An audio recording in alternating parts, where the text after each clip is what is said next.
Chapter 1. Inside the Mind of a Killer. Put yourself in the position of the hunter. That's what I have to do. Think of one of those nature films, a lion on the Serengeti Plain in Africa. He sees this huge herd of antelope at a watering hole. But somehow, we can see it in his eyes. The lion locks on a single one out of those thousands of animals. He's trained himself to sense weakness, vulnerability, something different in one antelope out of the herd that makes it the most likely victim. It's the same with certain people. If I'm one of them, then I'm on the hunt daily, looking for my victim of opportunity. Let's say I'm at a shopping mall where there are thousands of people. So I go into the video arcade, and as I look over the 50 or so children playing there, I've got to be a hunter. I've got to be a profiler. I've got to be able to profile that potential prey. I've got to figure out which of those 50 children is the vulnerable one, which one is the likely victim. I have to look at the way the child's dressed. I have to train myself to pick up the nonverbal clues the child is putting out. And I have to do this all in a split second. So I have to be very, very good at it. Then once I make my move, I've got to know how I am going to get this child out of the mall quietly and without creating any fuss or suspicion when his or her parents are probably 2 stores down. I can't afford to make any mistakes. It's the thrill of the hunt that gets these guys going. If you could get a galvanic skin response reading on one of them as he focuses in on his potential victim, I think you'd get the same reaction as from that lion in the wilderness. And it doesn't matter whether we're talking about the ones who hunt children, who hunt young women, or the elderly, or prostitutes, or any other definable group, or the ones who don't seem to have any particular preferred victim. In some ways, they're all the same. But it is the ways they are different, and the clues that they leave to their individual personalities that have led us to a new weapon in the interpretation of certain types of violent crimes, and the hunting, apprehension, and prosecution of their perpetrators. I've spent most of my professional career as an FBI special agent trying to develop that weapon, and that's what this book is about. In the case of every horrible crime since the beginning of civilization, there's always that searing fundamental question.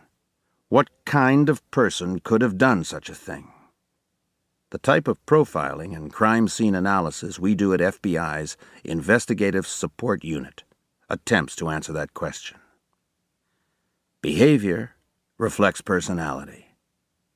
It isn't always easy, and it's never pleasant, putting yourself in these guys' shoes or inside their minds. But that's what my people and I have to do. We have to try to feel what it was like for each one.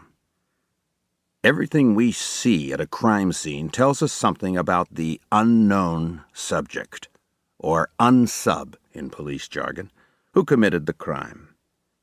By studying as many crimes as we could, and through talking to the experts, the perpetrators themselves, we've learned to interpret those clues in much the same way a doctor evaluates various symptoms to diagnose a particular disease or condition. And just as a doctor can begin forming a diagnosis after recognizing several aspects of a disease presentation he or she has seen before, we can make various conclusions when we see patterns start to emerge. One time in the early 1980s, when I was actively interviewing incarcerated killers for our in-depth study, I was sitting in a circle of violent offenders in the ancient, stone, Gothic Maryland State Penitentiary in Baltimore. Each man was an interesting case in his own right: a cop killer, a child killer, drug dealers, and enforcers. But I was most concerned with interviewing a rapist murderer about his modus operandi. So I asked the other prisoners if they knew of one at the prison I might be able to talk to. "Yeah, there's Charlie Davis," one of the inmates says. "But the rest agree it's unlikely he'll talk to a Fed." Someone goes to find him in the prison yard. To everyone's surprise, Davis does come over and join the circle, probably as much out of curiosity or boredom as any other reason. One thing we had going for us in the study is that prisoners have a lot of time on their hands and not much to do with it. Normally, when we conduct prison interviews, and this has been true right from the beginning, we try to know as much as we can about the subject in advance. We go over the police files and crime scene photos, autopsy protocols, trial transcripts, anything that might shed light on motives or personality.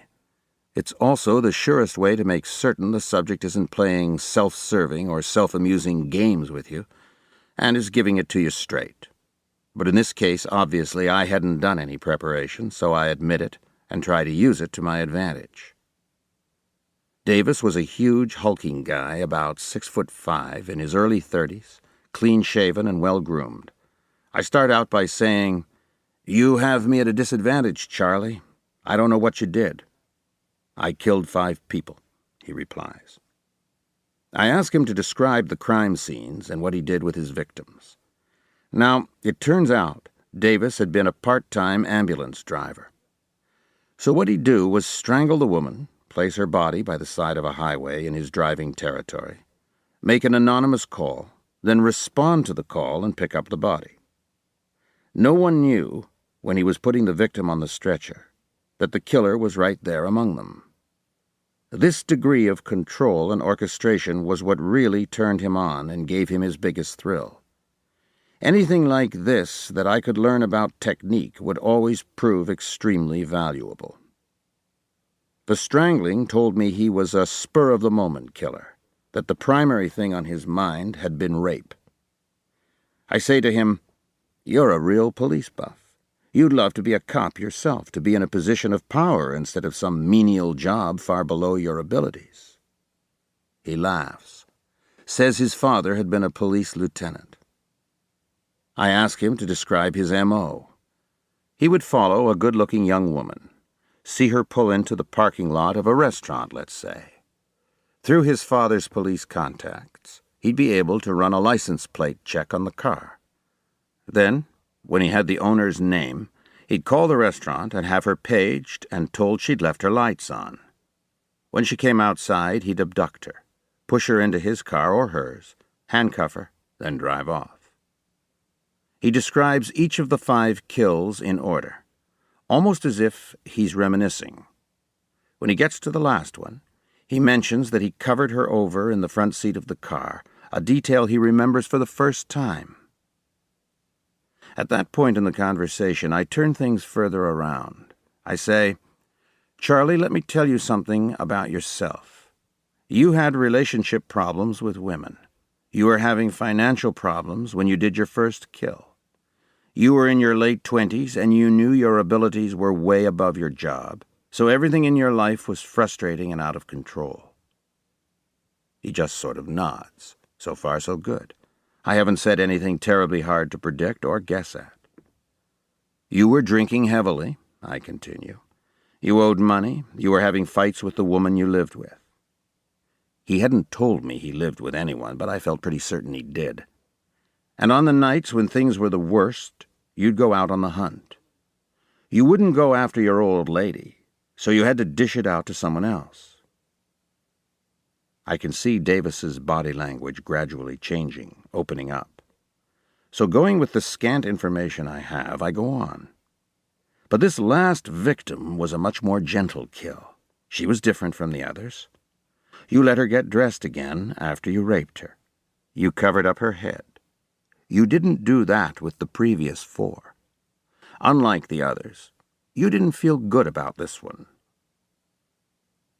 When they start listening closely, you know you're onto something.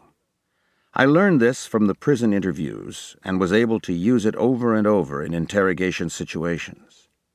I see I have his complete attention here. "She told you something that made you feel bad about killing her, but you killed her anyway." Suddenly, he becomes red as a beet. He seems in a trance-like state, and I can see that in his mind, he's back at the scene. Hesitantly, He tells me the woman had said her husband was having serious health problems and that she was worried about him. He was sick and may be dying. This may have been a ruse on her part. It may not have been. I don't have any way of knowing, but clearly it had affected Davis. But I hadn't disguised myself. She knew who I was, so I had to kill her. I pause a few moments, then say, "You took something from her, didn't you?" He nods again, then admits he went into her wallet. He took out a photograph of her with her husband and child at Christmas and kept it. I'd never met this guy before, but I'm starting to get a firm image of him, so I say, "You went to the gravesite, Charlie, didn't you?" He becomes flushed, which also confirms for me he followed the press on the case, so he'd know where his victim was buried. "You went because you didn't feel good about this particular murder, and you brought something with you to the cemetery, and you put it right there on that grave." The other prisoners are completely silent, listening with rapt attention. They've never seen Davis like this. I repeat, "You brought something to that grave. What did you bring, Charlie? You brought that picture, didn't you?" He just nods again and hangs his head. This wasn't quite the witchcraft or pulling the rabbit out of the hat it might have seemed to the other prisoners. Obviously, I was guessing, but the guesses were based on a lot of background and research and experience my associates and I had logged by that time and continued to gather. For example, we'd learned that the old cliché about killers visiting the graves of their victims was often true, but not necessarily for the reasons we'd originally thought. Behavior reflects personality. One of the reasons our work is even necessary has to do with the changing nature of violent crime itself. We all know about the drug-related murders that plague most of our cities and the gun crimes that have become an everyday occurrence as well as a national disgrace. Yet it used to be that most crime, particularly most violent crime, happened between people who in some way knew each other. We're not seeing that as much any longer. As recently as the 1960s, the solution rate to homicide in this country was well over 90%. We're not seeing that any longer either. Now, despite impressive advances in science and technology, despite the advent of the computer age, despite many more police officers with far better and more sophisticated training and resources, the murder rate has been going up and the solution rate has been going down. More and more crimes are being committed by and against strangers, and in many cases we have no motive to work with, at least no obvious or logical motive. Traditionally, most murders and violent crimes were relatively easy for law enforcement officials to comprehend. They resulted from critically exaggerated manifestations of feelings we all experience: anger, greed, jealousy, profit, revenge. Once this emotional problem was taken care of, the crime or crime spree would end. Someone would be dead, but that was that, and the police generally knew who and what they were looking for. But a new type of violent criminal has surfaced in recent years: the serial offender, who often doesn't stop until he's caught or killed, who learns by experience and who tends to get better and better at what he does, constantly perfecting his scenario from one crime to the next. I say surfaced because to some degree he was probably with us all along, going back long before 1880s London and Jack the Ripper, generally considered the first modern serial killer. And I say he because, for reasons we'll get into a little later, virtually all real serial killers are male. Serial murder may, in fact, be a much older phenomenon than we realize. The stories and legends that have filtered down about witches and werewolves and vampires may have been a way of explaining outrages so hideous that no one in the small and close-knit towns of Europe and early America could comprehend the perversities we now take for granted. Monsters had to be supernatural creatures. They couldn't be just like us. Serial killers and rapists also tend to be the most bewildering, personally disturbing and most difficult to catch of all violent criminals. This is in part because they tend to be motivated by far more complex factors than the basic ones I've just enumerated. This in turn makes their patterns more confusing and distances them from such other normal feelings as compassion, guilt, or remorse. Sometimes the only way to catch them is to learn how to think like they do. Lest anyone think I will be giving away any closely guarded investigative secrets that could provide a how-to to would-be offenders, let me reassure you on that point right now. What I will be relating is how we develop the behavioral approach to criminal personality profiling, crime analysis, and prosecutorial strategy. But I couldn't make this a how-to course even if I wanted to. For one thing, it takes as much as 2 years for us to train the already experienced, highly accomplished agents selected to come into my unit. For another, no matter how much the criminal thinks he knows, the more he does to try to evade detection or throw us off the track, the more behavioral clues he's going to give us to work with. As Sir Arthur Conan Doyle had Sherlock Holmes say many decades ago, singularity is almost invariably a clue. The more featureless and commonplace a crime is, the more difficult it is to bring it home. In other words, the more behavior we have, the more complete the profile and analysis we can give to the local police. The better the profile the local police have to work with, the more they can slice down the potential suspect population and concentrate on finding the real guy. Which brings me to the other disclaimer about our work.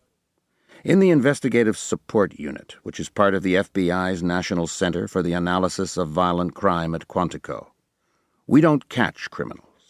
Let me repeat that. We do not catch criminals. Local police catch criminals, and considering the incredible pressures they're under, most of them do a pretty damn good job of it. What we try to do is assist local police in focusing their investigations, then suggest some proactive techniques that might help draw a criminal out. Once they catch him, and again I emphasize they, not we will try to formulate a strategy to help the prosecutor bring out the defendant's true personality during the trial. We're able to do this because of our research and our specialized experience.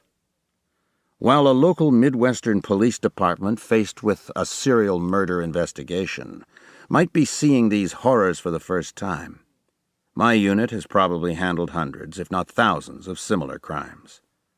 I always tell my agents, if you want to understand the artist, you have to look at the painting.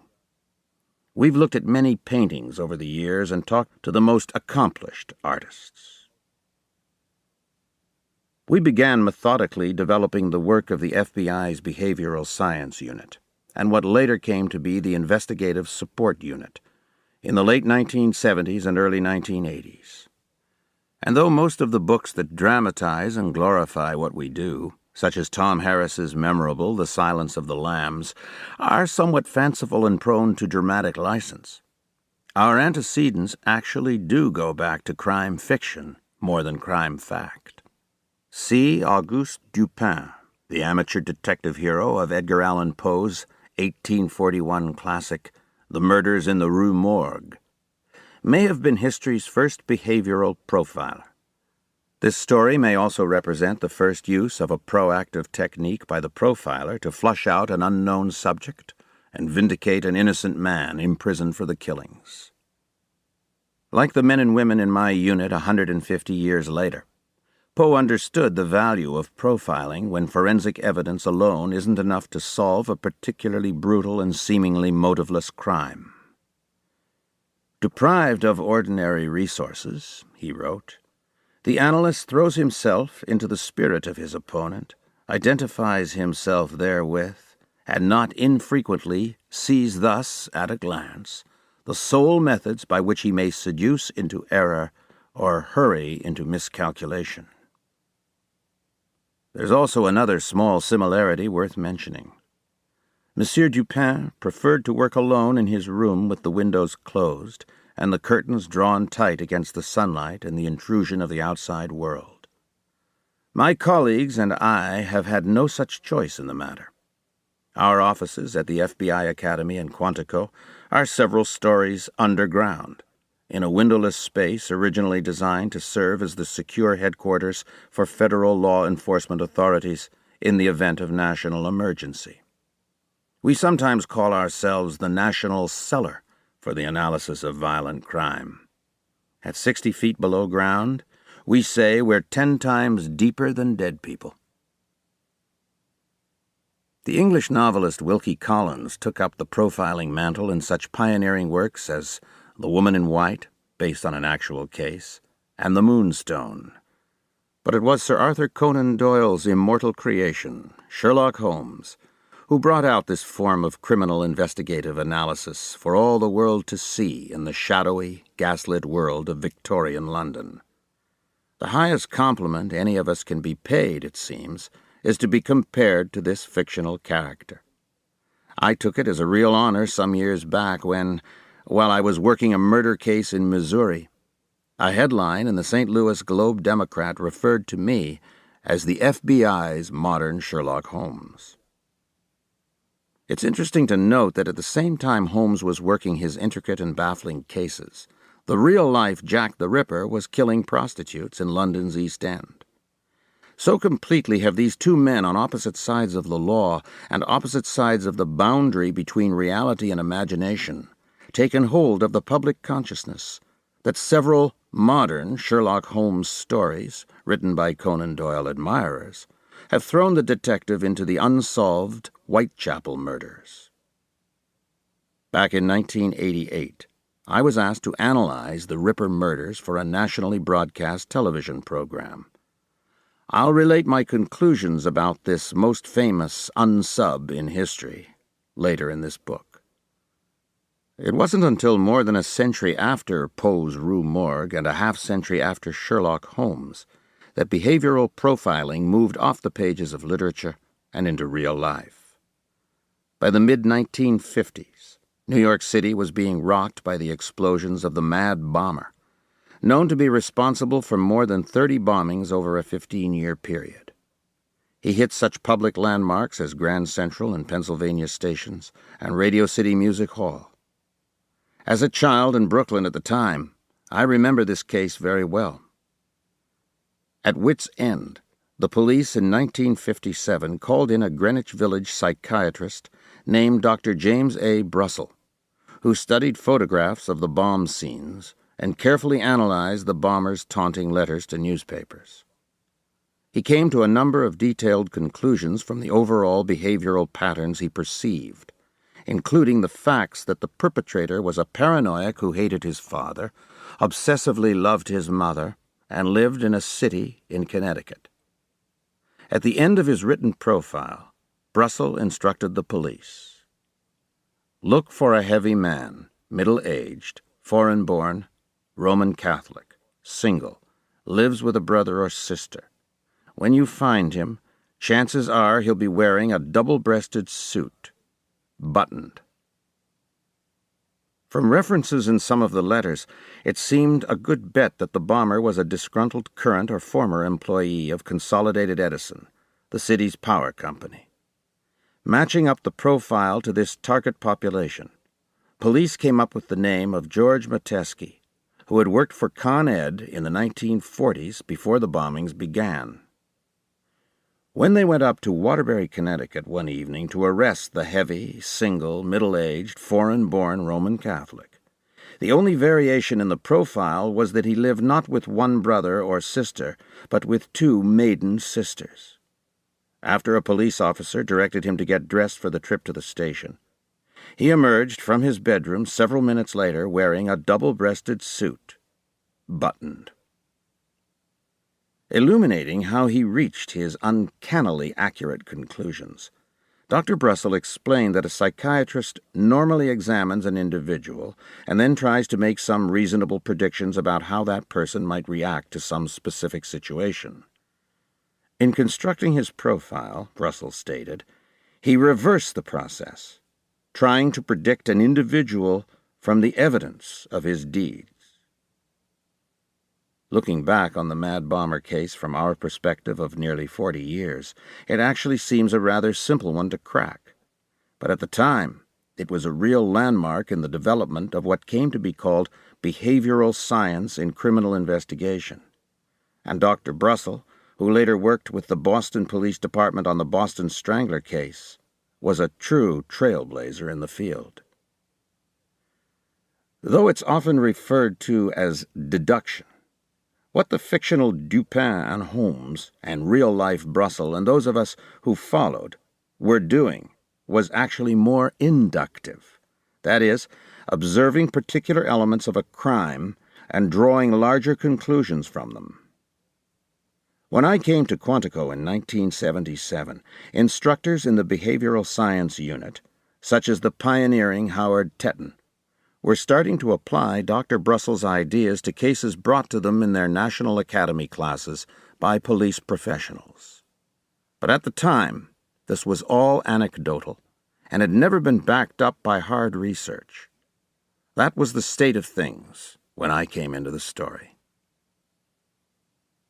I've talked about how important it is for us to be able to step into the shoes and mind of the unknown killer. Through our research and experience, we found it's equally important, as painful and harrowing as it might be, to be able to put ourselves in the place of the victim. Only when we have a firm idea of how the particular victim would have reacted to the horrible things that were happening to her or him can we truly understand the behavior and reactions of the perpetrator. To know the offender, you have to look at the crime. In the early 1980s, a disturbing case came to me from the police department of a small town in rural Georgia. A pretty 14-year-old girl, a majorette at the local junior high school, had been abducted from the school bus stop about 100 yards from her house. Her partially clothed body was discovered some days later in a wooded Lover's Lane area about 10 miles away. She had been sexually molested, and the cause of death was blunt force trauma to the head. A large blood-encrusted rock was lying nearby. Before I could deliver my analysis, I had to know as much about this young girl as I could. I found out that though very cute and pretty, she was a 14-year-old who looked 14, not 21, as some teens do. Everyone who knew her assured me she was not promiscuous or a flirt, was not in any way involved with drugs or alcohol, and that she was warm and friendly to anyone who approached her. Autopsy analysis indicated she'd been a virgin when raped. This was all vital information to me, because it led me to understand how she would have reacted during and after the abduction, and therefore how the offender would have reacted to her in the particular situation in which they found themselves. From this, I concluded that the murder had not been a planned outcome, but was a panicked reaction due to the surprise, based on the attacker's warped and delusional fantasy system, that the young girl did not welcome him with open arms. This, in turn, led me closer to the personality of the killer, and my profile led the police to focus on a suspect in a rape case from the year before in a nearby larger town. Understanding the victim also helped me construct a strategy for the police to use in interrogating this challenging suspect, who, as I predicted he would, had already passed a lie detector test. I will discuss this fascinating and heartbreaking case in detail later on, but for now, suffice it to say that the individual ended up confessing both to the murder and the earlier rape. He was convicted and sentenced, and, as of this writing, is on Georgia's death row.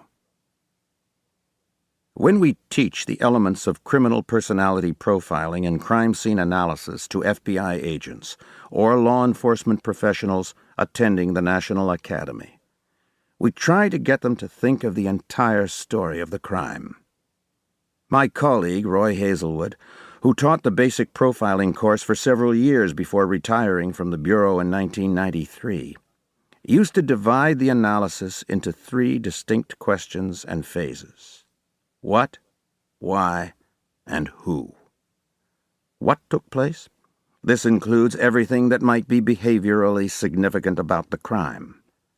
Why did it happen the way it did? Why, for example, was there mutilation after death? Why was nothing of value taken? Why was there no forced entry? What are the reasons for every behaviorally significant factor in the crime? And this then leads to who would have committed this crime for these reasons? That is the task we set for ourselves. Chapter 2. My mother's name was Holmes. My mother's maiden name was Holmes, and my parents almost chose that as my middle name instead of the more prosaic Edward. Other than that, as I look back, not much about my early years indicated any particular future as a mindhunter or criminal profiler.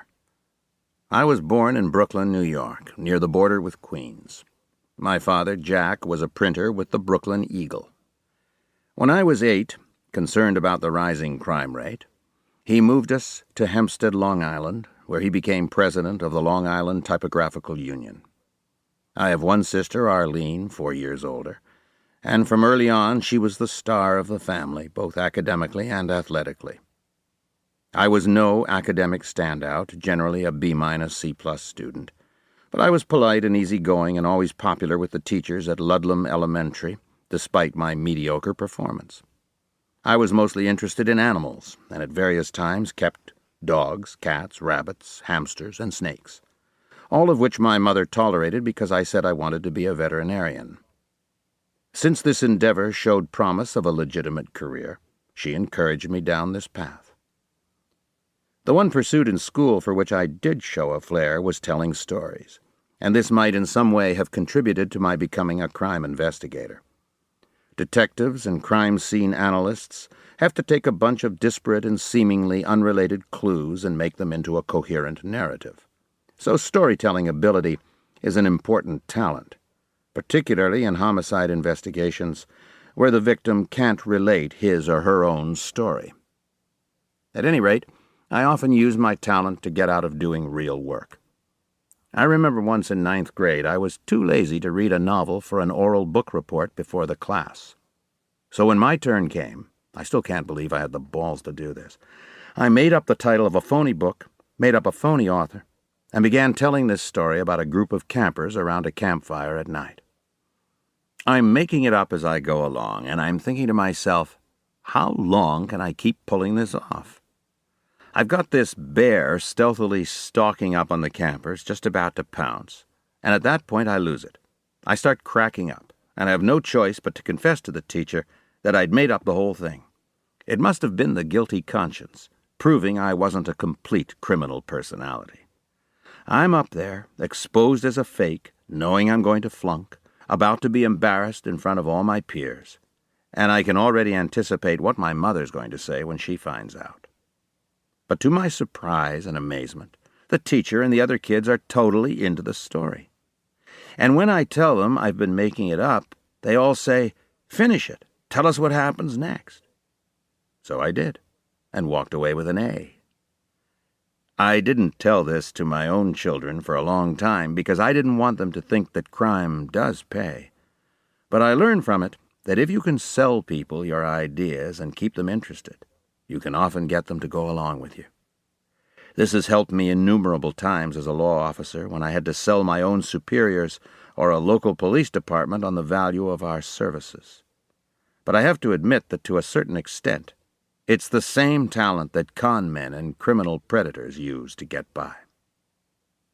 By the way, my fictitious campers did end up escaping with their lives, which was far from a foregone conclusion since my real love was animals. So in preparation for becoming a vet, I spent 3 summers on dairy farms in upstate New York in the Cornell Farm Cadet Program, sponsored by the university's veterinary school. This was a great opportunity for city kids to get out and live with nature. And in exchange for this privilege, I worked 70 to 80 hours a week at $15 per, while my school friends back home were sunning themselves at Jones Beach. If I never milk another cow, I won't feel a huge void in my life. All of this physical labor did get me in good shape for sports, which was the other consuming passion of my life. At Hempstead High School, I pitched for the baseball team and played defensive tackle in football. As I look back on it, this was probably the first real surfacing of my interest in personality profiling. On the mound, it rather quickly dawned on me that throwing hard and accurate pitches was only half the battle. I had a solid fastball and a pretty decent slider, but a lot of high school pitchers had that, or equivalent stuff. The key was to be able to psych out the batter, and I realized that had mainly to do with establishing an air of confidence for yourself and making the guy standing at the plate as insecure as possible. This came into play in a remarkably analogous way years later, when I began developing my interrogation techniques. In high school, I was already 6'2", which I used to my advantage. Talent-wise, we were a so-so team in a good league, and I knew it was up to the pitcher to try to be a field leader and set a winning tone. I had pretty good control for a high schooler, but I decided not to let the opposing batters know this. I wanted to appear reckless, not quite predictable, so the batters wouldn't dig in at the plate. I wanted them to think that if they did, they risked being brushed back or even worse by this wild man 60 feet away. Hempstead did have a good football team, for which I was a 188-pound defensive lineman. Again, I realized the psychological aspect of the game was what could give us an edge. I figured I could take on the bigger guys if I grunted and groaned and generally acted like a nut. It didn't take long before I got the rest of the linemen to behave the same way. Later, when I regularly worked on murder trials in which insanity was used as a defense, I already knew from my own experience that the mere fact that someone acts like a maniac doesn't necessarily mean he doesn't know exactly what he's doing. In 1962, we were playing Wantaw High for the Thorpe Award, the trophy for the best high school football team on Long Island. They outweighed us by about 40 pounds a man, and we knew chances were good we were going to get the crap knocked out of us before a full house. So before the game, we worked out a set of warm-up drills whose sole objective was to psych out and intimidate our opponents. We formed up in 2 lines, with the first man in one line tackling, practically decking, the first man in the other line. This was accomplished by all the appropriate grunts and groans and shrieks of pain. We could see from the faces of the Wantaw players that we were having the intended effect. They must have been figuring, if these jokers are stupid enough to do that to each other, God knows what they'll do to us. In fact, the entire episode was carefully choreographed. We practiced wrestling throws so we could appear to hit the ground hard but without getting hurt. And when we got into the actual game, we kept up the general level of craziness to make it appear we'd only been let out of the asylum for this one afternoon and were going straight back as soon as the game was over. The contest was close all the way, but when the dust finally settled, we had won, 14-13, and captured the Thorpe Award for 1962. My first brush with law enforcement, in fact my first real experience with profiling, came at age 18, when I got a job as a bouncer in a bar and club in Hempstead called the Gaslight East. I was so good at it that later I was given the same position at the Surf Club in Long Beach. At both places, my 2 main responsibilities were to keep out those below legal drinking age, in other words, anyone younger than me, and to short-circuit or break up the inevitable fights that crop up in places where alcohol's consumed. Standing at the door, I would request an ID from anyone whose age was questionable, then ask the person for his or her date of birth to see if it matched up.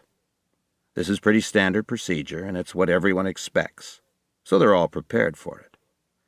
Seldom will a kid who's gone to the trouble of coming up with a fake ID be so careless as to fail to memorize the birth date on it. Looking straight into their eyes as I questioned them was an effective technique with some people, particularly girls, who generally have a more developed social conscience at that age. But those who want to get in can still get past most scrutiny if they just concentrate on their acting for a few moments. What I was actually doing while I quizzed each group of kids as they got to the front of the line was discreetly scrutinizing the people about 3 or 4 rows back, watching them as they prepared to be questioned, observing their body language, noticing if they looked at all nervous or tentative. Breaking up fights was more of a challenge, and for that I fell back on my athletic experience.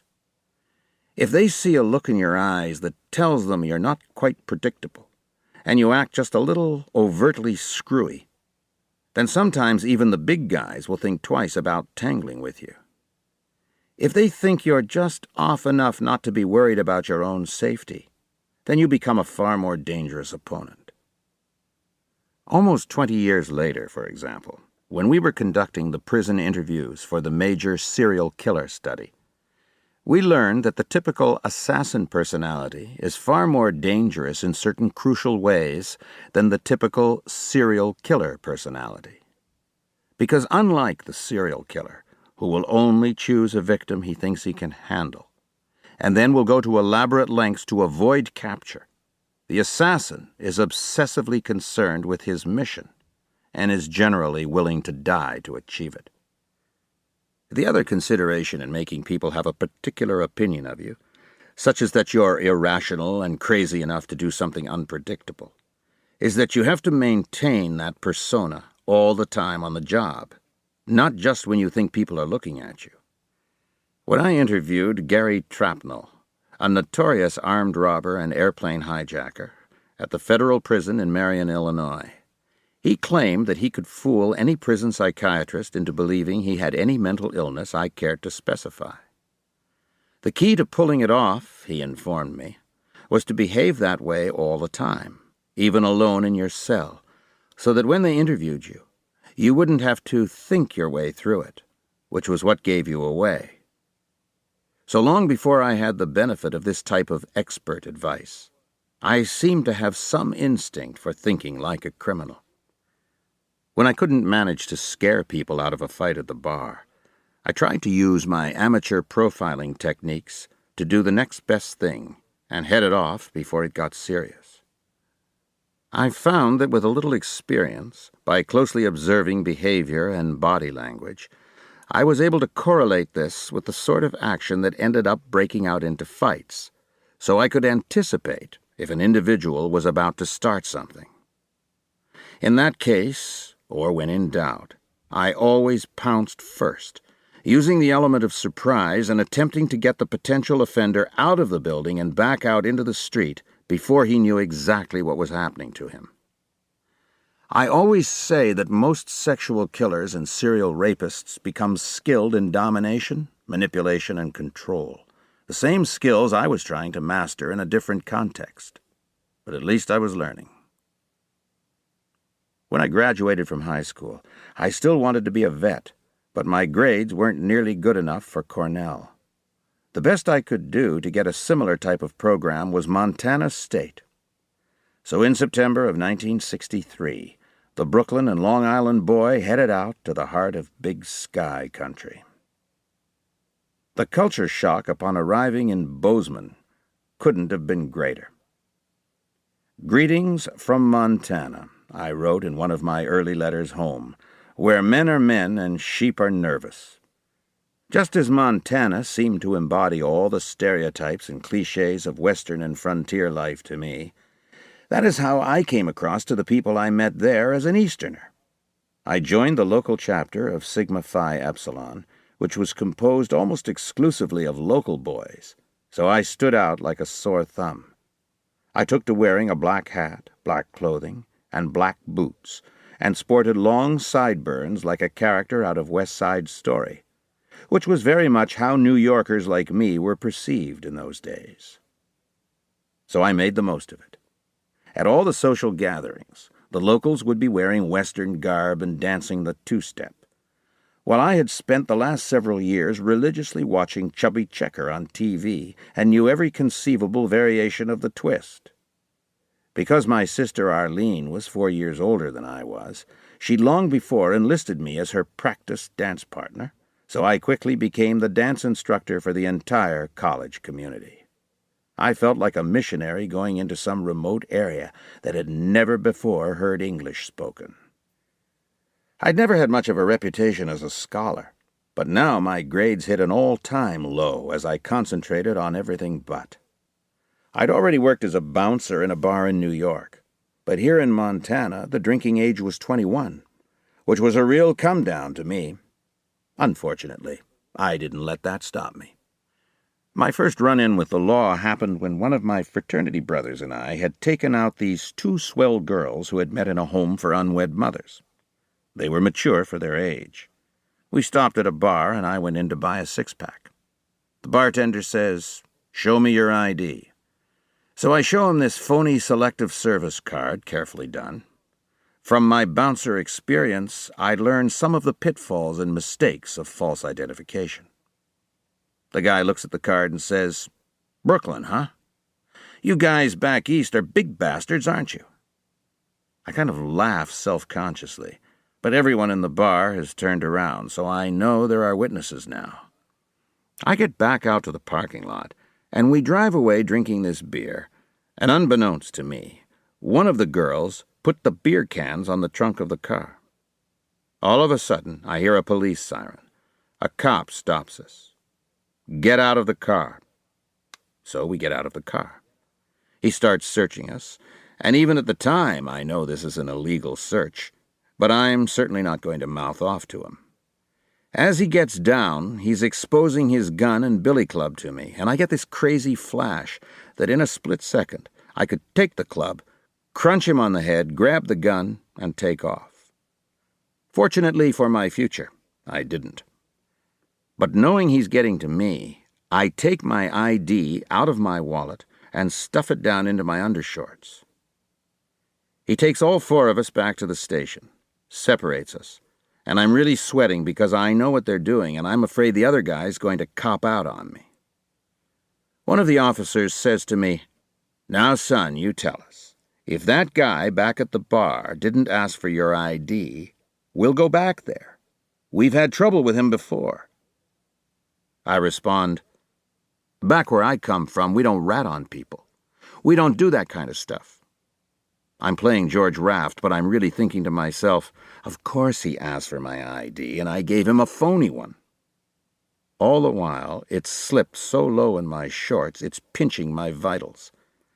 I don't know if they're going to strip search us or what. I mean, this is the frontier out here as far as I'm concerned, and God knows what they do. So I quickly size up the situation and feign illness. I tell them I'm sick and have to use the restroom. They let me go in unaccompanied, but I've seen too many movies, so when I get in there and look in the mirror, I'm afraid they're looking at me from the other side. I go way to the side of the room, stick my hands down my pants, and pull out the ID. Then I go over to the sink and make out as if I'm throwing up in case they're watching. I go over to the stalls and flush the selective service card down the john, then come back with a lot more confidence. I ended up with a $40 fine and probation. My second encounter with the Bozeman police came my sophomore year, and it was worse. I go to a rodeo along with two other guys from back east and one guy from Montana. We're leaving at the end, driving a 62 Studebaker, and we have beer in the car, so here we go again. It's snowing like crazy. The kid at the wheel is from Boston. I'm in the front passenger seat, and the locals between us. Anyway, the guy driving goes through a stop sign, and wouldn't you know it, there's a cop right there. That seems to be the hallmark of my Montana life. Whatever they say about cops not being around when you need them, not true in Bozeman in 1965. So this idiot fraternity brother of mine, I can't believe it. He doesn't stop. He takes off with this cop in the back in hot pursuit. Every time we make a turn and get out of the cop's view for a second, I'm throwing beer cans out of the car. We keep driving and reach this residential neighborhood, hitting speed bumps. Boom, boom, boom. We come to a roadblock. The cop must have radioed ahead. We drive right around the roadblock, up across someone's lawn. All the time I'm yelling, "Stop the goddamn car, get me out of here." But this idiot keeps going. The car's spinning, it's still snowing like crazy. Then right behind us, we hear the sirens. We reach an intersection. He slams on the brakes, the car goes into a 360 spin, the door flies open, and I'm thrown out of the car. I'm hanging by the door, and my ass is dragging in the snow on the ground, and all of a sudden someone yells, "Run!" So we run, all in different directions. I end up in an alley where I find an empty pickup truck and get in. I ditched my black hat while I was running, and I'm wearing a reversible black and gold jacket. So I take it off and turn the gold side outward for some disguise. But I'm sweating and fogging up the windows. I'm thinking, oh shit, they're going to be able to see me. And I'm afraid the owners are going to come back any minute, and out here they probably have guns. So I wipe off a small area on the glass so I can see out, and there's all kinds of activity around the car we've abandoned. Cop cars, tracking dogs, you name it. And now they're coming up the alley. Their flashlights are shining on the pickup, and I'm about ready to shit my pants. But I can't believe that they drive right by and leave me there. I steal back to school, and everyone's already heard about this thing, and I find out that the other two Eastern guys and I got away, but they caught the one from Montana, and he spilled his guts. He names names, and they come after each of us. When they get to me, I cop a plea that I wasn't in control of the car, that I was scared and pleading with the guy to stop. Meanwhile, the driver from Boston gets thrown in a jail cell with springs and no mattress, bread and water and the whole bit, while my incredible luck holds out and I just get slapped with another $40 fine for possession of alcohol and probation. But they notify the school, they notify our parents, who are all royally pissed off, and things aren't going any better academically. I have a straight D average. I've failed a speech class because I never went to class, which is my all-time low since I'd always felt that being able to talk was about my best asset. And I'm not figuring out any way to pull myself out of this morass. By the end of the second year, it's clear that my adventure in the western wilderness is at an end. If it appears that all of my memories from this period are of mishaps and personal screw-ups, that's the way it seemed to me at the time. I came home from college, living under the eyes of my disappointed parents. My mother was especially upset, knowing now I'd never become a veterinarian. As usual, when I didn't know what to do with myself, I fell back on my athletics and took a job lifeguarding for the summer of 1965. When the summer ended and I wasn't going back to school, I found a job running the health club at the Holiday Inn in Patchogue. Not long after I started working there, I met Sandy, who worked at the hotel as a cocktail waitress. She was a beautiful young woman with a young son, and I was instantly crazy about her. She looked spectacular in her little cocktail outfit. I was still in great shape physically from all of my exercise and working out, and she seemed to like me too. I was living at home, and she would call me all the time. My father would say to me, "Who the hell is calling you all hours of the day and night? There's always this child crying and screaming in the background." Living at home didn't provide the opportunity for much action, but Sandy told me that if you worked at the hotel, you could get an unbooked room really cheap. So one day we got a room together. The next morning, early, the phone rings. She answers it, and I hear, No, I don't want to talk to him." As I wake up, I say, "Who's that?" She says, "The front desk. They said my husband's here, and he's on his way up." Now I'm wide awake. I say, "Your husband? What do you mean, your husband? You never told me you were still married." She pointed out that she'd never told me she wasn't either, then went on to explain that they were separated. Big deal, I'm thinking, as I begin to hear this maniac running down the hall. He starts pounding on the door. "Sandy, I know you're in there. Sandy!"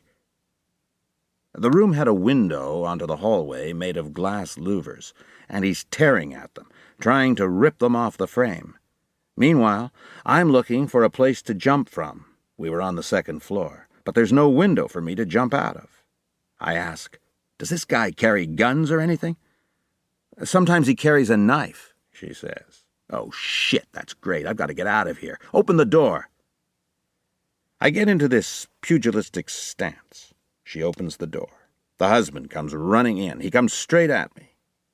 But then he sees me in silhouette in the shadows, and I must look big and tough, so he changes his mind and stops.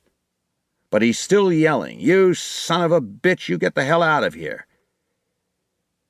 Figuring I've been macho enough for one day, and it's still early, I say, very politely, "Yes, sir, I was just going as it was." I'd lucked out again, getting out of another scrape with my hide intact. But I couldn't avoid the truth that everything in my life was going to hell.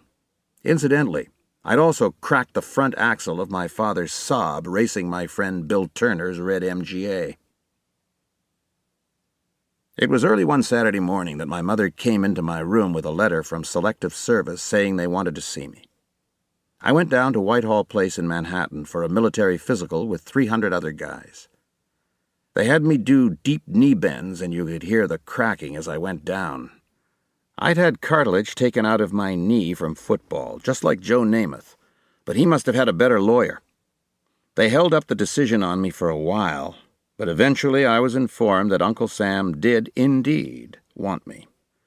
Rather than take my chances in the Army, I quickly signed up for the Air Force, even though it meant a 4-year hitch, figuring there were better educational opportunities there. Maybe that was just what I needed. I sure as hell hadn't made much of educational opportunities in New York or Montana.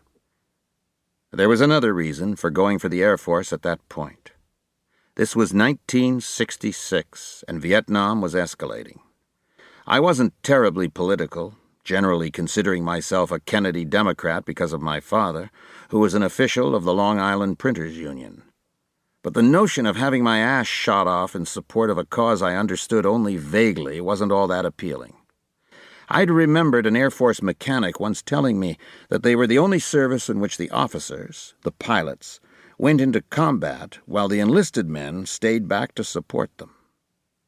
Having no intention of becoming a pilot, that sounded okay to me. I was sent to Amarillo, Texas for basic training. Our flight, what an Air Force training class is called, of 50, was about evenly divided between New Yorkers like myself and Southern boys from Louisiana. The drill instructor was always on the Northerners' asses, and most of the time I thought it was justified. I tended to hang around with the Southerners, whom I found more likable and far less obnoxious than my fellow New Yorkers. For a lot of young men, basic training is a stressful experience. With all the discipline I'd experienced from coaches in team contact sports, and as much of a jerk-off as I'd acknowledged to myself I'd been the last several years, I found the DI's rap almost a joke. I could see through all his head trips and psych jobs, and I was already in good physical condition, so basic training was kind of a snap for me.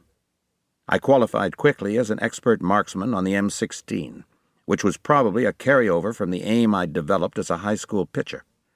Up until the Air Force, the only riflery experience I'd had was shooting out street lamps with a BB gun as a young teen. During basic training, I was developing another sort of badass reputation. Pumped up from lifting weights and with my head shaved close, I became known as the Russian Bear. A guy in another flight had a similar reputation, and someone got the bright idea that it would be good for base morale if we boxed each other.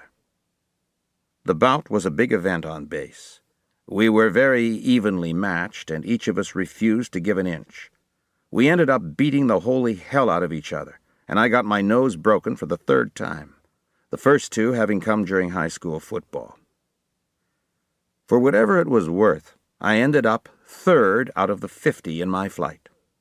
After basic training, I was given a battery of tests and told I was well qualified for radio intercept school.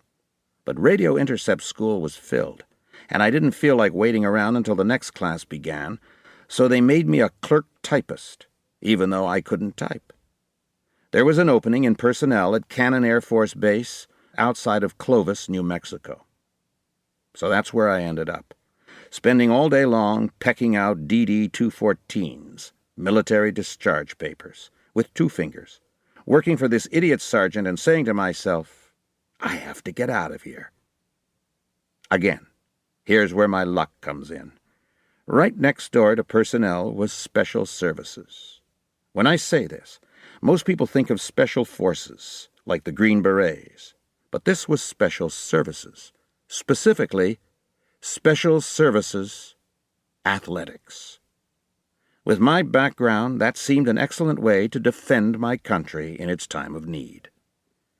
I start snooping around, listening at the door, and I hear one of the guys in there saying, "This program's going to hell. We just don't have the right guy." I'm thinking to myself, this is it.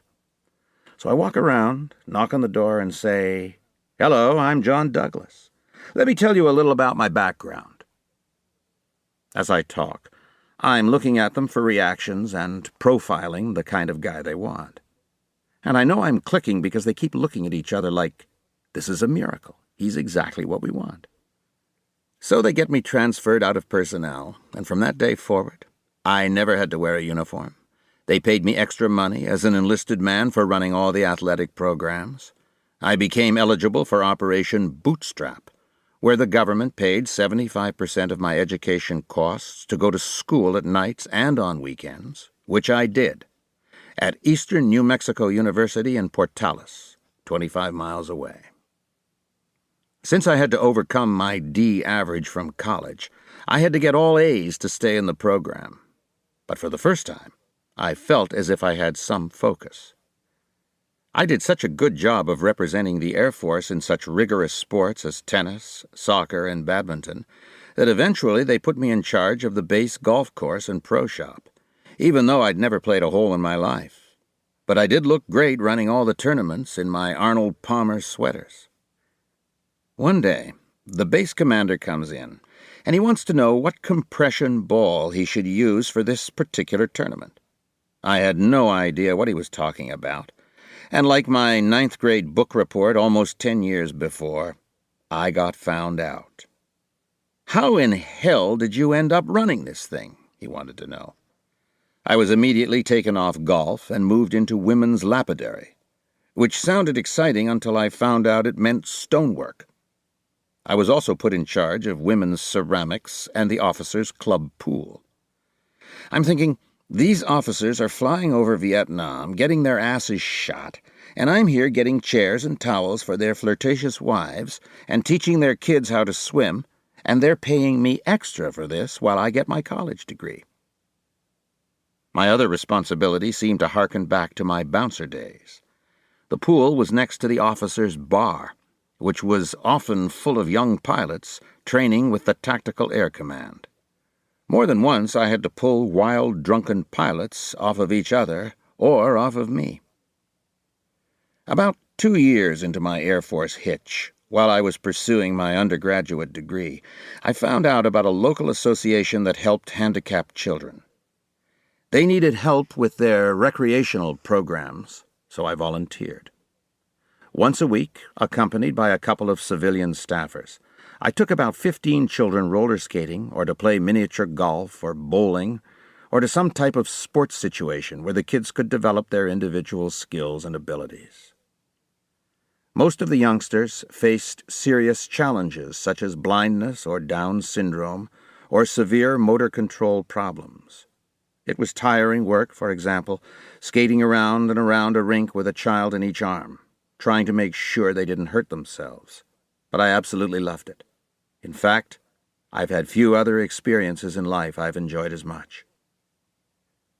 When I pulled up in my car at their school each week, the kids would all run out to greet me, crowd around the car, and then I'd get out and we'd all hug.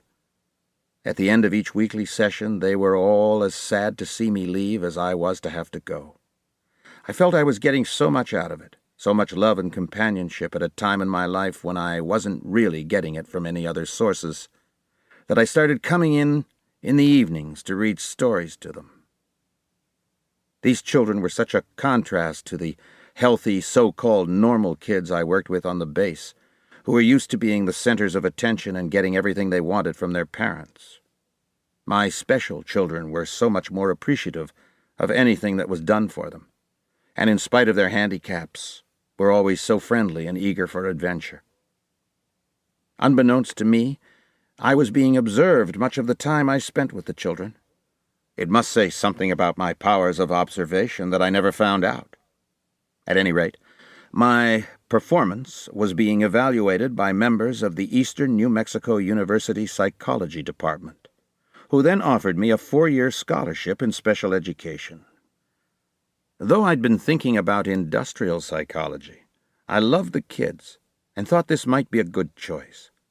In fact, I could stay in the Air Force and become an officer with this as a career. I submitted the university's offer to the base's civilian-run personnel board, but after consideration, they decided the Air Force didn't need anyone with a degree in special education. I thought this was rather strange because of all the dependents on base, but that was their decision. So I gave up my thoughts of going into special ed as a career, but continued the volunteer work I loved so much. Christmas of 1969. I was going home to see my family. I had to drive the 100 miles back to Amarillo to catch the plane to New York, and my Volkswagen Beetle wasn't in such great shape for the trip. So my best friend in the Air Force, Robert Lafond, swaps me his Karmann Ghia for the trip. I didn't want to miss the Special Services Christmas party, but that was the only way I could get to Amarillo in time for the flight. When I got off the plane at LaGuardia, my parents met me. They looked grim, almost shell-shocked, and I couldn't figure out why. After all, I was turning my life around and finally giving them reason not to be disappointed in me.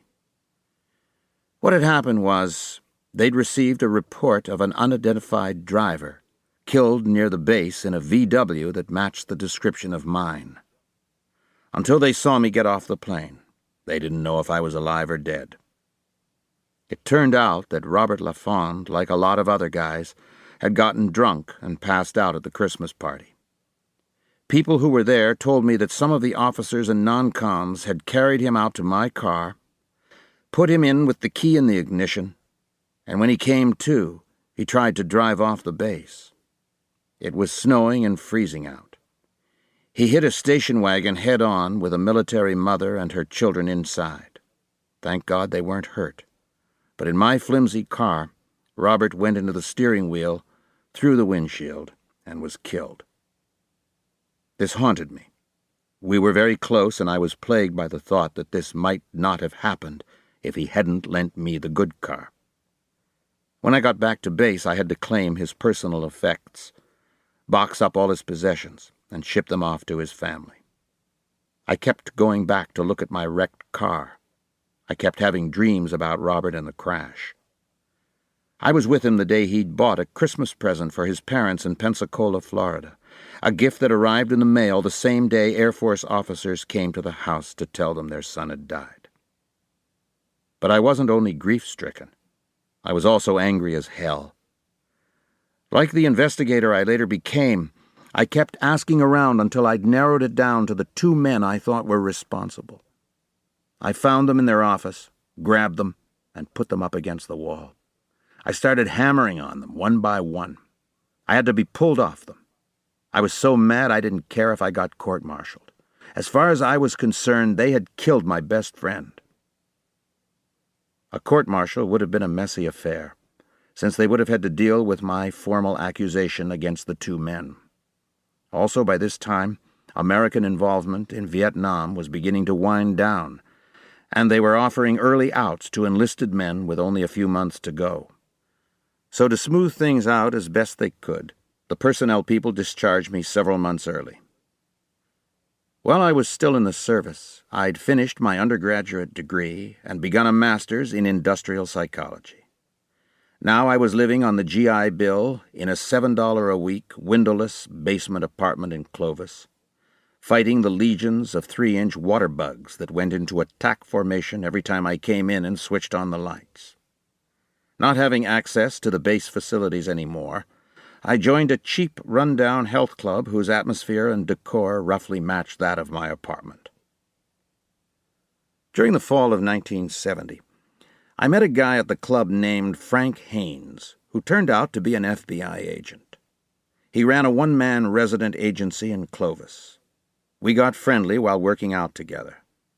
It turned out he'd heard about me through the retired base commander and started trying to interest me in applying to the Bureau. Frankly, I'd never given a single serious thought to law enforcement. I was planning a career in industrial psychology once I finished my degree. Working for a large company, dealing with such issues as personnel matters, employee assistance, and stress management, seemed to offer a solid, predictable future. The only direct contact I'd had with the FBI up until then was one time back in Montana when a trunk I'd shipped home had been stolen. One of the local field agents interviewed me, thinking I might have set up the crime to collect on the insurance. But nothing came of it, and if that was the kind of cases the FBI handled, there didn't seem to me to be much to the job. But Frank was persistent in thinking I would make a good special agent, and kept encouraging me. He invited me to his house for dinner several times, introduced me to his wife and son, showed me both his gun and his paycheck stub, neither of which I could match. I had to admit, next to my shabby lifestyle, Frank was living like a king. So I decided to take a crack at it. Frank stayed in New Mexico, and years later, our paths would cross when I came out to testify in the trial for a homicide he'd worked, in which a woman was brutally killed and her body burned to avoid detection. But in the fall of 1970, this kind of action was far from my mind.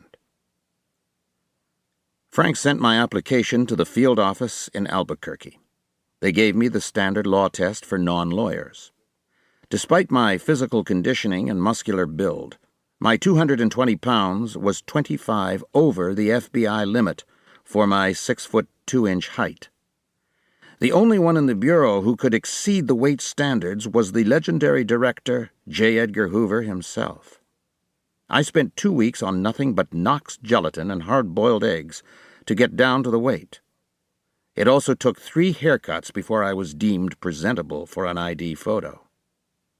But finally, in November, I was offered a probationary appointment at an initial salary of $10,869. Finally, I was getting out of my depressing, windowless basement room. I wonder what I would have thought at the time had I known I'd be spending a major part of my Bureau career in another windowless basement room, pursuing far more depressing stories. Chapter 3. Betting on Raindrops. Many apply, few are chosen. That was the message continually drummed into us as new recruits.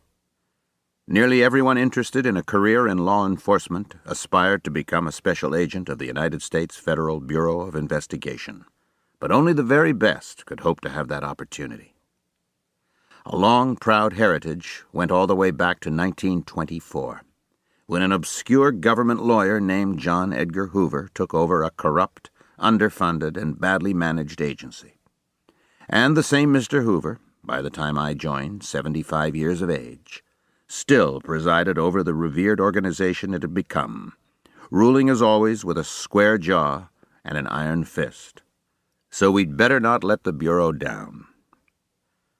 A telegram from the director instructed me to report to room 625 in the old post office building on Pennsylvania Avenue in Washington at 9 a.m. on December 14, 1970.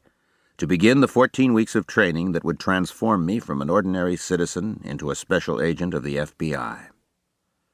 Before this, I went home to Long Island, where my dad was so proud he flew the American flag in front of the house.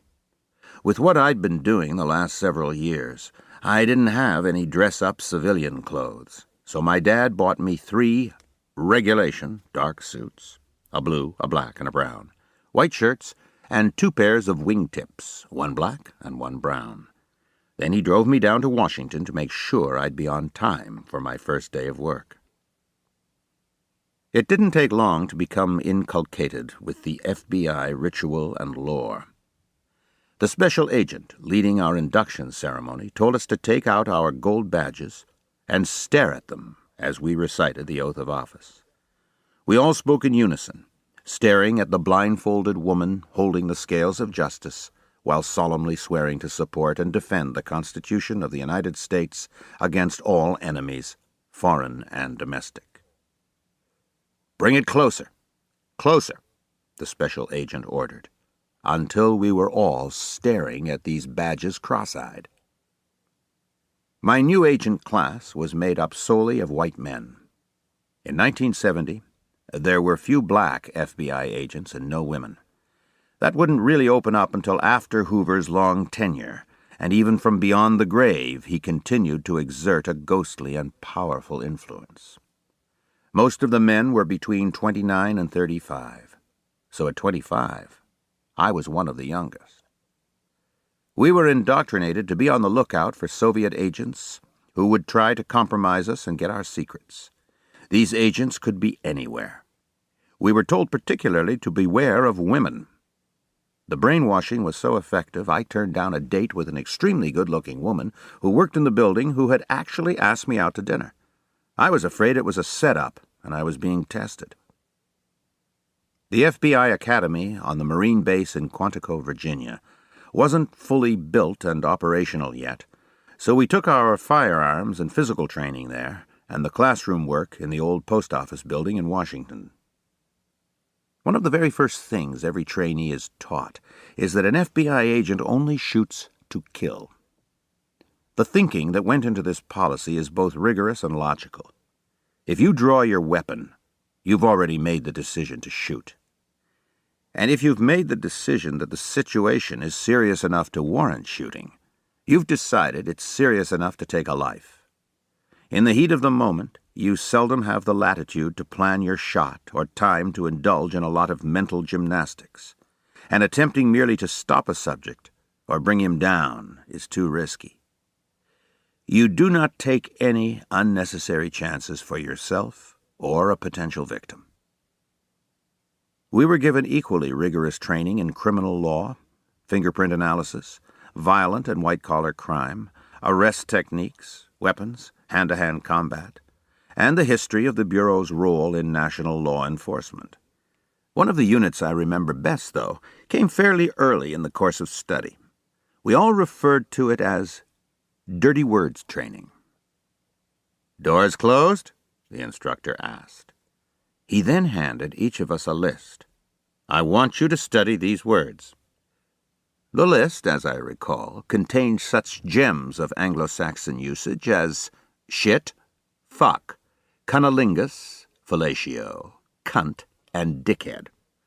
What we were supposed to do was commit these words to memory, so that if they ever came up in field usage, such as during the interrogation of a suspect, we'd know what to do. And what we were supposed to do was to make sure any case report containing any of these words was given to the office's obscene steno. I'm not kidding. Rather than the regular secretary. The obscene steno would traditionally be an older, more mature and seasoned woman, better able to handle the shock of seeing these words and phrases. Remember, this was all men in those days, and in 1970, the national sensibility was somewhat different from what it is today, at least within Hoover's FBI. We were actually given a spelling test on these words, after which the papers were collected and, I presume, graded before being burned in the metal trash can. Despite this kind of silliness, we were all idealistic about fighting crime, and we all thought we could make a difference. About halfway through new agent training, I was called into the office of the Assistant Director for Training, Joe Casper, one of Hoover's trusted lieutenants. People in the Bureau called him the Friendly Ghost, but the nickname was definitely used ironically rather than affectionately.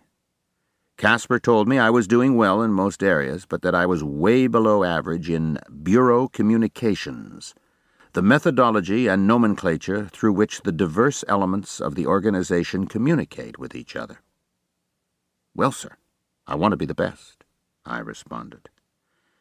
Guys this eager were described as having blue flames coming out of their asses. This could help you get ahead, but also made you a marked man. If a blue flamer succeeded, he was headed for the top of the world. But if he screwed up, the crash and burn would be very long and very public.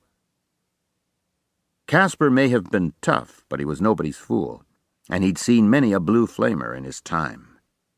"You want to be the best? Here." Whereupon he threw the entire manual of terms at me and told me to have them all memorized by the time I got back from the Christmas break. Chuck Lunsford, one of our class's 2 academy counselors, got the word on what had happened and came over to me. "What did you say when you went in there?" he asked me. I told him. Chuck just rolled his eyes. We both knew I had my work cut out for me. I went home to my parents' house for the holidays. While the rest of the family was making merry, I had my nose buried deep in the manual of communications. It wasn't much of a vacation. When I got back to Washington in early January, still sweating out the consequences of my blue flame performance, I had to take a written test of what I'd learned. I can't express how relieved I was when our other counselor, Charlie Price, told me I'd scored a 99%. "You actually scored 100, Charlie confided to me. "But Mr. Hoover says no one's perfect." About halfway through the 14-week program, we were each asked our preference for a first field office assignment. Most of the FBI was dispersed among 59 field offices around the country. I sensed there must be some gamesmanship in the choosing, a giant chess match between the new recruits and headquarters. And, as always, I tried to think like the other side. I was from New York and had no particular interest in going back there. I figured L.A., San Francisco, Miami, possibly Seattle and San Diego would be the most sought-after postings. So if I selected a second-tier city, I'd be much more likely to get my first choice. I chose Atlanta. I got Detroit. Upon graduation, we were all given permanent credentials. A Smith & Wesson Model 10 6-shot .38 revolver, 6 bullets, and instructions to get out of town as fast as possible. Headquarters was always terrified that the raw new agents would get in trouble in Washington right under Mr. Hoover's nose, which would reflect badly on everyone. The other item I was given was a booklet entitled Survival Guide to Detroit. The city was among the most racially polarized in the country, still reeling from the repercussions of the 1967 riots, and could claim the title of the nation's crime capital, with more than 800 murders a year. In fact, we had a gruesome pool in the office, betting on exactly how many homicides would be chalked up by year's end. Like most new agents, I started out idealistic and energetic, but soon realized what we were up against. I'd spent 4 years in the Air Force, but the closest to combat I'd been was in a bed in the base hospital next to wounded Vietnam vets when I had my nose operated on for football and boxing injuries.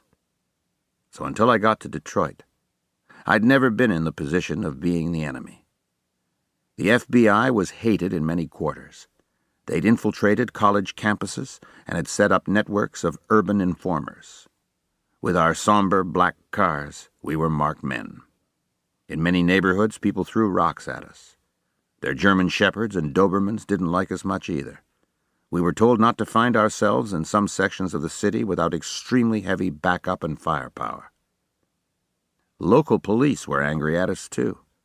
They accused the Bureau of scooping cases, putting out press releases before a case was complete, then adding police-solved crimes to the FBI's own clearance rate stats. Ironically, around the time of my rookie year, 1971, about 1,000 new agents were hired, and the bulk of our practical street training came not from the Bureau, but from local cops who took us under their protective wings. Much of the success of my generation of special agents unquestionably is attributable to the professionalism and generosity of police officers all over the United States. Bank robberies were particularly prevalent. On Fridays, when the banks stocked up with cash to handle paydays, we averaged 2 or 3 armed robberies, sometimes as many as 5. Until bullet-resistant glass became commonplace in Detroit banks, the murder and wounding of tellers was appalling. We had a case captured on a bank surveillance camera in which a manager was shot and killed at his desk, execution style, while a terrified couple sitting across from him, applying for a loan, looked on helplessly. The robber was unhappy that the manager couldn't open the timed vault. And it wasn't just bank officials with access to tens of thousands of dollars in cash. In certain neighborhoods, workers at places like McDonald's were equally at risk. I was assigned to the Reactive Crimes Unit, which meant, in effect, reacting to crimes that had already happened, bank robbery or extortion, for example. Within that unit, I worked with the UFAP squad, unlawful flight to avoid prosecution. This turned out to be excellent experience because this squad always saw a lot of action. In addition to the office-wide yearly homicide pool, we ran a contest in the unit to see who could make the most arrests in a single day. It was just like the competition's car dealers run for who can make the most sales in a given time. One of our busiest lines of work in those days was what was referred to as the 42 classification, military deserters. Vietnam had ripped the country in two, and once most of these guys went absent from the service, they didn't want in the worst way to go back. We had more assaults against law officers registered with 42 classifications than with any other type of fugitive. My first encounter with a UFAP came when I'd tracked an Army deserter to the service garage where he worked. I identify myself and think he's going to come along quietly. Then suddenly, he pulls this filed-down makeshift knife with a black tape handle on me. I pull back, just narrowly avoiding getting stabbed. I lunge at him, throw him up against the glass garage door, then force him down on the ground with a knee on his back and my gun up to his head. Meanwhile, the manager is raising hell with me for taking away a good worker. What the hell have I gotten myself into? Was this really the career I'd envisioned? Was it worth continually risking my hide to bring in this kind of lowlife? Industrial psychology was looking awfully good. Going after deserters often brought with it emotional turmoil as well as creating resentment between the military and the FBI. Sometimes we'd follow up on an arrest warrant, locate the guy, and grab him right on the street. Infuriated, he would stop us, rap with his knuckles on an artificial leg, and tell us he'd gotten a Purple Heart and a Silver Star for that in Nam. What was happening over and over was that deserters who either returned voluntarily or were picked up by the Army itself were routinely sent over to Vietnam as punishment. Many of these guys subsequently distinguished themselves in combat, but the military hadn't told us anything. So as far as we knew, they were still AWOL. This aggravated the hell out of us. Worse yet was when we go to a deserter's listed residence and be told by tearful and rightfully enraged wives or parents that the subject had died a hero's death. We'd be chasing down dead men, killed in action, and the military never got around to letting us know. Regardless of the profession you're in, when you get out into the field, you start realizing all the big and little things they never taught you in school or training. For one, what do you do with your gun in various situations, such as while using a public men's room stall? Do you leave it on your belt down on the floor? Do you try to hang it up on the stall door? For a while, I tried holding it in my lap, but that made me very nervous.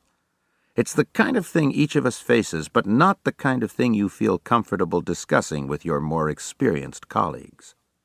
By the time I'd been on the job a month, it became a problem. When I moved to Detroit, I'd bought another Volkswagen Beetle, the same kind of car, ironically, that was becoming the serial killer vehicle of choice. Ted Bundy had one, and it was one of the ways he was ultimately identified. Anyway, I'd stopped in a local shopping center to go into a men's store to buy a suit. Knowing I'm going to be trying on clothes, I figure I'd better leave my gun someplace safe. So I stick it in the glove compartment and head into the store. Now, the VW Beetle had a couple of interesting characteristics. Since it was a rear-engine car, the spare tire was stored in the trunk in front. Since it was practically ubiquitous in those days, not to mention easy to break into, spare tires were an extremely common theft item. After all, just about everyone needed one. And last but not least, the trunk was opened through a switch in the glove compartment. I'm sure you can guess the rest. I come out to the car and find the window broken. As I reconstruct this highly sophisticated crime, the tire thief breaks into the car, goes into the glove compartment to open the trunk for the tire, but sees there a much greater prize. I deduce this because my gun is gone, but the tire's still there. Oh, shit, I'm saying to myself. I've been on the job less than 30 days, and I'm already supplying weapons to the enemy. And I know that losing your gun or your credentials means an instant letter of censure. So, I go to my squad supervisor, Bob Fitzpatrick. Fitzpatrick's a big guy, a real father figure. He dresses dapper and is something of a living legend in the Bureau. He knows my ass is on the line and how bad I feel. The gun loss has to be reported to the director's office, which is just great since that'll be the first field entry in my personnel file.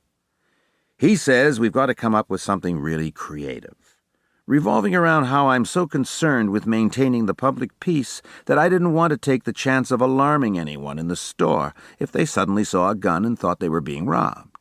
Fitzpatrick reassures me that since I'm not up for promotion for a couple of years, the letter of censure shouldn't hurt me as long as I keep my nose clean from now on. So that's what I try to do, though that gun continued to haunt me for a long time.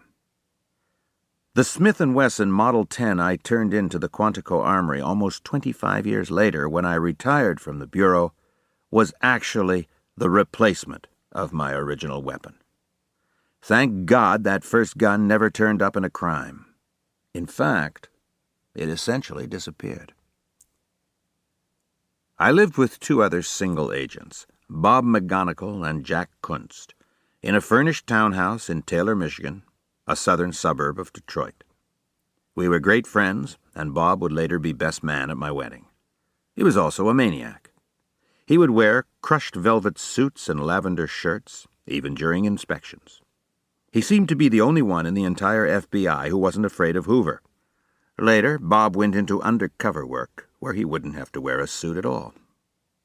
He'd started out in the Bureau as a clerk, taking the inside route to become a special agent. Some of the best people in the FBI began as clerks, including several I selected for the Investigative Support Unit. But in certain circles, former clerks were resented, as if they'd had special preference to become agents. Bob was the greatest I have ever known at pretext calls.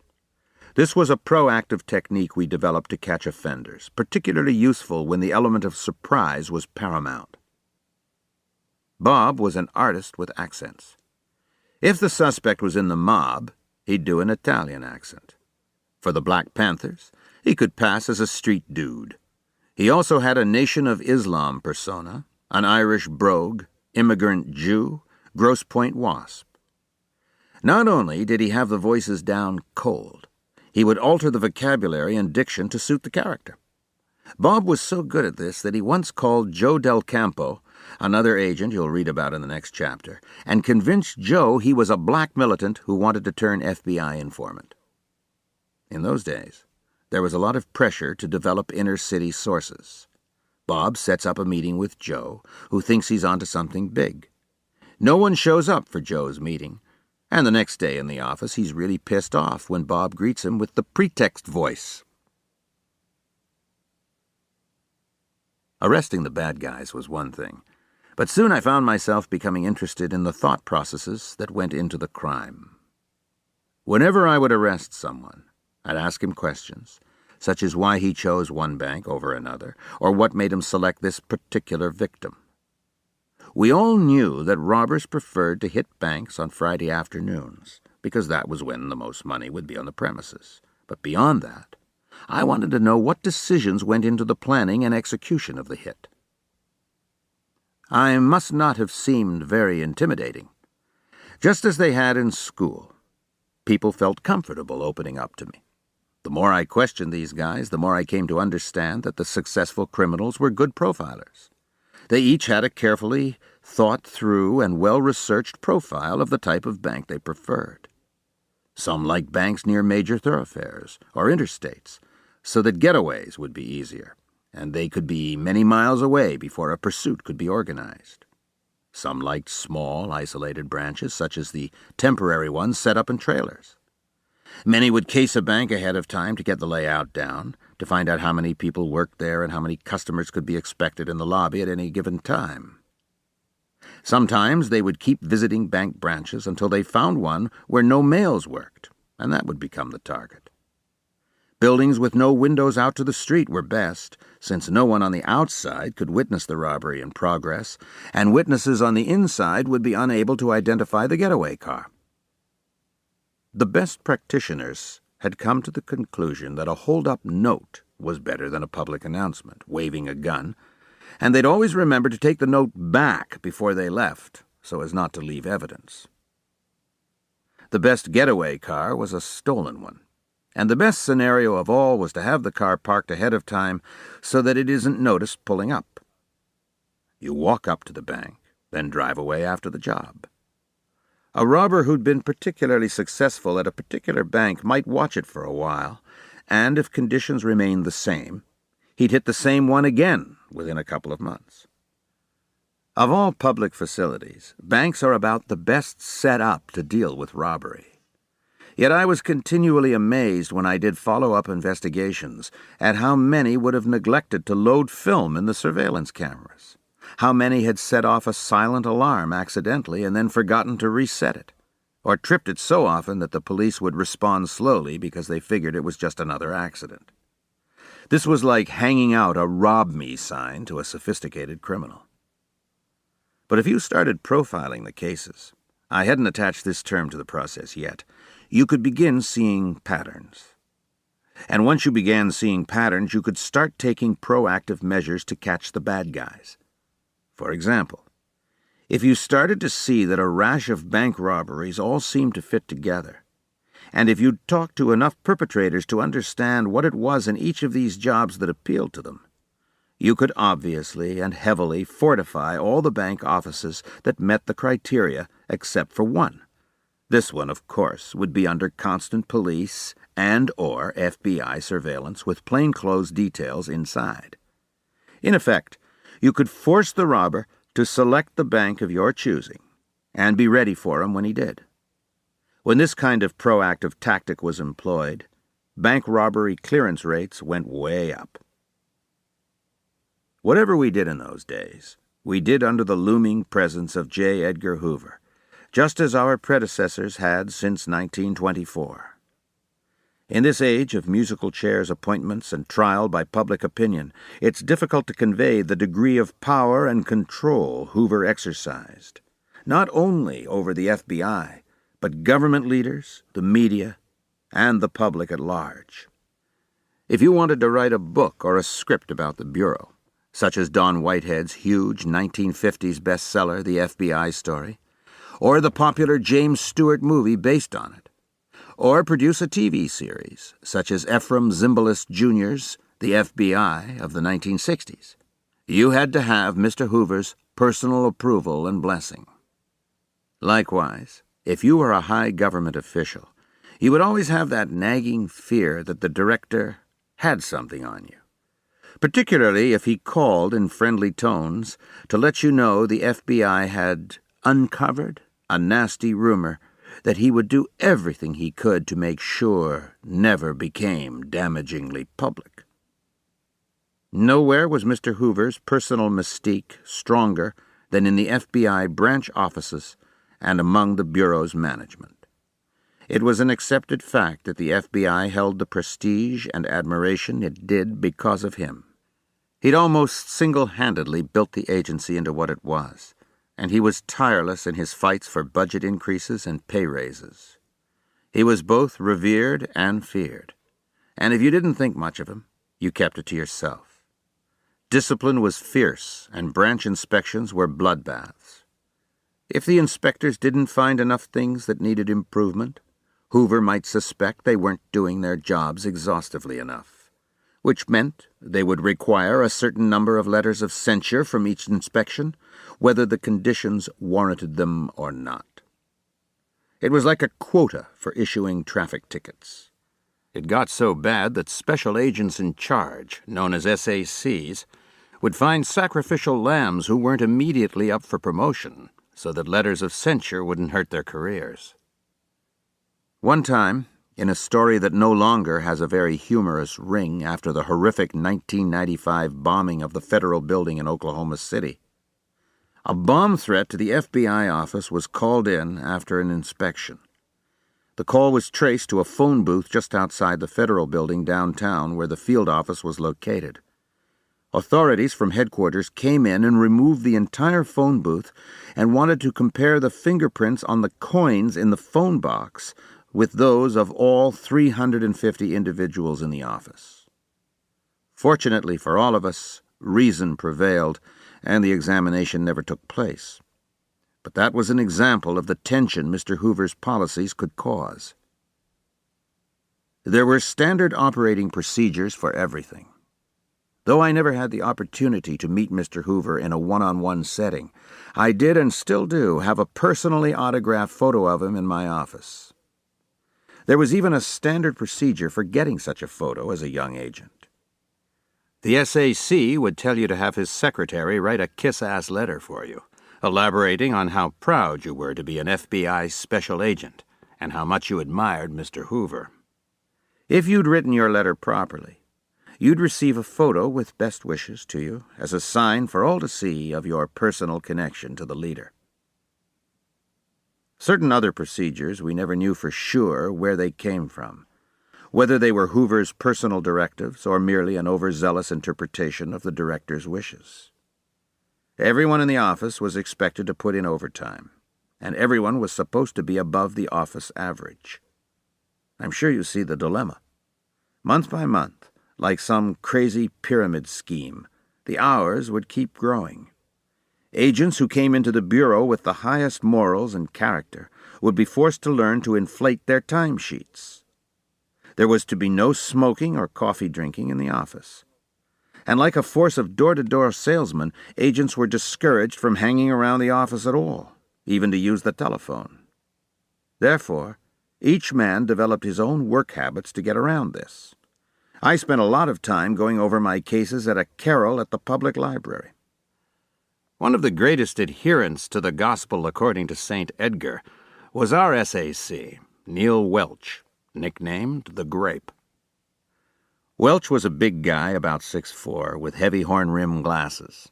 He was stern and stoic, not at all warm and fuzzy. He enjoyed a distinguished career in the Bureau, going on to head field offices in Philadelphia and New York, among others. There was some talk he would take Hoover's place when, or should I say if, the inevitable day finally arrived. In New York, Welch formed a group that was the first to effectively use the federal RICO conspiracy statutes, racketeer-influenced and corrupt organizations, against organized crime. But back in Detroit, he went by the book. Naturally and inevitably, Welch and Bob McGonigal would clash. And it happened one Saturday when we were at home. Bob got a call that the Grape wanted to see him immediately, along with our squad supervisor, Bob Fitzpatrick. So McGonigal goes in, and Welch tells him someone's been using the phone to call New Jersey. It's against the rules to use the phone for personal business. Actually, what he'd been doing could have been interpreted either way, but in the FBI, you erred on the side of caution. Welch, who could be really fierce, starts out, generally, using good interrogation techniques that put the subject on the spot. Okay, McGonigal, what about those telephone calls? So Bob starts confessing to any call he can think of, because he's afraid Welch might have something more serious on him, And maybe he can satisfy the SAC's wrath by giving him the petty stuff. Welch rises to his full imposing height, leans over his desk, and points his finger menacingly. McGonagall, let me tell you something. You've got 2 strikes against you. First, you're a former clerk. I hate fucking clerks. The second thing is, if I ever see you wearing a lavender-colored shirt, particularly during inspection, I'm going to kick your ass up and down East Jefferson Street. And if I ever see you near a telephone, I'm going to throw your ass down the elevator shaft. Now, get out of my office. Bob comes home a beaten man, convinced he's going to be fired. Jack Kunst and I really feel sorry for him, but what Fitzpatrick tells me the next day is that after McGonagall left, he and Welch sat there laughing their asses off.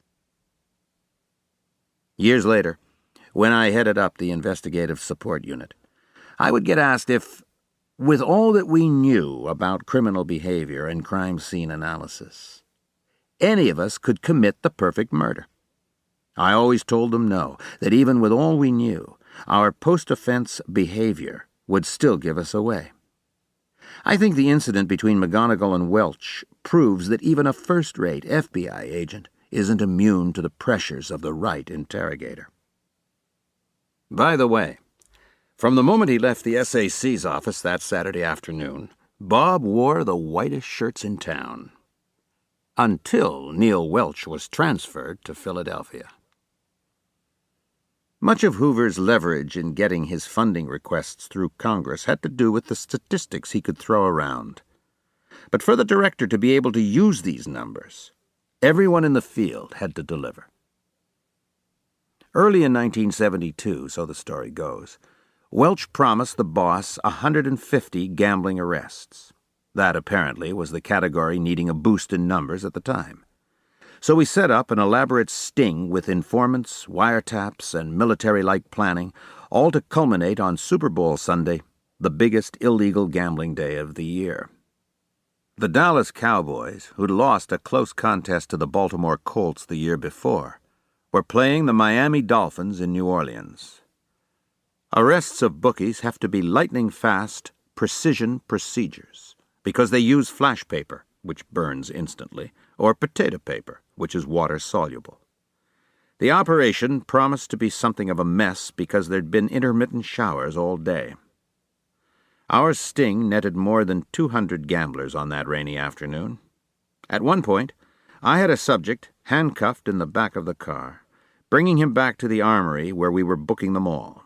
He was a charming guy, friendly. He was handsome, too, looked like Paul Newman. He said to me, "Sometime when this is all over, we ought to get together for some racquetball."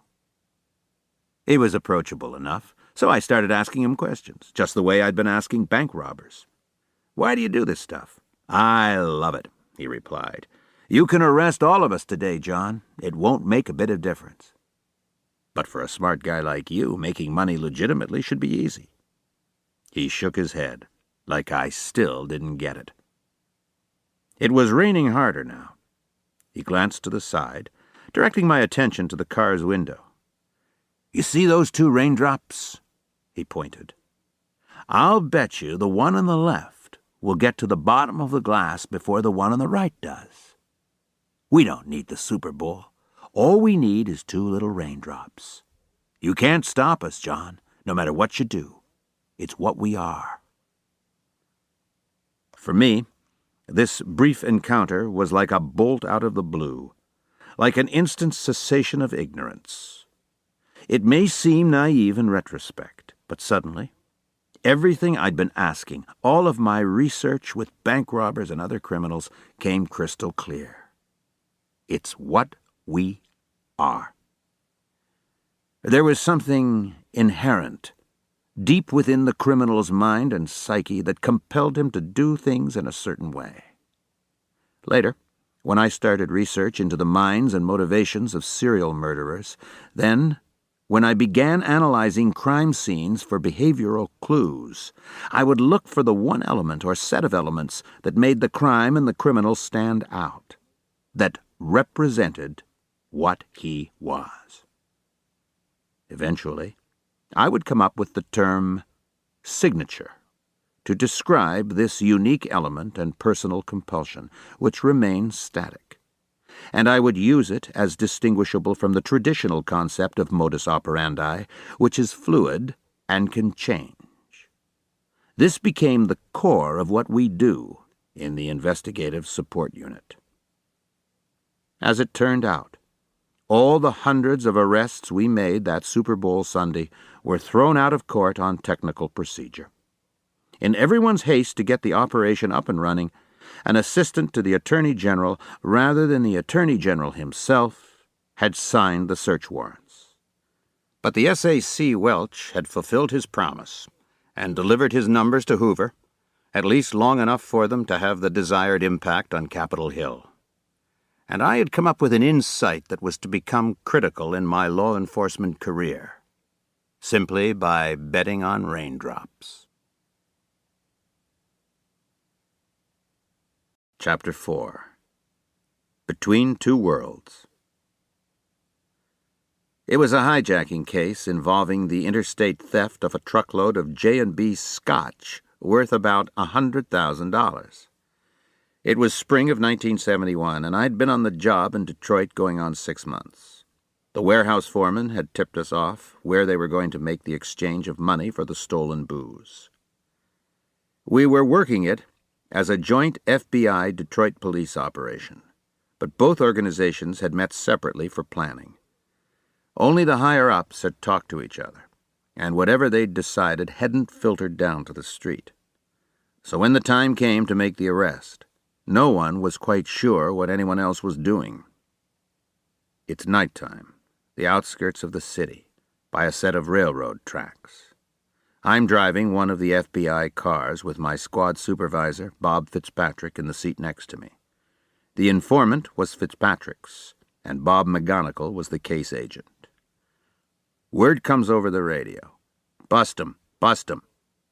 We all come screeching to a halt, surrounding this semi. The driver opens the door, bolts out, and starts running. Along with an agent in another car, I open the door and get out, pull out my gun, and start running after him. It's dark. We're all dressed down. No suits or ties or anything. And I'll never, ever forget the whites of his eyes as I see a uniformed cop holding a shotgun aimed directly at me, and he's yelling, "Halt, police, drop the gun."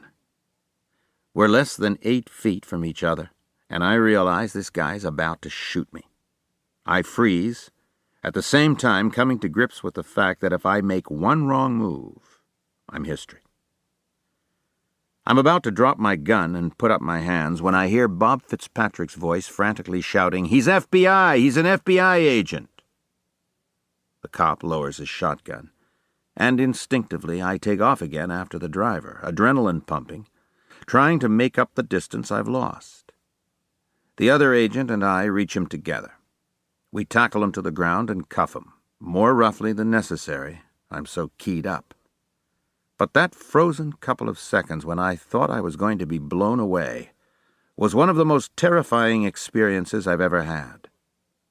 Many times since then, as I've tried to put myself in the shoes and heads of rape and murder victims, as I've forced myself to imagine what they must have been thinking and going through at the moment of attack, I've recalled my own fear, and it's helped me to really understand cases from the victim's point of view.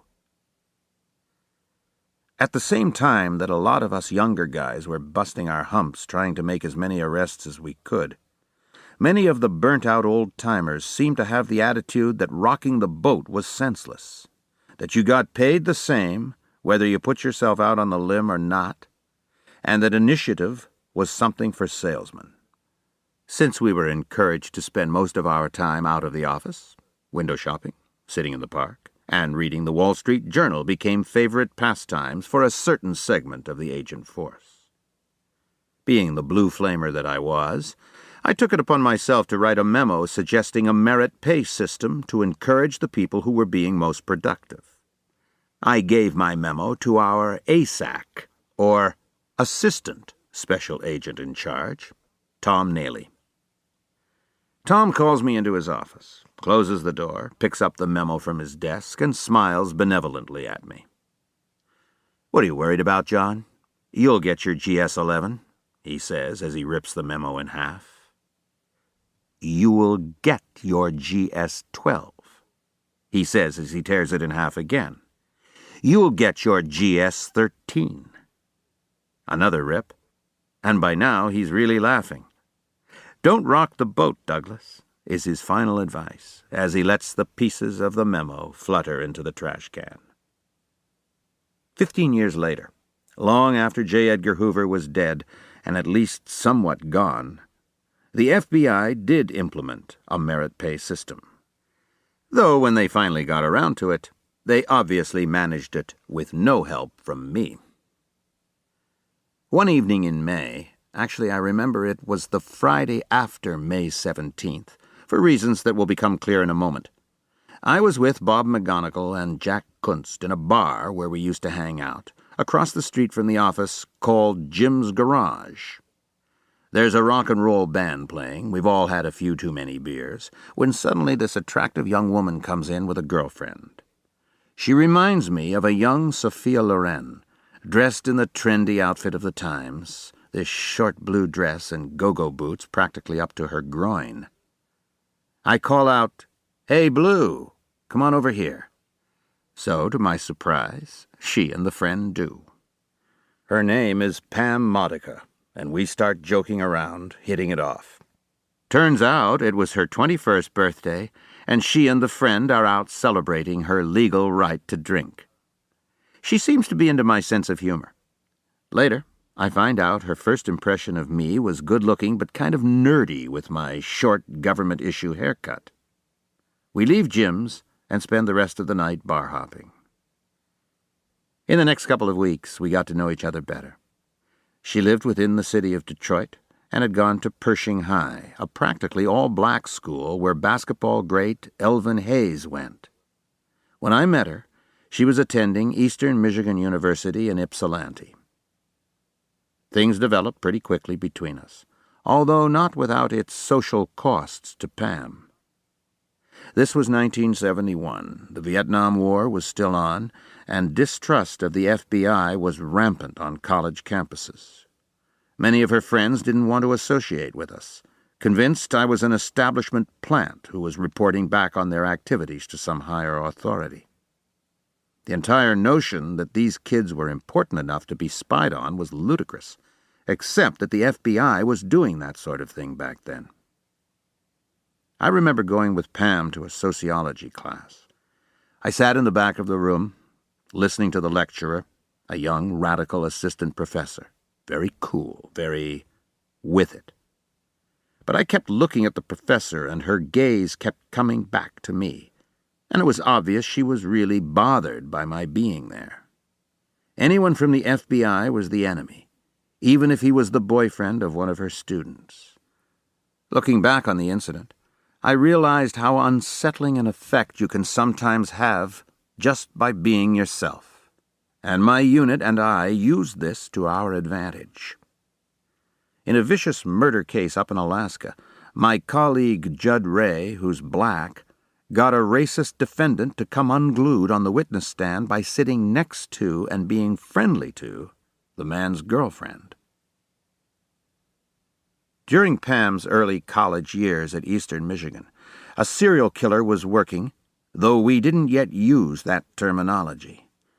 He'd struck first in July of 1967, when a young woman named Mary Flesher disappeared from the campus. Her decomposed body was found a month later. She'd been stabbed to death and her hands and feet hacked off. A year later, the body of Joan Schell, a student at the University of Michigan in nearby Ann Arbor, was discovered. She'd been raped and stabbed almost 50 times.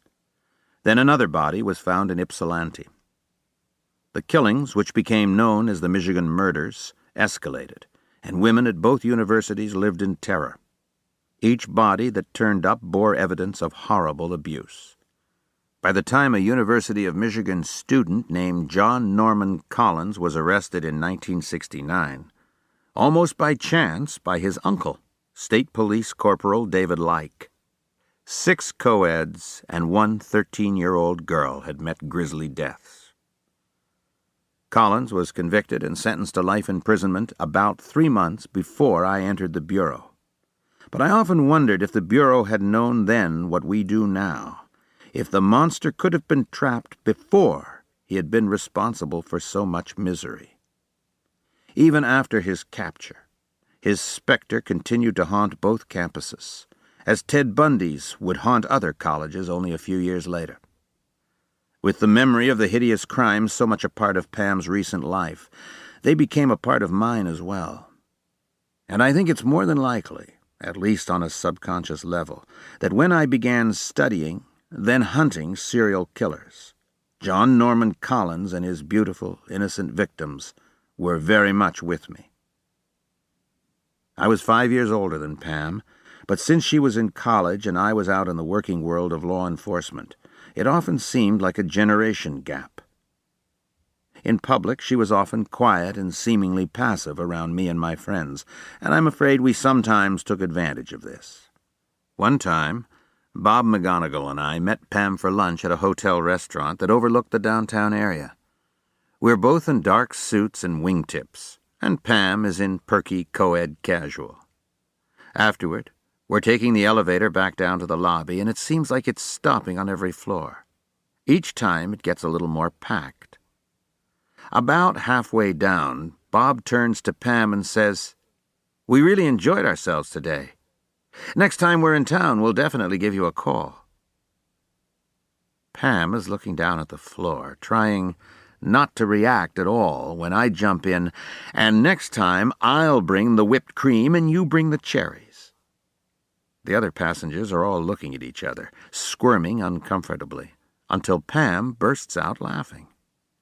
Then they look at the three of us like we're some kind of perverts. Pam was scheduled to be an exchange student in Coventry, England for the fall semester. By late August, when she flew over, I was pretty sure she was the girl I wanted to marry. It never occurred to me at the time to ask Pam if she had similar feelings about me. I just assumed that she must. While she was away, we wrote to each other constantly. I spent a lot of time at her family's house at 622 Alameda Street, near the Michigan State Fairgrounds. Pam's father had died when she was a little girl, but I took advantage of the hospitality of her mom, Rosalie, eating there several nights a week and profiling her, as well as Pam's brothers and sisters, to try to figure out what Pam was like. During this time, I met another woman whom Pam thereafter referred to, though she had never met her, as the golf babe. Again, we met at a bar, and when I look back on it, I must have been spending more than my share of time in bars. She was in her early 20s, quite attractive, and recently out of college. We'd practically just met when she insists I come home with her to dinner. It turns out she lives in Dearborn, which is Ford World Headquarters, and her father is a major auto executive. They live in this big stone house with a swimming pool, original art, fancy furniture. Her father's in his late 40s, the image of corporate success. Her mother is gracious and elegant. We're sitting at the dinner table, flanked by my new friends, a younger brother and sister.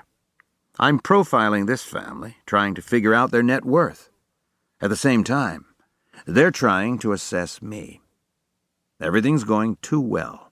They seem impressed that I'm an FBI agent, a welcome change from what I'm used to from Pam's circle. But of course, these people are as establishment as they come. I'm really getting nervous, and I realize the reason is that they've practically got me married off. The father's asking me about my family, my background, my military service. I tell him about my job running Air Force Base athletic facilities. Then he tells me that he and an associate own a golf course near Detroit. He goes on about this fairway and that dogleg, and I'm upping my estimate of his assets by the second. "John, do you play golf?" he asks. "No, Dad," I respond, without missing a beat, "but I'd sure like to learn." That was it. We all break up. I spent the night there on the couch in the den. In the middle of the night, I was visited by the girl who had somehow managed to sleepwalk down to see me. Maybe it was the idea of being in this fancy house. Maybe it was my instinctive fear since I joined the bureau of being set up. But I was scared off by her aggressiveness, which matched that of the rest of her family. I left the next morning, having enjoyed their hospitality and a terrific dinner. But I knew I'd lost my shot at the good life. Pam came home from England a couple of days before Christmas, 1971. I'd decided to pop the question and had bought a diamond engagement ring. In those days, the Bureau had contacts for just about anything you wanted to buy. The company from whom I bought the ring was grateful to us for cracking a jewelry heist and gave excellent deals to agents. With this preferred price, the biggest diamond ring I could afford was 1.25 carats. But I decided if she first saw it at the bottom of a champagne glass, not only would she think I was exceedingly clever, it would also make the diamond look as if it were 3 carats. I took her to an Italian restaurant on 8 Mile Road near her house. My intention was that whenever she got up to go to the ladies' room, I'd drop the ring into her glass. But she never went. So the next night, I took her to the same restaurant again, but with the same results. Having sat on numerous stakeouts by that time, where sitting in a car for hours on end and having to hold it in was a genuine occupational drawback, I really had to admire her. But maybe this was supposed to be some sort of divine message that I wasn't ready to jump into marriage. The next night was Christmas Eve, and we were at her mother's house with the entire family crowded around. This was my now or never moment. We'd been drinking Asti Spumante, which she loved. Finally, she left the room for a minute to go into the kitchen. When she came back, she was sitting in my lap. We drank a toast, and if I hadn't stopped her, she would have swallowed the ring. So much for looking like 3 carats. She never even saw it until I pointed it out. I wondered if there was a message here. The important thing, though, was that I'd set up my interrogation scene to obtain the intended result. Having staged the scene so carefully, surrounding us with her siblings and her mother, who adored me, I hadn't left Pam many options. She said yes. We'd be married the following June. For their second-year assignments, most of the single agents were being sent to New York or Chicago, under the logic that it would be less of a hardship for them than the married guys. I didn't have any particular preference, and ended up assigned to Milwaukee, which sounded like an okay city, even though I'd never been there, and had no real idea where it was. I would move there in January and get settled in, then Pam would join me after the wedding. I found a place in the Juneau Village Apartments on Juneau Avenue, not too far from Milwaukee Field Office in the Federal Building on North Jackson Street. This turned out to be a tactical mistake, because whatever happened, the response was always, "Go get Douglas, he's only 3 blocks away." Even before I arrived in Milwaukee, the women in the office knew who I was, specifically one of only 2 single agents.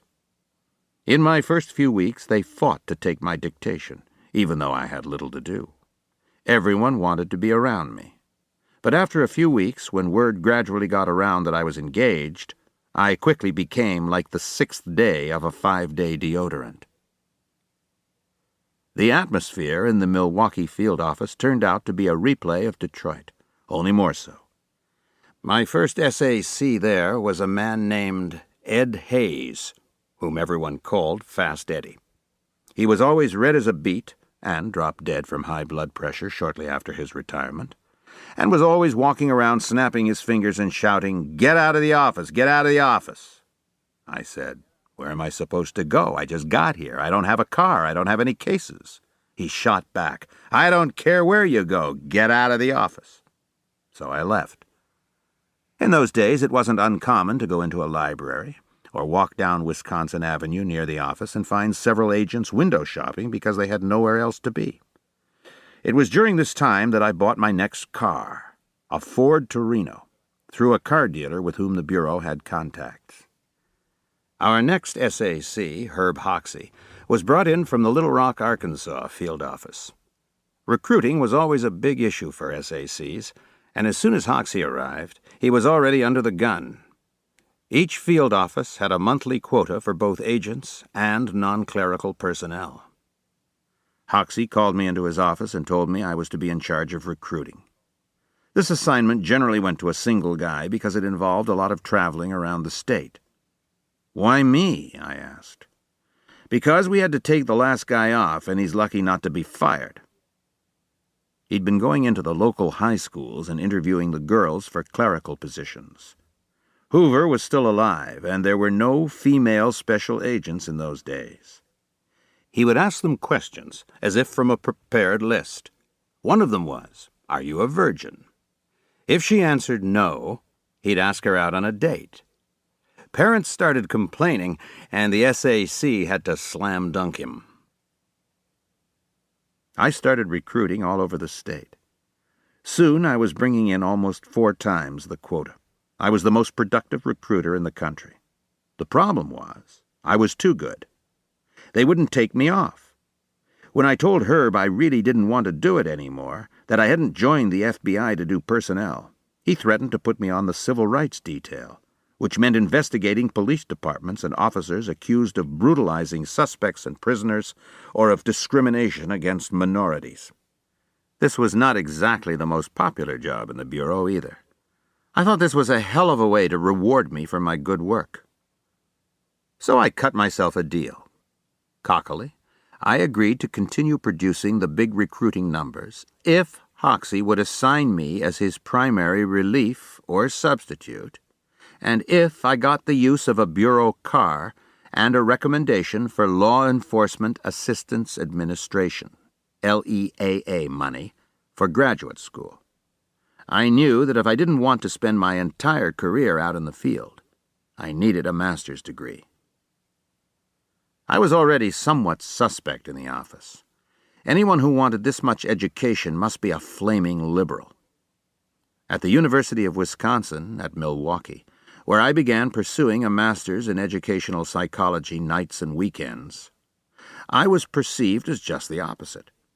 Most of the professors were suspicious of having an FBI agent in their classes, and I never had much patience with all the touchy-feely stuff that was so much a part of psychology. "John, I want you to introduce yourself to your neighbor here and tell him what John Douglas is really like." One class, we were all sitting around in a circle. Circles were big in those days. It gradually dawns on me that no one is talking to me. I try to become part of the conversation, but no one will say anything. Finally, I just said, "What is the problem here, folks?" It turns out I have a metal-handled comb sticking out of my jacket pocket, and they all think it's an antenna, that I'm recording the class and transmitting it back to headquarters. The paranoid self-importance of these people never ceased to amaze me. At the beginning of May, 1972, J. Edgar Hoover died quietly in his sleep at home in Washington. Early in the morning, teletype messages flew from headquarters to every field office. In Milwaukee, we were all called in by the SAC to hear the news. Even though Hoover was in his late 70s and had been around forever, no one really thought he'd ever die. With the king now dead, we all wondered where a new king was going to come from to take his place. L. Patrick Gray, a deputy attorney general and Nixon loyalist, was appointed acting director. He was popular at first for such innovations as finally allowing female agents. It wasn't until his administration loyalties began to conflict with the needs of the Bureau that he began to slip. I was recruiting in Green Bay a few weeks after Hoover's death when I get a call from Pam. She tells me the priest wants to meet with us a few days before the wedding. I'm convinced he thinks he can convert me to Catholicism and score some points with the church brass. But Pam's a good Catholic who's been brought up to respect and obey what the priests tell her. And I know she'll badger the hell out of me if I don't surrender peacefully. We come to St. Rita's Church together, only she goes in to see the priest by herself first. It reminds me of the police station back when I was in college in Montana, when they separated all of us to check our stories. I'm sure they're planning the conversion strategy. When they finally call me in, the first thing I say is, "What do you two have in store for the Protestant kid?" The priest is young and friendly, probably in his early 30s. He asks me these general questions such as, "What is love?" I'm trying to profile him, trying to figure out if there's a particular right answer. These interviews are like the SATs. You're never sure if you've prepared properly. We get into birth control, how the kids are going to be raised, that sort of thing. I start asking him how he feels about being a priest, being celibate, not having his own family. The priest seems like a nice guy, but Pam has told me St. Rita's is a strict, traditional church, and he's uncomfortable around me. Maybe because I'm not Catholic, I'm not sure. I think he's trying to break the ice when he asks me, "Where did you two meet?" Whenever there's been stress in my life, I've always started joking around, trying to relieve the tension. Here's my opportunity, I think, and I can't resist it. I slip my chair closer to him. "Well, Father," I begin, "you know I'm an FBI agent. I don't know if Pam told you her background." All the while I'm talking, I'm getting closer to him, locking in the eye contact I'd already learned to use in interrogations. I just don't want him to look at Pam because I don't know how she's reacting. We met at a place called Jim's Garage, which is a topless go-go bar. Pam worked there as a dancer and was quite good. What really got my attention, though, was she was dancing with these tassels on each of her breasts, and she got them spinning in opposite directions. Take my word for it, it was really something to see. Pam is deathly quiet, not knowing whether to say anything or not. The priest is listening in rapt attention. "Anyway, Father, she got those tassels spinning in opposite directions with greater and greater velocity, when all of a sudden, one of them flew off into the audience. Everyone grabbed for it. I leaped up and caught it and brought it back to her. And here we are today." His mouth is gaping open. I've got this guy totally believing me when I just break up and start laughing, just as I did for my phony junior high school book report. "You mean this isn't true?" he asks. By this point, Pam has broken up too. We both just shake our heads. I don't know whether the priest is relieved or disappointed. Bob McGonigal was my best man. The morning of the wedding was rainy and dreary, and I was itching to get on with it. I had Bob call Pam at her mother's house and asked if she'd seen or heard from me. She, of course, said no, and Bob offered as how I hadn't come home the night before, and he was afraid I was getting cold feet and backing out.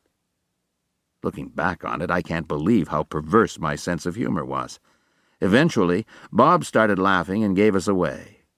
But I was a little disappointed not to have gotten more of a reaction out of her. Afterward, she told me she was so shell-shocked about all the arrangements and so concerned about having her curly hair frizz up in the humidity that the mere disappearance of the groom was a minor concern. When we exchanged our vows in church that afternoon and the priest pronounced us husband and wife, I was surprised that he had some kind words to say about me. "I met John Douglas for the first time the other day, and he got me thinking long and hard about how I feel about my own religious beliefs." God knows what I said to make him think so deeply, but sometimes he works in mysterious ways. The next time I told the tassel story to a priest, it was the one Pam had called in to pray over me in Seattle. And I got him believing it too. We had a brief honeymoon in the Poconos. Heart-shaped bathtub, mirrors on the ceiling, all the classy stuff. Then drove to Long Island, where my parents had a party for us, since few people in my family had been able to come to the wedding. After we were married, Pam moved to Milwaukee. She'd graduated and become a teacher. New teachers all had to do their time serving as substitutes in the roughest inner-city schools. One junior high was particularly bad. Teachers there routinely were shoved and kicked, and a number of rape attempts had been made against the younger female teachers.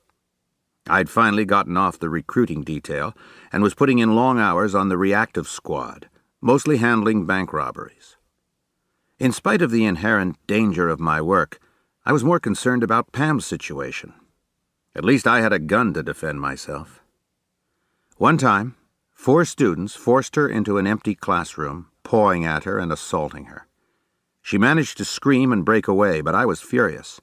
I wanted to take some other agents down to the school and kick ass. My best buddy at the time was an agent named Joe Del Campo, who worked with me on bank robbery cases.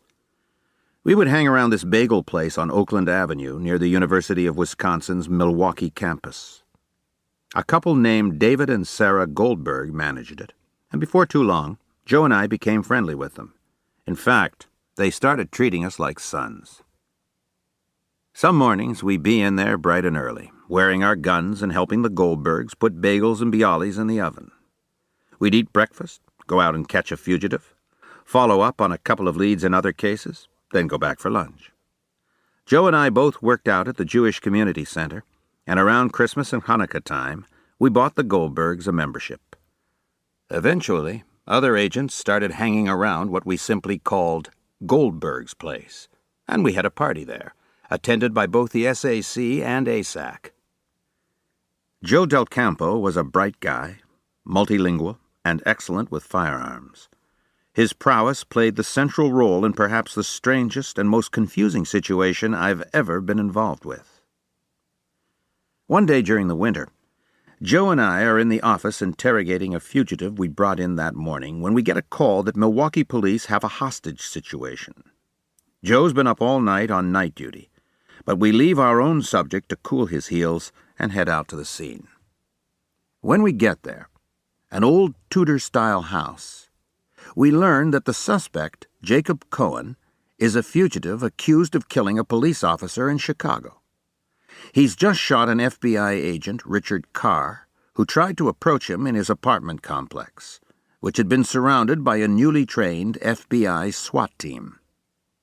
The crazy guy then ran through the SWAT team perimeter, taking 2 rounds in the buttocks. He grabs a young boy shoveling snow and runs into a house.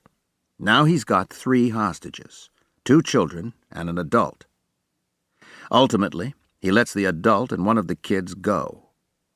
He holds on to the young boy whose age we estimate at about 10 to 12. At this point, everyone's pissed off.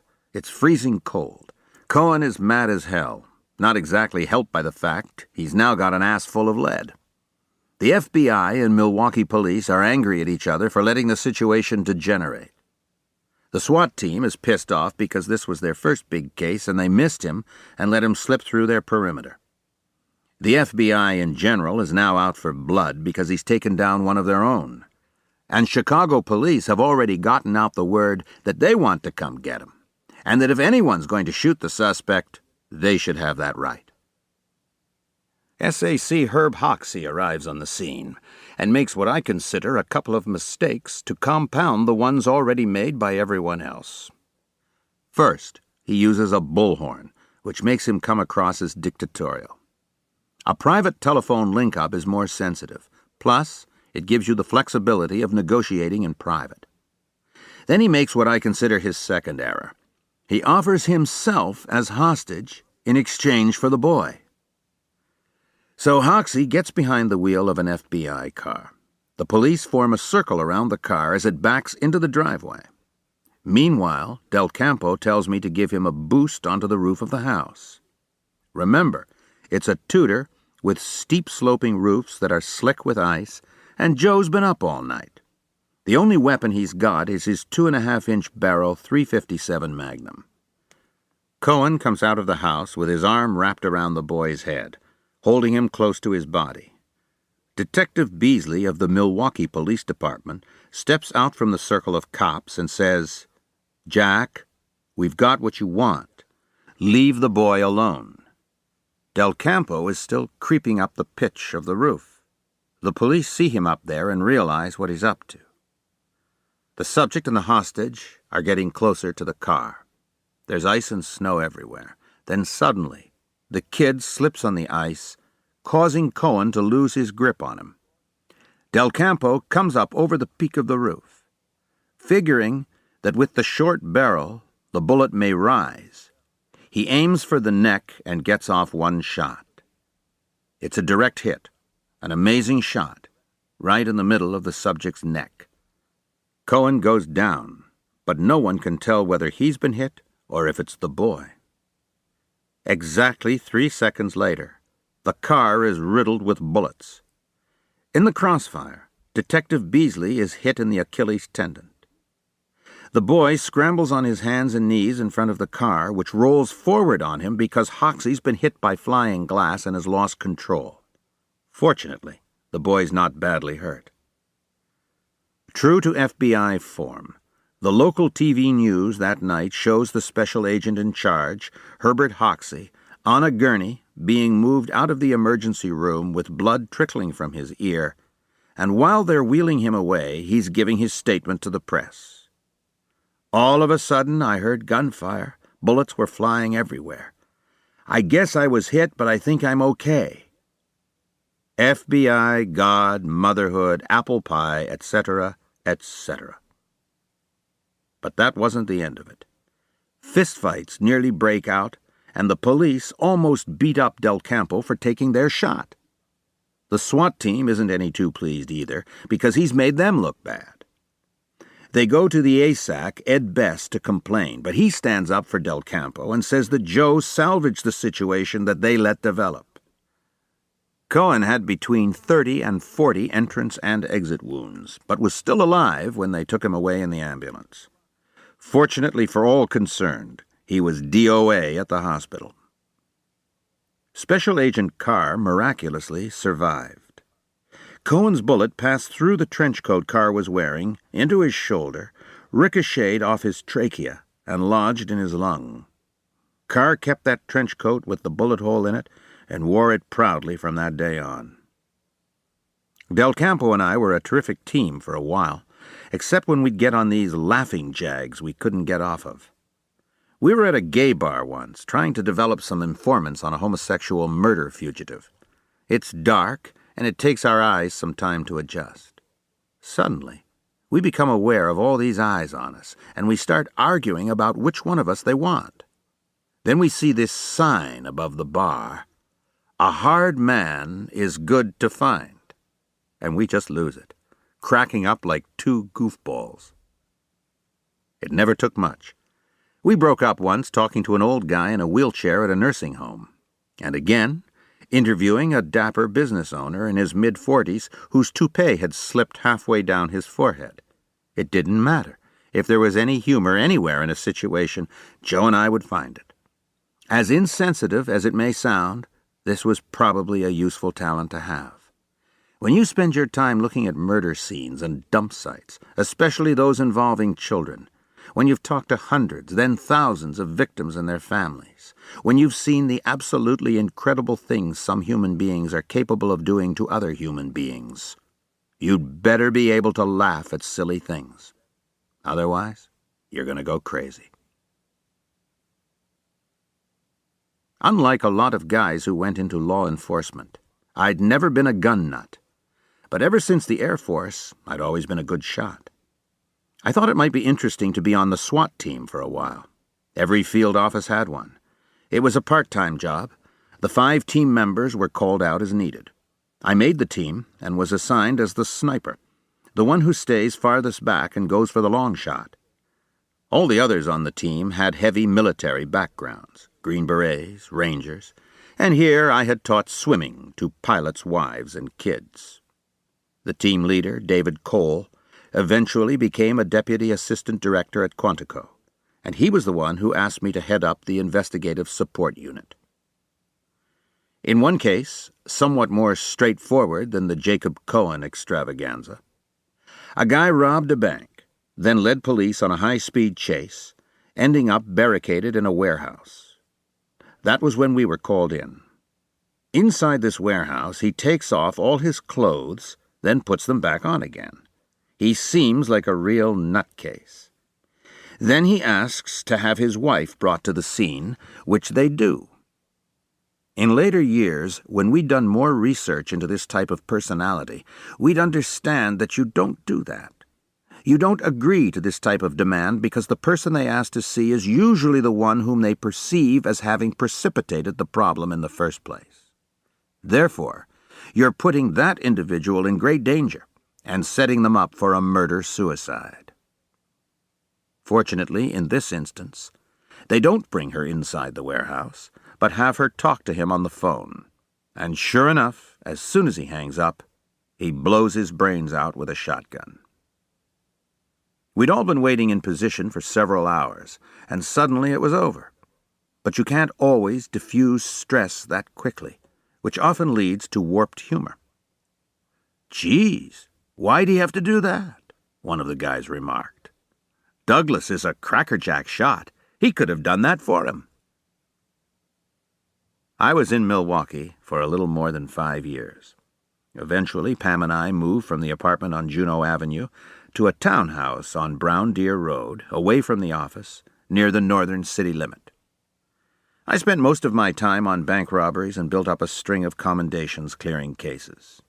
I found I was most successful when I could come up with a signature linking several crimes together, a factor that later became the cornerstone of our serial murder analysis. My only notable screw-up during this time was after Jerry Hogan replaced Herb Hoxie as SAC. Not many perks went along with the job, but one was a Bureau automobile, and Hogan was proud of his new emerald green Ford LTD. I needed a car for an investigation one day, and none was available. Hogan was out at a meeting, so I asked the ASAC, Arthur Fulton, if I could use the SACs. Reluctantly, he agreed. The next thing I know, Jerry's called me into his office and he's yelling at me for using his car, getting it dirty, and worst of all, bringing it back with a flat. I hadn't even noticed that. Now, Jerry and I got along well, so the whole time he's yelling, I can't keep from laughing. Apparently, this was a mistake.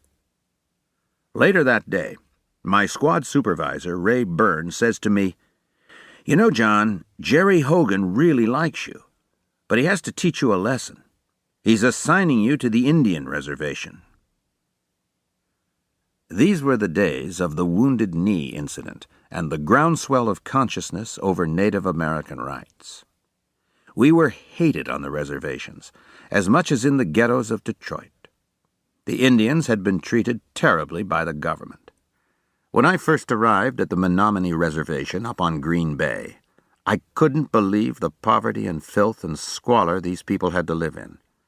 So much of their culture had been stripped away from them, they often seemed almost numb to me. Largely as a result of the deplorable conditions and the history of government hostility and indifference. On many of the reservations you saw high incidences of alcoholism, child and spouse abuse, assault, and murder. But because of the utter mistrust of the government, it was nearly impossible for an FBI agent to get any type of cooperation or assistance from witnesses. The local Bureau of Indian Affairs representatives were of no help. Even family members of victims wouldn't get involved, for fear of being seen as collaborating with the enemy.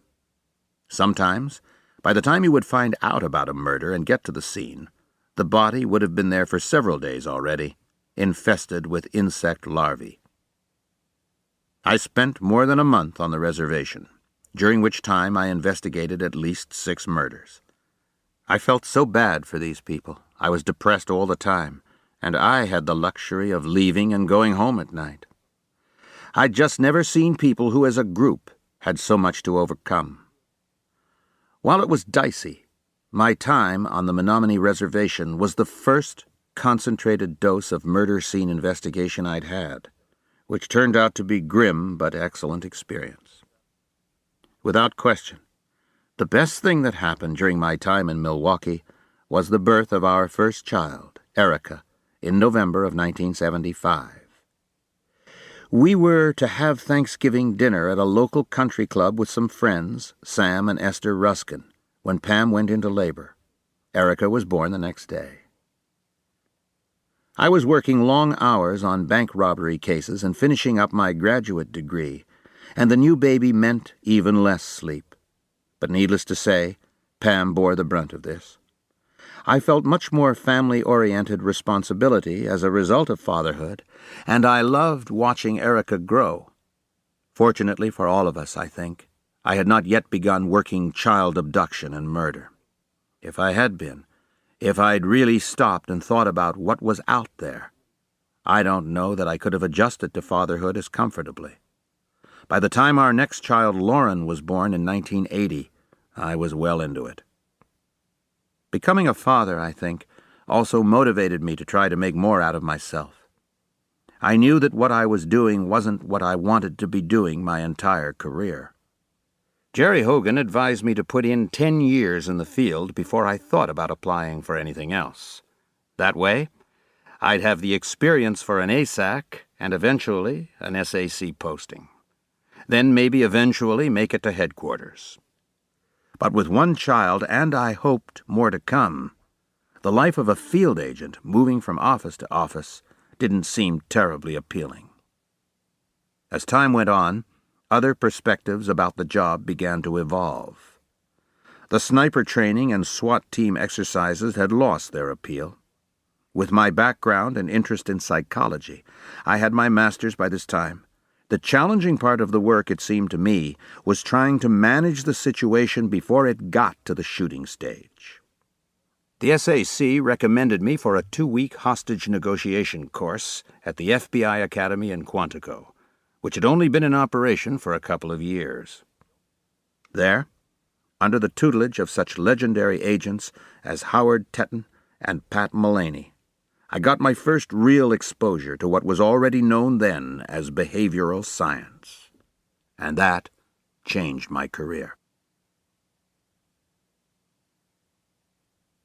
Chapter 5. Behavioral Science, or BS? I hadn't been back to Quantico since new agent training almost 5 years before, and in many ways the place had changed.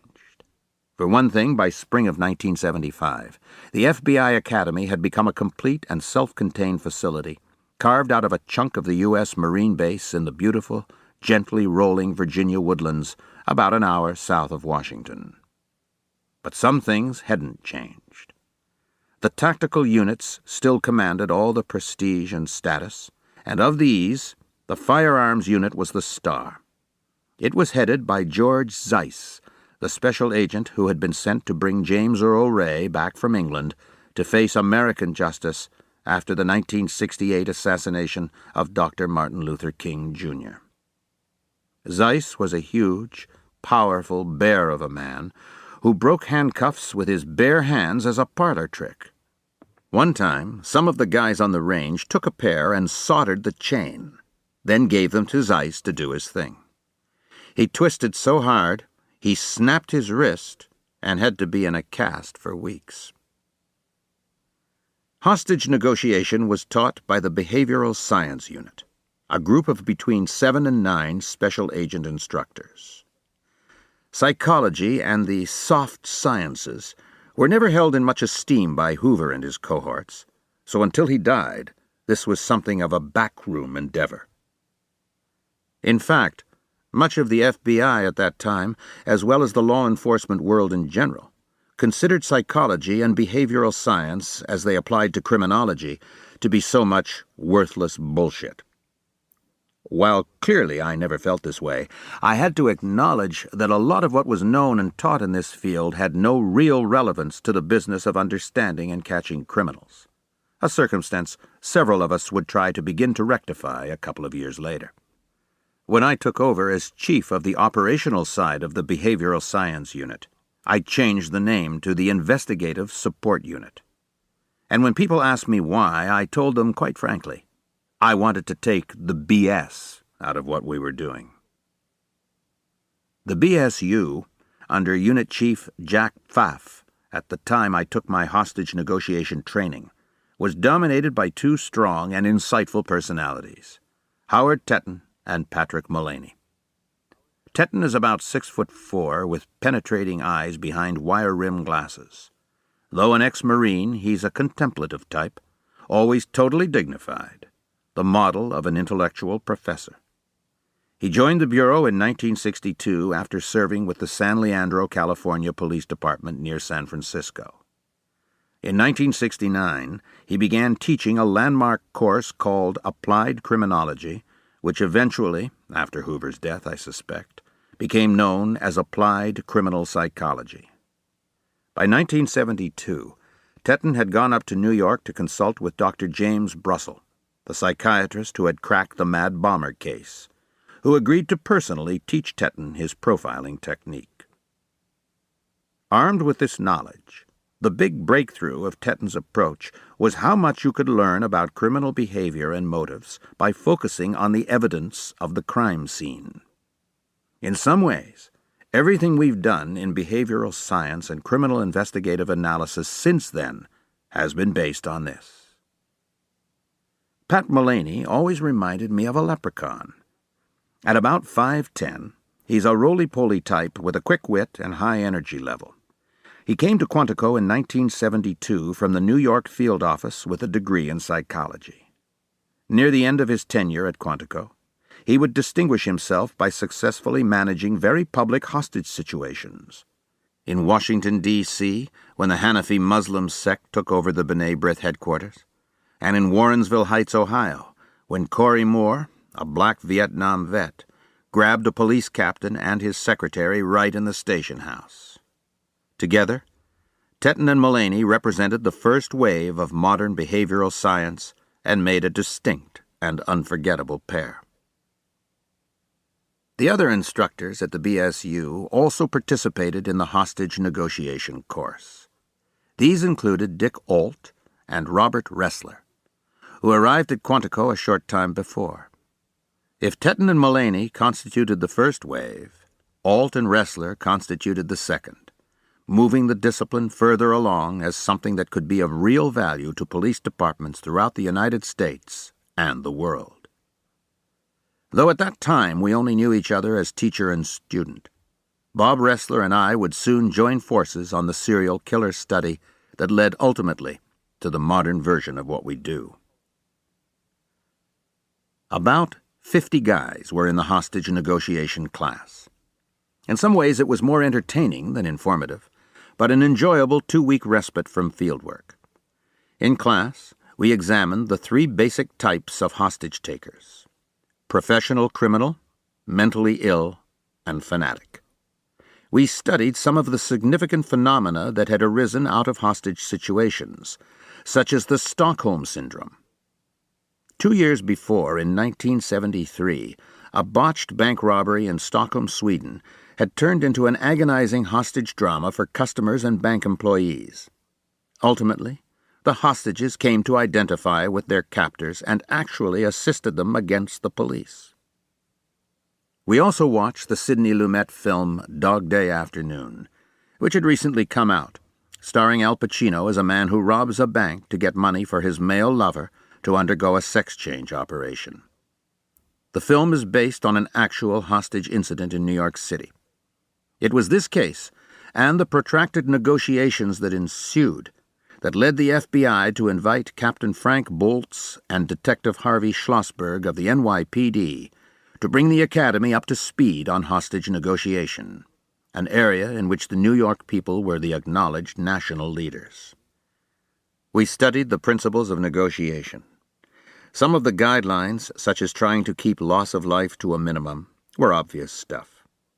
We did have the benefit of audio tapes of actual hostage situations, but it would be years later, when the next generation of instructors came in, before students would be involved in role-playing exercises, the closest you can get in the classroom to hands-on negotiating. It was also somewhat confusing, because a lot of the material had been recycled from the criminal psychology classes and didn't really fit. For example, they would give us photos and dossiers of child molesters or lust killers and discuss how such a personality would react in a hostage situation. Then, there was more firearms training, which was still the big thing at Quantico. Much of what we eventually came to teach about hostage negotiation was learned not in the classroom from other agents, but in the cold crucible of the field. As I mentioned, one of the cases that earned Pat Mullaney his reputation was that of Corey Moore. Moore, who'd been diagnosed a paranoid schizophrenic, made a number of public demands after taking the Warrensville Heights, Ohio police captain and his secretary hostage in the captain's own office. Among them was that all white people leave the earth immediately. Now, in negotiating strategy, you don't want to give in to demands if you can possibly help it. Some demands, however, aren't terribly feasible under any circumstances. This certainly qualified as one of those. The case got so much national attention that the President of the United States, Jimmy Carter, offered to speak with Moore and help resolve the situation. While this was certainly well-intentioned on Mr. Carter's part, and indicative of the willingness he subsequently demonstrated for attempting to settle seemingly intractable conflicts around the world, this was not good negotiating strategy, and I would never want it to happen in a situation I was managing. Neither did Pat Mullaney. The problem with offering up the top guy, in addition to encouraging other desperate little people to try the same thing, is that you lose your maneuvering room. You always want to negotiate through intermediaries, which allows you to stall for time and avoid making promises you don't want to keep.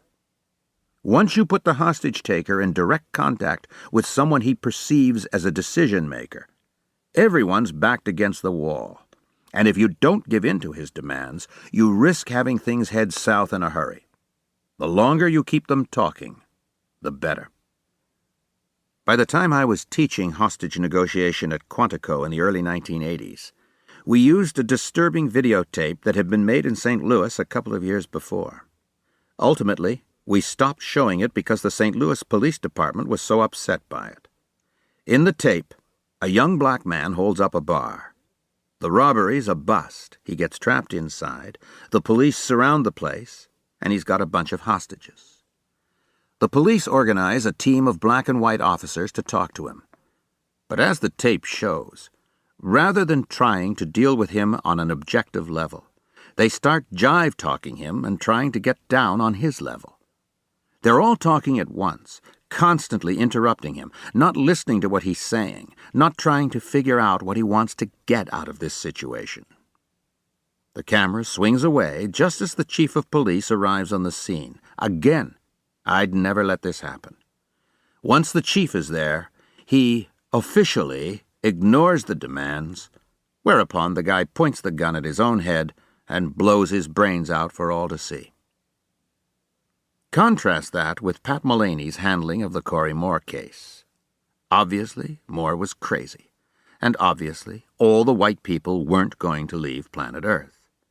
But by listening to the subject, Mullaney was able to discern what Moore really wanted and what would satisfy him. Mullaney offered Moore a press conference in which to air his views, and Moore released the hostages bloodlessly. During the course at Quantico, my name got around the behavioral science unit, and Pat Mullaney, Dick Ault, and Bob Ressler recommended me to Jack Pfaff.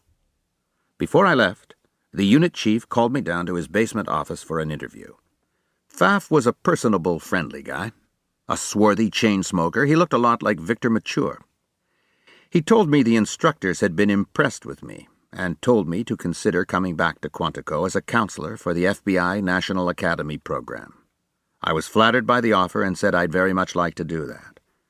Back in Milwaukee, I was still on the reactive squad and the SWAT team, but was spending much of my time going around the state training business executives on how to deal with kidnapping and extortion threats, and bank officers on how to deal with the single bandit and gang-armed robberies that were plaguing rural banks particularly. It was amazing how naive some of these sophisticated businessmen were about personal security, allowing their schedules, even their vacation plans, to be published in local newspapers and company newsletters. In many cases, they were sitting ducks for would-be kidnappers and extortionists. I tried to teach them and their secretaries and subordinates how to evaluate calls and requests for information, and how to determine whether an extortion call that came in was genuine or not. For example, it wasn't unusual for an executive to get a call that his wife or child had been kidnapped and that he was to take a certain amount of money to such and such a drop. In point of fact, that wife or child was perfectly safe and in no danger the entire time, but the would-be profiteer had known that the family member would be unreachable for whatever reason, and if the criminal had one or two legitimate-sounding facts, he could convince the panicked executive to accede to his demands. By the same token, we were able to cut down on the success of bank robberies by getting officials to institute some simple procedures. One of the common robbery techniques was to wait outside early in the morning when the branch manager would arrive to open for the day. The subject would grab the guy. Then, as other unsuspecting employees would arrive for work, they'd be taken too. The next thing you know, you have a whole bank branch full of hostages and a major mess on your hands. I got some of the branches to institute a basic code system. When the first person arrived in the morning and found that the coast was clear, he or she would do one thing: adjust a curtain, move a plant, turn on a particular light, whatever, to signal to everyone else that all was okay. If that signal was absent when the second person arrived, he or she would not go in, but would call the police immediately. Likewise, we trained tellers, who are the real key to any bank's security, what to look for and what to do in panic situations without becoming dead heroes. We explained the proper handling of exploding money packs, which were just then going into wide usage. And based on the interviews I'd done with a number of successful bank robbers, I instructed tellers to take the hold-up note as it was presented to them, then, nervously, drop it on the floor on their side of the cage rather than hand it back to the robber, thereby preserving a valuable piece of evidence. I knew from my interviews that robbers don't like to hit banks cold, so it could be extremely valuable to make a note of individuals coming into the branch whom you've never seen before, particularly with a simple or routine request, such as the exchange of paper money for a roll of dimes. If the teller had been able to jot down a license number or noted any kind of ID, a subsequent robbery could often be solved quickly. I'd begun hanging out with city homicide detectives and around the medical examiner's office. Any forensic pathologist, as well as most good detectives, will tell you that the single most important piece of evidence in any murder investigation is the victim's body, and I wanted to learn as much as I could. I'm sure part of the fascination also went back to my youthful days of wanting to be a veterinarian and to understand how the structures and functions of the body related to living. But though I enjoyed working both with the homicide squad and the ME's staff, what really interested me was the psychological side. What makes a killer tick? What makes him commit a murder under the particular circumstances he does? During my weeks at Quantico, I'd been exposed to some of the most bizarre murder cases, and one of the most bizarre of all turned out to be practically in my backyard, actually about 140 miles away, but that was close enough. Back in the 1950s, Edward Gein had been a recluse living in the farming community of Plainfield, Wisconsin. Population, 642. He'd begun his criminal career quietly as a grave robber. His particular interest was the corpse's skin, which he removed, tanned, and draped across his own body, in addition to adorning a tailor's dummy and various home furnishings. At one point, he'd considered a sex change operation, still revolutionary in the Midwest of the 1950s, and when that seemed impractical, decided on the next best thing, which was making himself a woman's suit out of real women. Some speculate he was trying to become his dead, domineering mother. If this case is starting to sound familiar, Aspects of it were used by both Robert Bloch in his novel Psycho, made into the Hitchcock film classic, and Thomas Harris in The Silence of the Lambs. Harris picked up the story while sitting in on our classes at Quantico. Gein could probably have continued living in ghoulish obscurity had his fantasy needs not expanded into creating more corpses to harvest. When we began our serial killer study, this escalation is something we came to recognize in virtually all cases. Gein was charged with the murder of 2 middle-aged women, though likely there were more. In January of 1958, he was found legally insane, and then spent the rest of his life in the Central State Hospital at Waupun and the Mendota Mental Health Institute, where he was always a model prisoner. In 1984, Gein died peacefully at age 77 in the Mendota Geriatric Ward. Needless to say, as a local detective or a special agent in the field, you don't get to see this sort of thing too often. When I got back to Milwaukee, I wanted to learn as much about the case as I could. But when I checked with the State Attorney General's office, I found that the records had been sealed because of the insanity angle.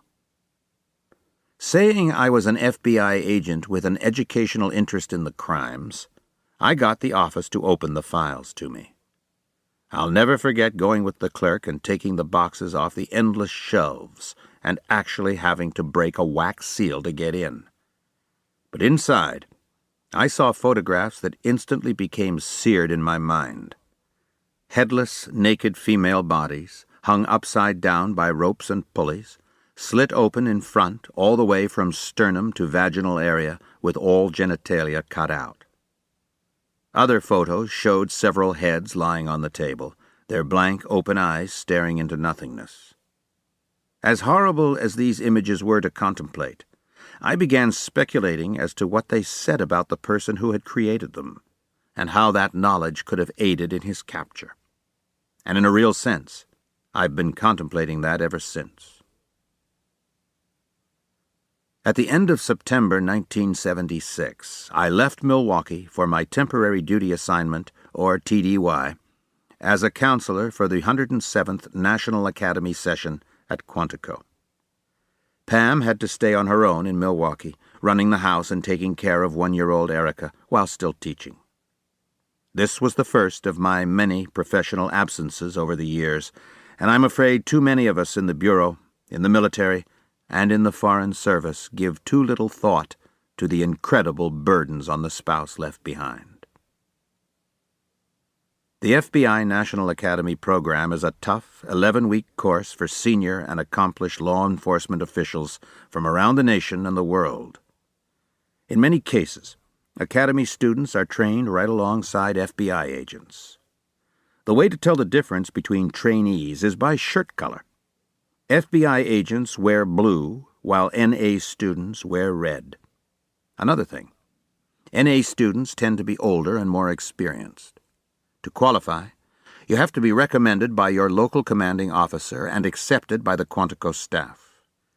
Not only does the National Academy provide expert training in the latest in law enforcement knowledge and techniques, it also serves as an extended and informal environment for the FBI to build personal relationships with local police officers, which has proved an invaluable resource over and over again.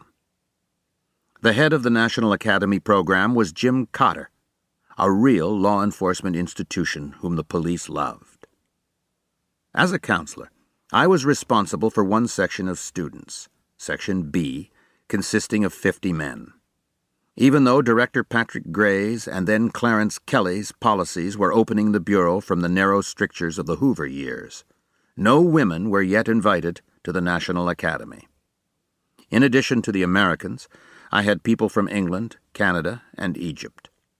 You live in the same dormitories, and you're expected to be everything from instructor to social director to therapist to den mother. It was a way for the behavioral science staff to see how you interacted with police, if you liked the atmosphere at Quantico, and how you handled stress. And there was plenty of that. Away from their families and living in dorm rooms for the first time in their adult lives, unable to drink in their rooms, sharing the bathroom with people they'd never met before, pushed to physical challenges most of them hadn't had to endure since new recruit training. The students got an excellent education, but at a price. By about the 6th week, many of the cops were going nuts, bouncing off the white cinder block walls. And this, of course, took its toll on the counselors as well. Each one handled the assignment differently. As with everything else in my life, I decided that if we were all going to get through this in one piece, I'd better have a sense of humor. Some counselors took other approaches. One was so strict and intense, he'd be chewing his guys' butts out during intramural games. By the 3rd week, his section was so pissed off, they gave him a set of luggage, the symbolic message being, "Get the hell out of here." Another counselor was a special agent I'll call Fred. He'd never had a drinking problem until he came to Quantico, but he sure got one there. The counselors were all supposed to watch for signs of students becoming depressed. In fact, Fred had taken to locking himself in his room, smoking and drinking himself into oblivion. When you're dealing with street-hardened cops, it's survival of the fittest. Any weakness and you're dead meat. A really nice guy, Fred was so sensitive and understanding and gullible, he didn't stand a chance with this crew. There was a standing rule: no women on the floor. One night, one of the cops comes to Fred saying he can't take it anymore. That's not something you want to hear as a counselor. His roommate has a different woman in bed every night and he can't sleep. So Fred goes with the guy to the room and sees half a dozen other men standing outside the door waiting their turn, holding money in their sweaty hands. Fred freaks. He barges in on the guy who's on top of this long-haired blonde, grabs him, and pulls him off the woman, who turns out to be an inflatable doll. 1 week later, another cop comes to Fred's room in the middle of the night saying his depressed roommate Harry has just opened the window and jumped. First of all, the windows in the dorm building aren't supposed to open. So Fred races down the hall into the room, peers out the open window, and sees Harry covered with blood lying on the grass. Fred races down the stairs and out to the suicide scene, whereupon Harry jumps up and scares the shit out of him. It happens a bottle of ketchup had been appropriated from the cafeteria that very night. By graduation, Fred's hair was falling out, he wasn't shaving, his leg was numb, and he was walking with a limp. A neurologist could find nothing clinically wrong with him. A year later, back in his field office, he was out on a medical disability discharge. I felt sorry for the guy, but in one respect at least, cops are a lot like criminals. You've got to prove how tough you are with each. Despite my easygoing and humorous approach, I wasn't immune either, though fortunately, most of it was camp stuff. On one occasion, my group removed all the furniture from my room. On another, they short-sheeted my bed. And on several more, they stretched cellophane across my toilet seat. You have to be able to relieve stress somehow. There came a point when they were driving me nuts. I was desperate to get away for a little while. And like the good cops they were, they sensed that moment precisely. They propped my green MGB up with cinder blocks, lifting it just enough off the ground so that the wheels missed by a small fraction of an inch. I get in, turn on the engine. I pop the clutch, put the car in gear, and futilely gun the engine, unable to figure out why I'm going nowhere fast. I get out, cursing at the damn British engineering. I open the hood, I kick the tires, I bend down and look under the car. And all of a sudden, the entire parking lot is lit up. They're all in their cars shining their headlights at me. Since they claim to like me, they actually put the car back on terra firma for me after they'd had their fun. The foreign students were in for their share, too. A lot of these guys would come over with empty suitcases, go to the PX, and buy like crazy. I particularly remember one high-ranking Egyptian colonel. He'd asked a cop from Detroit what fuck meant. Big mistake. The cop had told him, somewhat accurately, that this was an all-purpose word that had many, many different usages depending on the situation, but it was almost always appropriate. One of its meanings is beautiful or classy. So he's in the PX, goes over to the photography counter, points, and booms out, "I wish to buy that fucking camera." The horrified young woman clerk says, "Excuse me?" "I want to buy that fucking camera." Some of the other guys quickly get to him and explain that while the term does have many usages, it's not used around women and children. Then there was the Japanese police officer who had dutifully asked one of the other cops the protocol for greeting instructors one holds in high regard. So every time I saw him in the hallway, he would smile, bow respectfully, and greet me with, "Fuck you, Mr. Douglas." Rather than getting all complicated, I'd bow back, smile, and say, "Fuck you too." Generally, when the Japanese sent over someone to the National Academy, they would insist on sending 2 students. After a while, it became clear that one would be the superior officer, and the other a subordinate who would be responsible for shining the senior man's shoes, making his bed, cleaning his room, and generally acting as his servant. One time, several of the other students went to Jim Cotter and complained that the top guy was regularly practicing his karate and martial arts by beating the hell out of his companion. Cotter took the top guy aside, explained that every student was equal at the academy, and stated in no uncertain terms that this kind of behavior wouldn't be tolerated. But it just goes to prove the kind of cultural barriers that have to be overcome. I sat in on NA classes and got a sense of how they were taught. By the end of the session in December, both the behavioral science and education units offered me jobs. The education unit chief offered to pay for more graduate school, but I thought I'd be more interested in behavioral science.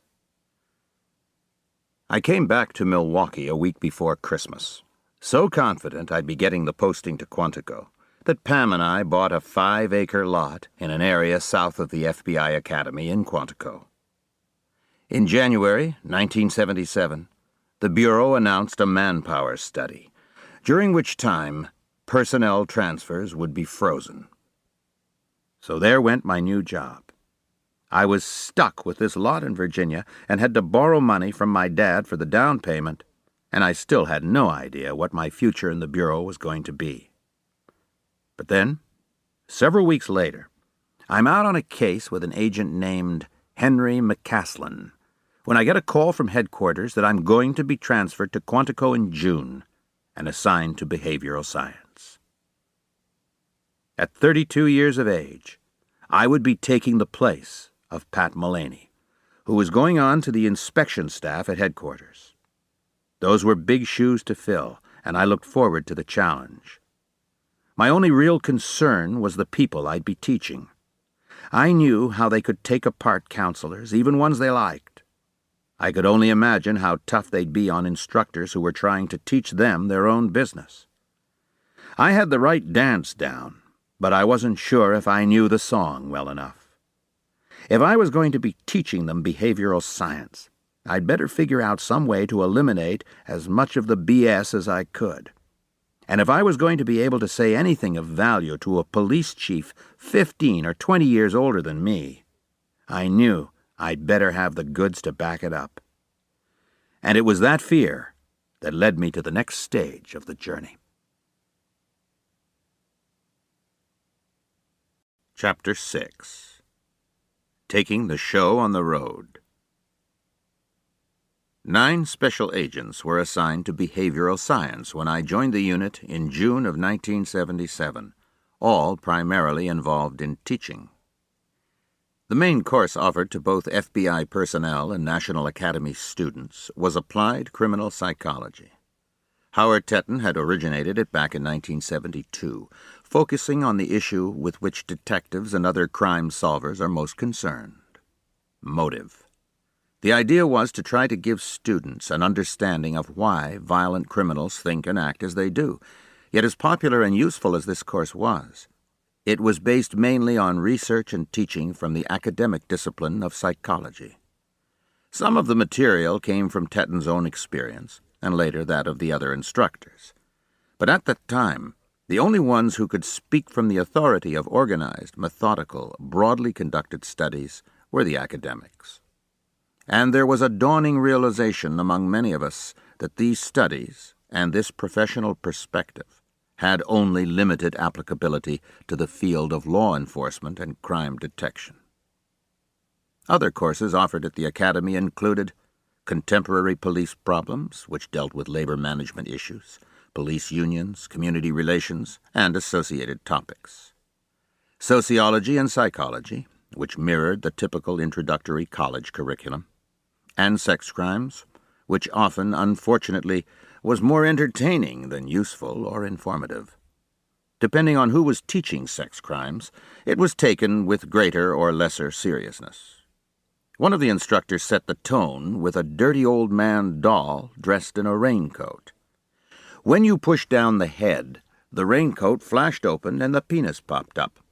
They would also show hundreds of photographs of people with various types of what are now called paraphilias, but were then generally known simply as perversions. Transvestism, various fetishes, exhibitionism, and so on. These would often elicit an inappropriate laugh from the room. When you're dealing with voyeurism or showing a man dressed in women's clothing, you might be able to squeeze a few chuckles out of a particular photo. When you get into the extremes of sadomasochism or pedophilia, if you're still laughing, then there's something wrong with you or the instructor or both.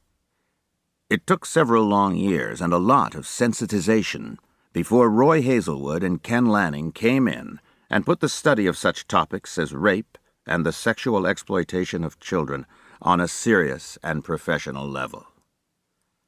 Hazelwood is retired now, but still an active consultant, and Lanning will retire soon. These two guys remain among the leading law enforcement experts in the world in their respective fields. But back in the just the facts, ma'am, Hoover days, no one in any position of authority considered what became known as profiling to be a valid crime-solving tool. In fact, the very phrase, behavioral science, would have been considered an oxymoron, and its proponents might as well have been advocating witchcraft or psychic visions. So anyone dabbling in it would have had to do so very informally, with no records kept. When Tetton and Mullaney began offering personality profiles, it was all done verbally, nothing on paper. The first rule was, always, don't embarrass the Bureau, and you never wanted to document something that could blow up in your SAC's face. Through Tetton's initiative, and based on what he'd learned from Dr. Brussel in New York, some informal consulting was provided to individual police officials who requested it. But there was no organized program, nor any thought that this was a function the behavioral science unit should perform. What normally happened was that a graduate of the NA course would call Tetton or Mullaney to talk about a case he was having trouble with. One of the early ones came from a police officer in California desperate to solve the case of a woman who'd been murdered by multiple stab wounds. Other than the viciousness of the killing, nothing in particular stood out, and there wasn't much to go on forensically. When the officer described the few facts he had, Tetton advised him to start looking in the victim's own neighborhood for a slightly built, unattractive loner in his late teens who'd killed the woman impulsively and was now wrestling with tremendous guilt and fear of being found out. When you go to his house and he comes to the door, Tetton suggested, just stand there, stare right at him, and say, "You know why I'm here." It shouldn't be difficult to get a confession out of him. 2 days later, the officer called back and reported that they'd begun systematically knocking on doors in the neighborhood. When a kid fitting Tetton's profile answered at one house, before the cop could get out his rehearsed line, the young man blurted out, "Okay, you got me." while it probably seemed at the time that Teton was pulling rabbits out of a hat, there was a logic to the type of individual and situation he described, and over the years we would make that logic more and more rigorous and make what he and Pat Mullaney were dabbling with in their spare time an important weapon in the fight against violent crime. As is often true with advances in a particular field, this one came about largely by serendipity. The serendipity in this case was that as a behavioral science unit instructor, I really didn't think I knew what I was doing and felt I needed a way to get more first-hand information. By the time I got to Quantico, Mullaney was just about to leave and Teton was the overall guru. So responsibility for breaking me in fell to the two guys closest to me in age and seniority, Dick Ault and Bob Ressler. Dick was about 6 years older than I was, and Bob about 8. Both had done police work in the Army before joining the Bureau. Applied criminal psychology represented about 40 hours of classroom instruction over the 11 weeks of the National Academy course. So the most efficient way of breaking in a new guy was with the road schools, where instructors from Quantico taught the same types of courses in highly compressed form to local police departments throughout the United States. These were popular, and there was usually a waiting list of requests for our services, mainly from chiefs and senior people who'd been through the full NA course. Going out with a seasoned instructor and watching him perform for 2 weeks was a quick way of picking up what it was you were supposed to be doing. So I started traveling with Bob. There was a standard drill to the road schools. You'd leave home on Sunday, teach at one department or academy from Monday morning to Friday noon, then move on to the next school and do it all again. After a while, you started to feel like Shane or the Lone Ranger, riding into town, doing your bit to help the locals, then silently riding out again when your work was done. Sometimes I wanted to leave a silver bullet for them to remember us by. Right from the beginning, I felt uncomfortable about what amounted to teaching from hearsay. Most of the instructors, myself prime among them, had no direct experience with the vast majority of the cases they taught. In that way, it was very much like a college course in criminology where, in most cases, the professor has never been out in the streets experiencing the kind of things he's talking about. Much of the course had evolved into war stories, told originally by whoever the officers on the cases had been, then embellished over time until they had little relationship to the actual events. By the time I came on the scene, it had gotten to the point where an instructor would make a pronouncement about a particular case, only to be contradicted in class by a student who had actually worked the case. The worst part of it was, the instructor wouldn't always back down, but would often insist he was right, even in the face of someone who'd been there. This kind of technique and attitude can go a long way toward making your class lose faith in everything else you say, whether they have any personal knowledge or not. My other problem was that I had just turned 32 years of age and looked even younger. I was supposed to be teaching experienced cops, many of them 10 and 15 years older. How was I going to sound authoritative or teach them anything? Most of the first-hand experience I had in murder investigation had been under the wings of seasoned homicide cops in Detroit and Milwaukee. And here I was going to be telling people like them how to do their jobs. So I figured I'd better know my shit before I face these guys, and whatever I didn't know, I'd better learn in a hurry. I wasn't stupid about it. Before I would start a session, I would ask if anyone in the class had any direct experience with any of the cases or criminals I planned on discussing that day. For example, if I was going to be discussing Charles Manson, the first thing I'd ask was, "Anyone here from LAPD? Anyone here work this case?"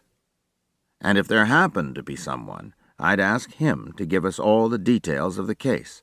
That way, I'd make sure I didn't contradict anything that an actual participant would know to be true. But still, even though you might be a 32-year-old kid fresh out of a field office, when you taught at Quantico or came to teach from Quantico, you were presumed to speak with the authority of the FBI Academy and all of its impressive resources. Cops would constantly come up to me during breaks or during road schools, call my hotel room in the evenings, asking for pointers on active cases. "Hey, John, I've got this case that's kind of similar to what you were talking about today. What do you think about this?" There was no let-up, and I needed some authority for what I was doing. Not authority from the Bureau, but personal authority. Now there comes a point on the road, at least there did for me, when you realize there are only so many songs you can listen to, so many margaritas you can drink, so much time you can hang around the room staring at the television. That point came for me in a hotel cocktail lounge in California early in 1978. Bob Ressler and I were doing a school in Sacramento. The next day, driving away, I commented that most of these guys we're teaching about are still around, and most of them are going to be on ice for the rest of their lives. Let's see if we can talk to them, ask them why they did it, find out what it was like through their eyes. All we can do is try. If it doesn't work out, it doesn't work out. I'd long had a reputation as a blue flamer, and this didn't do much to diminish it in Bob's eyes.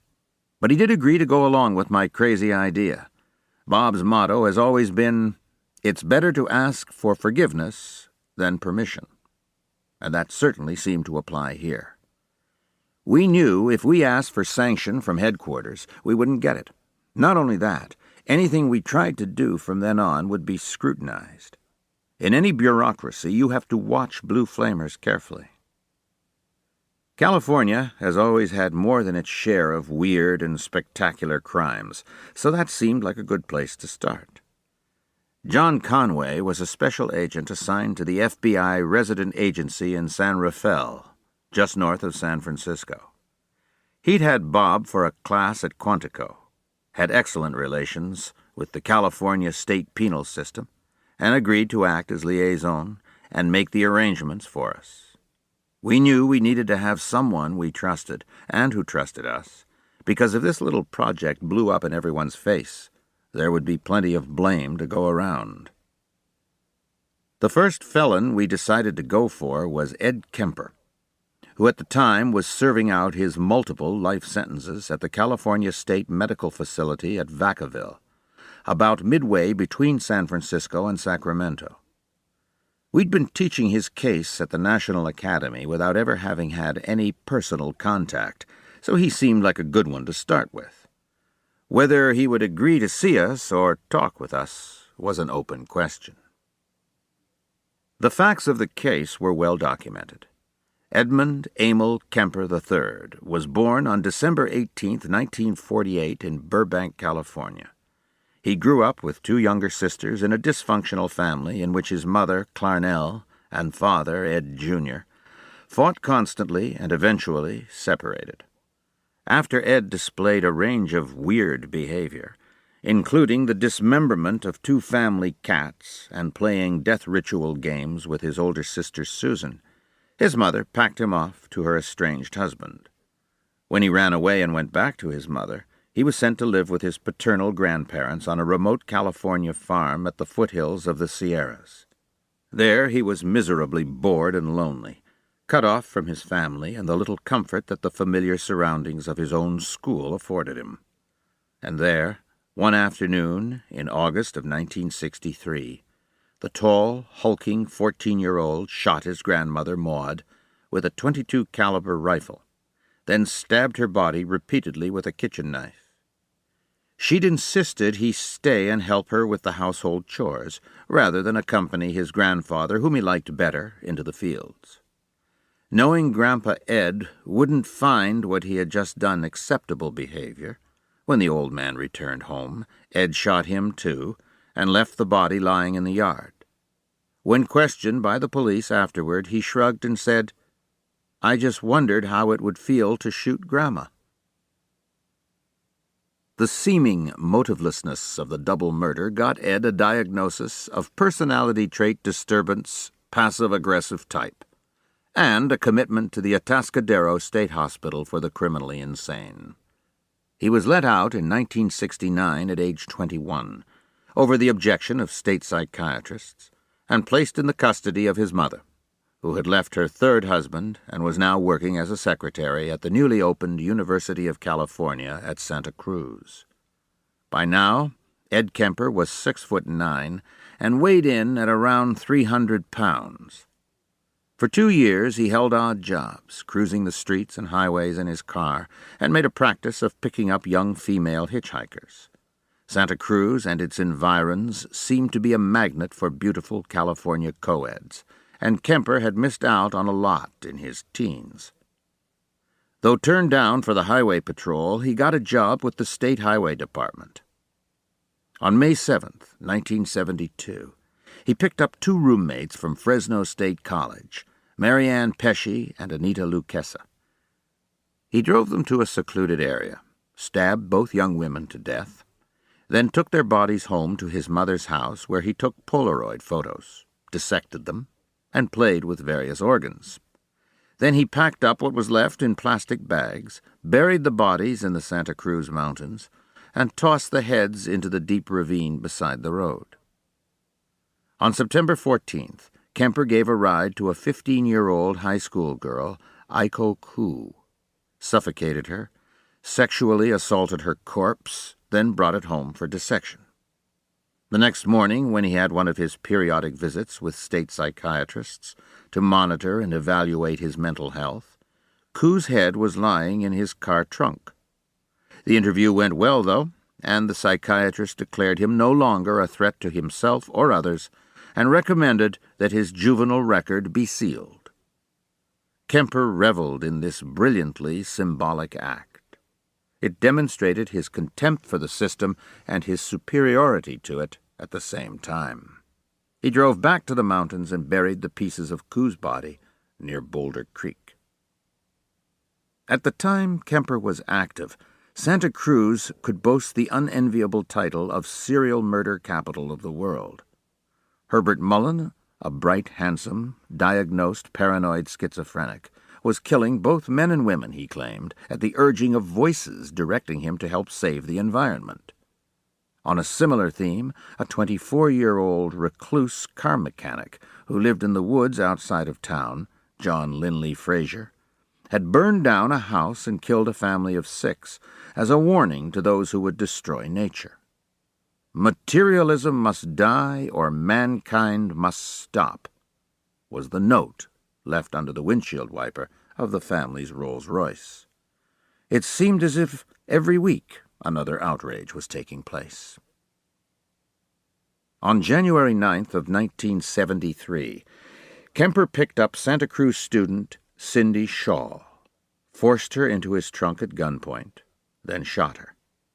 As had become his custom, he carried her body back to his mother's house, had sex with it in his bed, dissected it in the bathtub, then bagged the remains and flung them over the cliff into the ocean at Carmel. His innovation this time was to bury Shaw's head face up in the backyard, looking toward his mother's bedroom window, since she'd always wanted people to look up to her. By now, Santa Cruz was gripped with terror of the co-ed killer. Young women were warned not to accept rides from strangers, particularly from people outside the supposedly safe confines of the university community. But Kemper's mother worked for the college, and so he had a university sticker on his car. Less than a month later, Kemper picked up Rosalind Thorpe and Alice Liu, both of whom he shot, then piled in the trunk. They received the same treatment as his previous victims when he got them home. He dumped their mutilated bodies in Eden Canyon near San Francisco, where they were found a week later.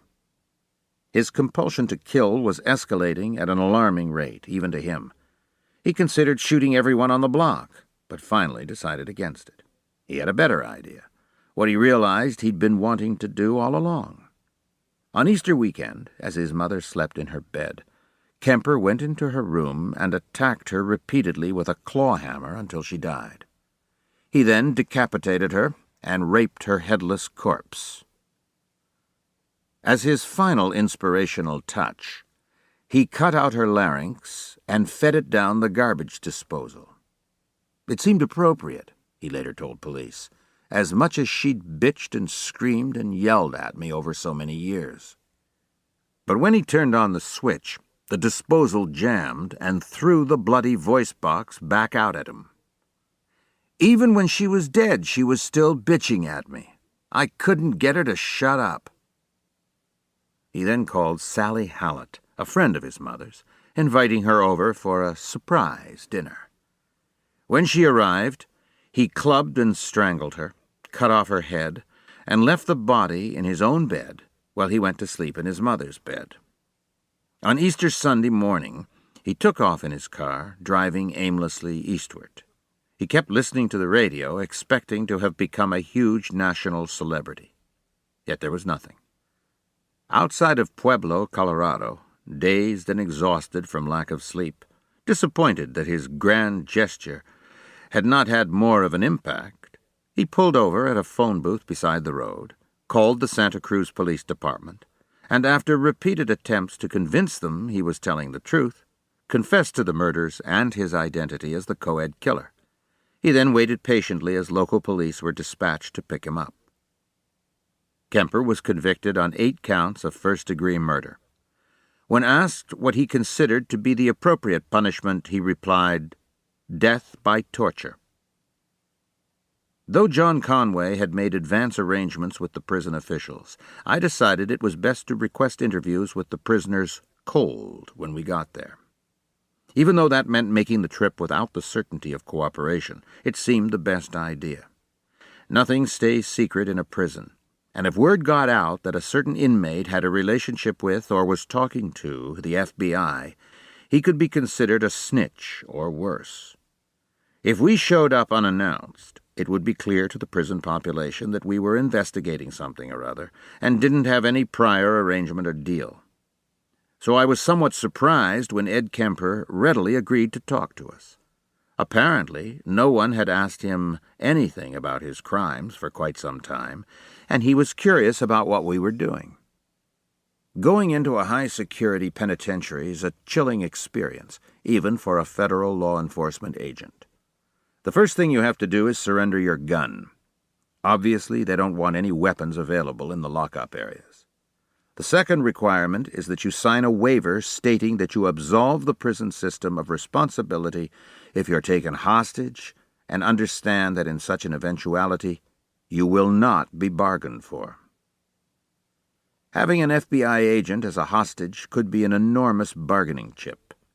Those formalities having been taken care of, Bob Ressler, John Conway, and I were ushered into a room with a table and chairs to await Ed Kemper's arrival. The first thing that struck me when they brought him in was how huge this guy was. I'd known that he was tall and had been considered a social outcast in school and in the neighborhood because of his size. But up close, he was enormous. He could easily have broken any of us in two. He had longish dark hair and a full mustache, and wore an open work shirt and white T-shirt that prominently displayed a massive gut. It was also apparent before long that Kemper was a bright guy. Prison records listed his IQ as 145, and at times during the many hours we spent with him, Bob and I worried he was a lot brighter than we were. He'd had a long time to sit and think about his life and crimes, and once he understood that we'd carefully researched his files and would know if he was bullshitting us, he opened up and talked about himself for hours. His attitude was neither cocky and arrogant, nor remorseful and contrite. Rather, he was cool and soft-spoken, analytical and somewhat removed.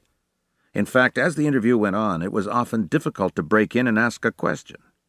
The only times he got weepy was in recalling his treatment at the hands of his mother. Having taught applied criminal psychology without necessarily knowing that everything I was saying was true, I was interested in the age-old question of whether criminals are born or made. Though there's still no definitive answer, and may never be, listening to Kemper raised some fascinating questions. There was no dispute that Ed's parents had had a terrible marriage. He told us that from early on, he'd looked so much like his father that his mother had hated him. Then his size became an issue. By the time he was 10, he was almost a giant for his age, and Clarnell worried that he would molest his sister Susan. So she made him sleep in a windowless basement room near the furnace. Every night at bedtime, Clarnell would close the basement door on him, while she and Susan went to their rooms upstairs. This terrified him and made him totally resentful of the two women. It also coincided with his mother's final breakup from Ed's father. Because of his size, shy personality, and lack of a role model in the house to identify with, Ed had always been withdrawn and different. Once he was shut up like a prisoner in the basement and made to feel dirty and dangerous without having done anything wrong, his hostile and murderous thoughts began to blossom. It was then that he killed and mutilated the two family cats, one with his pocket knife and the other with a machete. We would later realize that this childhood trait of cruelty to small animals was the keystone of what came to be known as the homicidal triad, also including enuresis, or bedwetting, beyond the normally appropriate age, and fire-starting. What was also sad and ironic was that at Santa Cruz, Ed's mother was popular with both administrators and students. She was considered a sensitive, caring person you could go to if you had a problem or just needed to talk something out. Yet at home, she treated her timid son as if he were some kind of monster. "There's no way you can ever date or marry any of these college co-eds," was her apparent message. "They're all much better than you." Continually exposed to that attitude, Ed eventually decided to fulfill her expectations. In her own way, it must be said, she did try to take care of him. When he expressed an interest in joining the California Highway Patrol, she endeavored to have his juvenile record expunged, so the stigma of having murdered his grandparents wouldn't hold him back in adult life. This desire to work with the police was another interesting revelation, which was to come up over and over again in our serial killer studies. The three most common motives of serial rapists and murderers turned out to be domination, manipulation, and control. When you consider that most of these guys are angry, ineffectual losers who feel they've been given the shaft by life, and that most of them have experienced some sort of physical or emotional abuse, as Ed Kemper had, it isn't surprising that one of their main fantasy occupations is police officer. A policeman represents power and public respect. When called upon to do so, he's authorized to hurt bad people for the common good. In our research, we discovered that while few police officers go bad and commit violent crimes, frequently serial offenders had failed in their efforts to join police departments and had taken jobs in related fields, such as security guard or night watchman. One of the things we began saying in some of our profiles was that the unsub would drive a police-like vehicle, say a Ford Crown Victoria or Chevrolet Caprice. Sometimes, as in the case of the Atlanta child murders, the subject had purchased a used and stripped police car. Even more common is the police buff. One of the things Ed Kemper told us was that he would frequent bars and restaurants known to be police hangouts and strike up conversations. This made him feel like an insider, gave him the vicarious thrill of a policeman's power, but also, once the co-ed killer was on the rampage, he had a direct line into the progress of the investigation, allowing him to anticipate their next move. In fact, when Kemper called from Colorado at the end of his long, bloody mission, he had a difficult time convincing the Santa Cruz cops that this wasn't all some drunken joke, that the co-ed killer was really their friend Ed. Now, because of what we've learned, we routinely consider the likelihood that a subject will attempt to insinuate himself into the investigation. Years later, working the Arthur Shawcross prostitute murders in Rochester, New York, my colleague, Greg McCrary, correctly predicted that the killer would turn out to be someone that many of the police knew well, who hung around their hangouts, and who enthusiastically pumped them for information. I was extremely interested in Kemper's methodology. That he was getting away with these crimes repeatedly in the same general geographical area meant that he was doing something right, that he was analyzing what he was doing and learning to perfect his technique. Keep in mind that for most of these guys, the hunting and killing is the most important thing in their lives, their main job, so they're thinking about it all the time.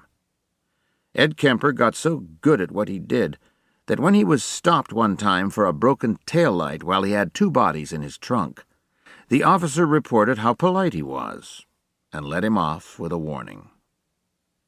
Rather than being terrified of discovery and arrest, this was part of the thrill to Kemper. He dispassionately told us that had the officer looked in his trunk, he was prepared to kill him. Another time, he talked his way past a university security guard with 2 women dying of gunshot wounds in the car. Both were wrapped in blankets up to their necks, one next to him in the front seat, the other in the back. Kemper calmly and somewhat embarrassedly explained that the girls were drunk and he was taking them home. The last part of the statement was true. And on one occasion, he picked up a woman hitchhiking with her young teenaged son, planning to kill them both. But as he drove away, he saw out of his rearview mirror that the woman's companion had written down his license plate number. So he rationally drove the mother and son to where they were going and dropped them off. As bright as he was, Kemper had actually administered psychological tests in prison. So he knew all the buzzwords and could give you an analysis of his behavior in analytical psychiatric detail.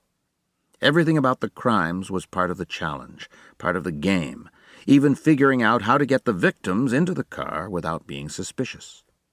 He told us that when he stopped his car for a pretty girl, he'd ask her where she was going, then glance at his watch as if trying to decide if he had enough time. Thinking that she was dealing with a busy man who had other more important priorities than stopping for hitchhikers would immediately put her at ease and erase any hesitations. Aside from giving us a look into a killer's modus operandi, this type of information would start suggesting something important.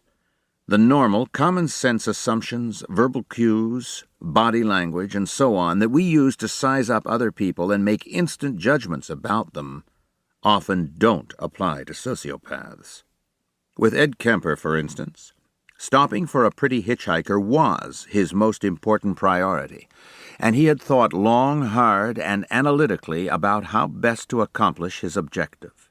Much longer, harder, and more analytically than a young woman encountering him casually would have done from her perspective. Manipulation, domination, control. These are the 3 watchwords of violent serial offenders.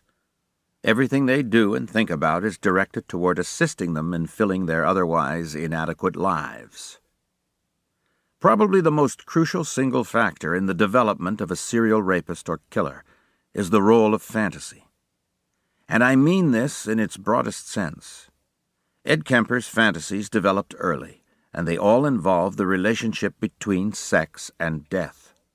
The game he made his sister play with him involved binding him to a chair as if he were in the gas chamber. His sexual fantasies involving others ended with the partner's death and dismemberment. Because of his feelings of inadequacy, Kemper didn't feel comfortable with normal boy-girl relationships. He didn't think any girl would have him. So in his own mind, he compensated. He had to completely possess his imagined partner, and that meant ultimately possessing her life. Alive, they were distant, not sharing with me. He explained in a confession introduced in court. I was trying to establish a relationship. When they were being killed, there wasn't anything going on in my mind except that they were going to be mine. With most sexually based killers, it's a several-step escalation from the fantasy to the reality, often fueled by pornography, morbid experimentation on animals, and cruelty to peers. This last trait can be seen by the subject as getting back at them for bad treatment. In Kemper's case, he felt shunned and tormented by the other children because of his size and personality. And he told us that before he dismembered the 2 family cats, He'd stolen one of his sister's dolls and cut off its head and hands, practicing what he was planning for living beings. On another level, Kemper's overriding fantasy was to rid himself of his domineering, abusive mother, and everything he did as a killer can be analyzed in that context. Please don't get me wrong. This in no way excuses what he did. Everything in my background and experience tells me that people are responsible for what they do. But in my opinion, Ed Kemper's an example of someone not born a serial killer but manufactured as one. Would he have had the same murderous fantasies had he had a more stable and nurturing home life? Who knows? But would he have acted on them in the same fashion had he not had this incredible rage against the dominant female personality in his life? I don't think so, because the entire progress of Kemper's career as a killer can be seen as an attempt to get back at dear old Mom. When he finally worked himself up to that final act, the drama was played out.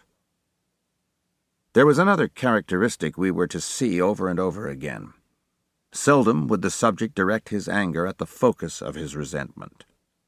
Though Kemper told us he used to tiptoe into his mother's room at night with a hammer and fantasize bringing it down through her skull, it took him at least 6 killings before he could actually get up the nerve to face what he really wanted to do. And we've seen many other variations on this displacement theme. For example, a common trait is to take some trophy item from the victim after the murder, such as a ring or necklace. The killer would then give that item to his wife or girlfriend, even if that woman was the source of his anger or hostility. Typically, he would say he'd purchased the jewelry or else found it. Then, seeing her wear it, he both relives the excitement and stimulation of the kill and mentally reasserts domination and control, knowing he could have done to his own partner what he did to his unfortunate victim.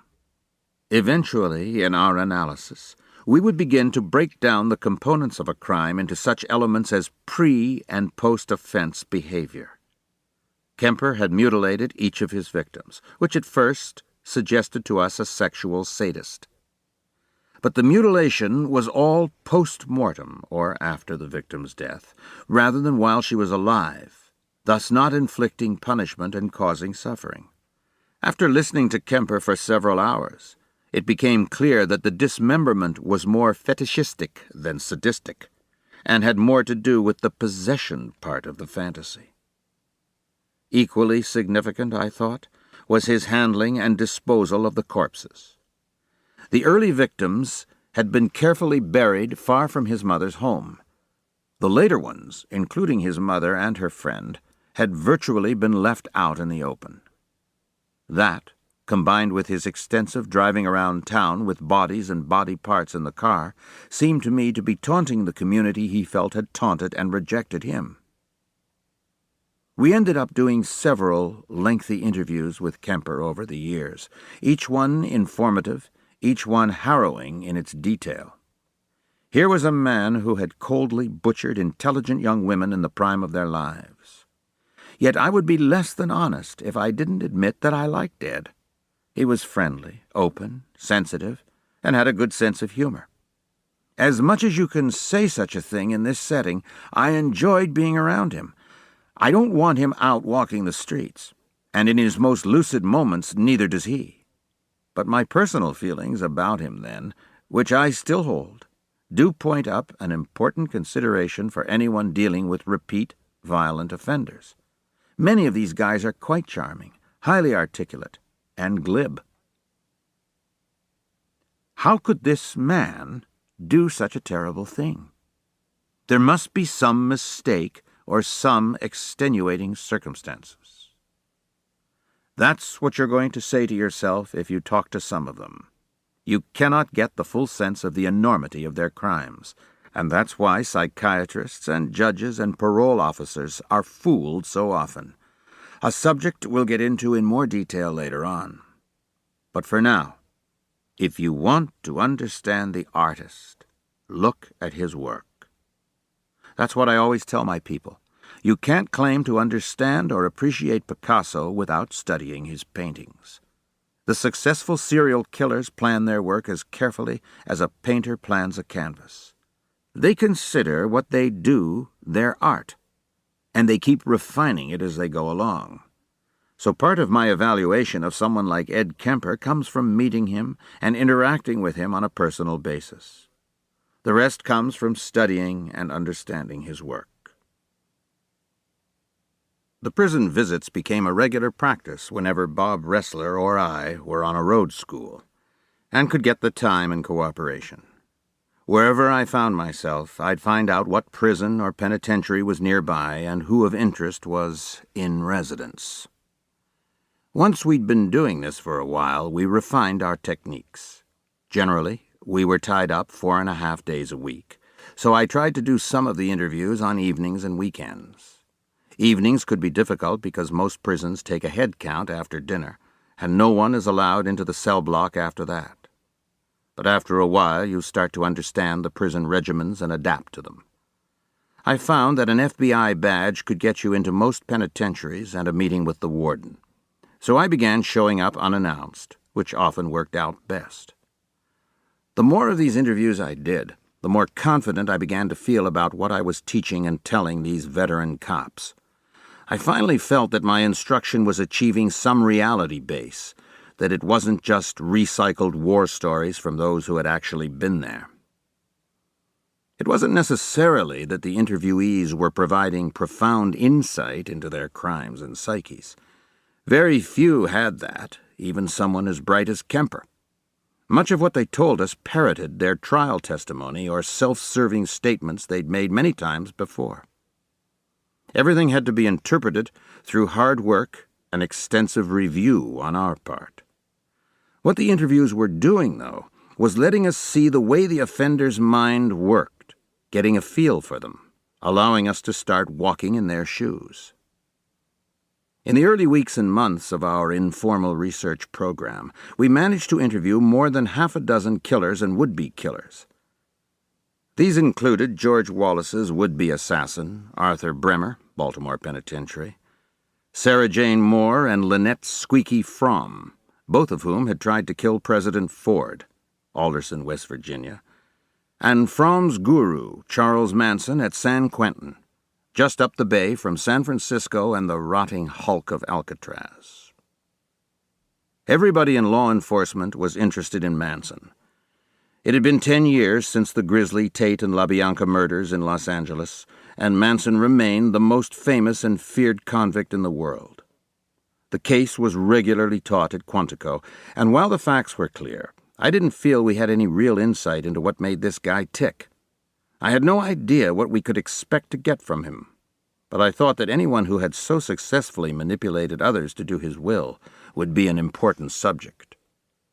Bob Ressler and I met with him in a small conference area off the main cell block at San Quentin.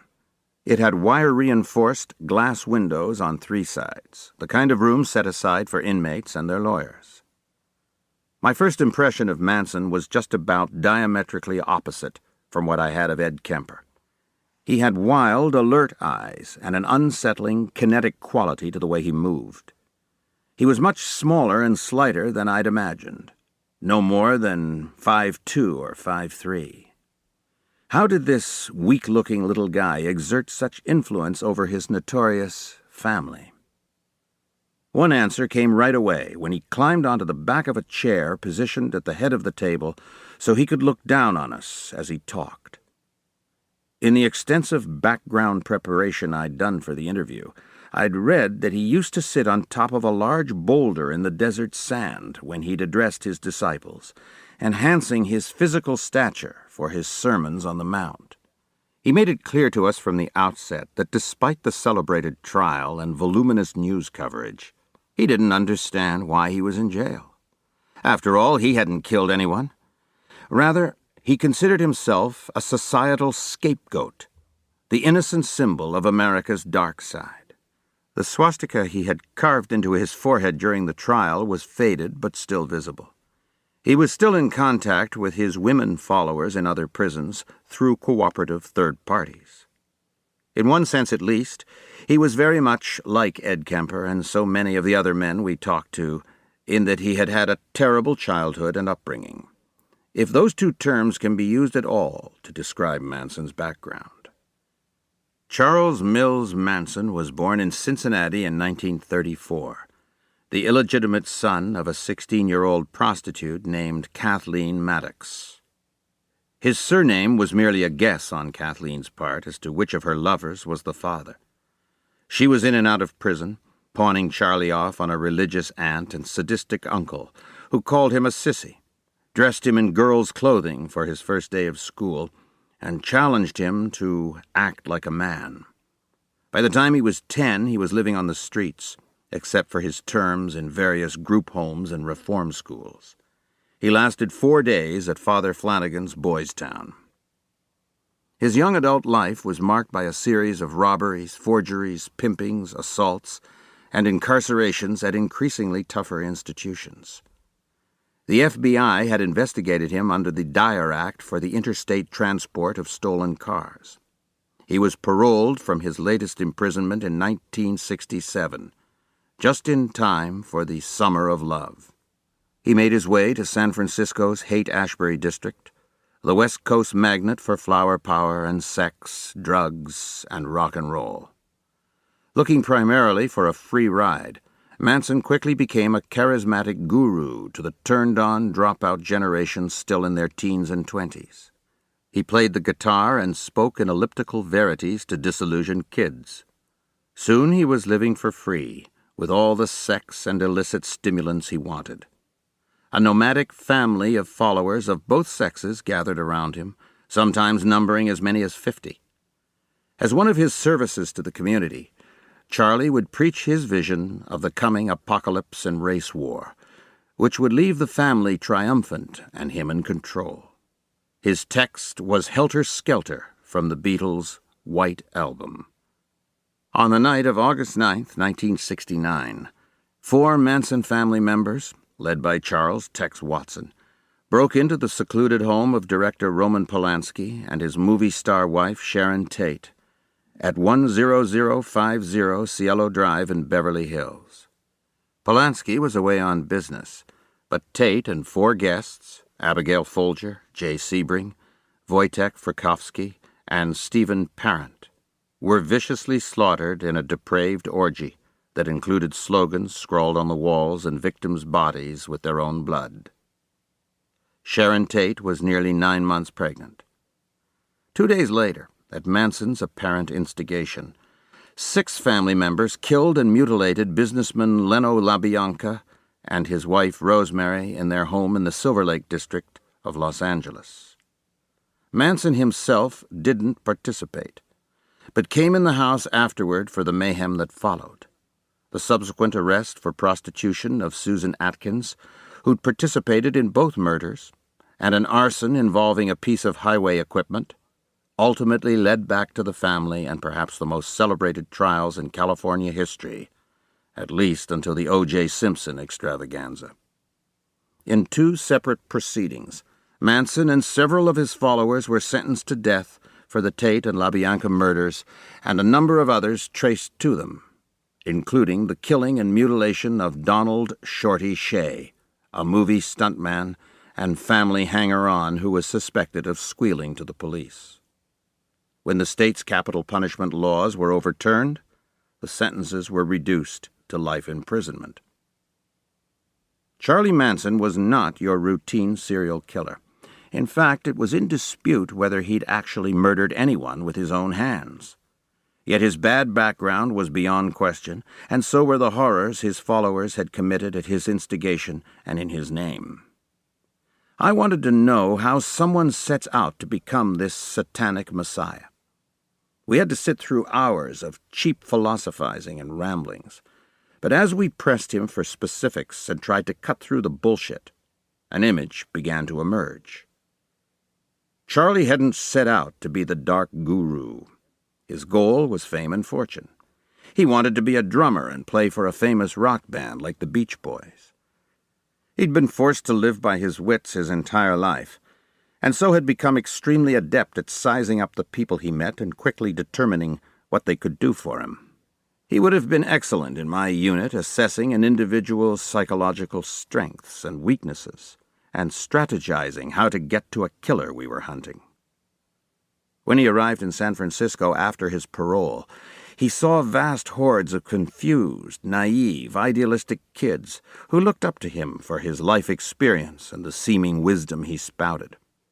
Many of them, particularly the young girls, had had problems with their fathers and could relate to Charlie's past, and he was astute enough to be able to pick them out. He became a paternal figure, one who could fill their empty lives with sex and the enlightenment of drugs. You can't be in the same room with Charlie Manson and not be affected by his eyes, deep and penetrating, wild and hypnotic. He knew what his eyes could do and what effect they could have. He told us he'd spent his early life getting the shit beaten out of him, and with his small stature there was no way he could win a physical confrontation. So he compensated by invoking the force of his personality. What he preached made perfect sense. Pollution is destroying the environment. Racial prejudice is ugly and destructive. Love is right and hate is wrong. But once he had these lost souls in his sway, he instituted a highly structured, delusional system that left him in complete control of their minds and bodies. He used sleep deprivation, sex, food control, and drugs to gain complete dominance, like a prisoner of war situation. Everything was black and white, and only Charlie knew the truth. He'd strum his guitar and repeat his simple mantra over and over again. Only Charlie could redeem the sick and rotting society. The basic dynamics of leadership and group authority that Manson described for us, we were to see repeated over the years in subsequent tragedies of similar dimension. The power over and understanding of inadequate people that Manson possessed would be revisited by the Reverend Jim Jones and the mass murder-suicide of his flock in Guyana, then again by David Koresh at the Branch Davidian compound in Waco, Texas, to name but two. And despite the glaring differences among these three men, what links them together is striking. Insight we got from talking to Manson and his followers contributed to our understanding of Koresh and his actions and other cults. At the heart of it, the issue with Manson wasn't this messianic vision, but simple control. The helter-skelter preaching was a way to maintain the mind control. But as Manson came to realize, unless you can exert this control over your flock 24 hours a day, you risk losing it. David Koresh realized this and holed up his devotees in a rural fortress where they couldn't leave or be away from his influence. After listening to Manson, I believe that he did not plan or intend the murders of Sharon Tate and her friends, that, in fact, he lost control of the situation and his followers. The choice of the site and victims was apparently arbitrary. One of the Manson girls had been there and thought there was money around. Tex Watson, the good-looking all-American honor student from Texas, sought to rise in the hierarchy and rival Charlie for influence and authority. Zoned out like the others on LSD and having bought into the leader's new tomorrow, Watson was the primary killer and led the mission to the Tate Polanski house and encouraged the others to the ultimate depravities. Then, when these inadequate nobodies came back and told Charlie what they'd done, that helter-skelter had begun, he couldn't very well back down and tell them they'd taken him too seriously. That would have destroyed his power and authority. So he had to do them one better, as if he'd intended the crime and its aftermath, leading them to the LaBianca home to do it again. But significantly, when I asked Manson why he hadn't gone in and participated in the killings, he explained as if we were dense that he was on parole at the time and couldn't risk his freedom by violating that. So I believe, from the background information and the interviews we did with Manson, that while he made his followers into what he needed, they in turn made him into what they needed and forced him to fulfill it. Every couple of years, Manson comes up for parole and has been turned down every time. His crimes were too publicized and too brutal for the parole board to take a chance on him. I don't want to let him out either. But if he were released at some point, knowing what I'd do about him, I wouldn't expect him to be a serious, violent threat like a lot of these guys are. I think he'd go off into the desert and live out there, or else try to cash in on his celebrity for money. But I wouldn't expect him to kill. The biggest threat would be from the misguided losers who would gravitate to him and proclaim him their god and leader. By the time Ressler and I had done 10 or 12 prison interviews, it was clear to any reasonably intelligent observer that we were onto something. For the first time, we were able to correlate what was going on in an offender's mind with the evidence he left at a crime scene. In 1979, we'd received about 50 requests for profiles, which the instructors tried to handle between their teaching responsibilities. By the next year, the caseload had doubled and would double again the next. By then, I had pretty much been relieved of teaching and was the only one in the unit devoting full time to operational work. I would still give presentations to National Academy and agent classes as my schedule allowed, but unlike the others, for me, teaching had now become a sideline. I did virtually all the homicide cases that came into the unit and whichever rape cases Roy Hazelwood was too busy to handle. What had been an informal service without official sanction was developing into a small institution. I took on the newly created title of Criminal Personality Profiling Program Manager and started working with the field offices to coordinate the submission of cases by local police departments. At one point, I was in the hospital for a week or so. My old football and boxing injuries had messed up my nose, which had made breathing progressively more difficult, and I was in getting my twisted septum straightened out. I remember lying there hardly able to see and having one of the other agents come in and drop 20 case files on my bed. We were learning more and more with each new prison encounter, but there had to be a way to organize the informal research into a systematized, usable framework. And that step forward came through Roy Hazelwood, with whom I was collaborating on an article about lust murder for the FBI Law Enforcement Bulletin. Roy had done some research with Dr. Ann Burgess, a professor of psychiatric mental health nursing at the University of Pennsylvania School of Nursing and Associate Director of Nursing Research for the Boston Department of Health and Hospitals.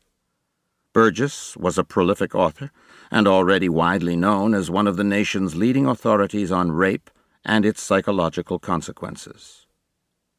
Roy brought her to the Behavioral Science Unit, introduced her to Bob and me, and described what we were doing. She was impressed and told us she thought we had an opportunity to do research of a kind that had never been done before in this field. She thought we could contribute toward understanding criminal behavior in the same way DSM, the Diagnostic and Statistical Manual of Mental Disorders, had toward the understanding and organization of types of mental illness. We agreed to work together, with Anne pursuing and eventually obtaining a $400,000 grant from the government-sponsored National Institute of Justice. The goal was to exhaustively interview 36 to 40 incarcerated felons and see what kinds of conclusions we could draw. With our input, Anne developed a 57-page instrument to be filled out for each interview. Bob would administer the grant and be the liaison with NIJ, and he and I, with help from agents in the field, would go back into the prisons and face the subjects. We would describe the methodology of each crime and crime scene, and study and document the pre- and post-offense behavior. Anne would crunch the numbers, and we'd write up our results. We expected the project to take about 3 or 4 years. And in that time, criminal investigative analysis came into the modern age.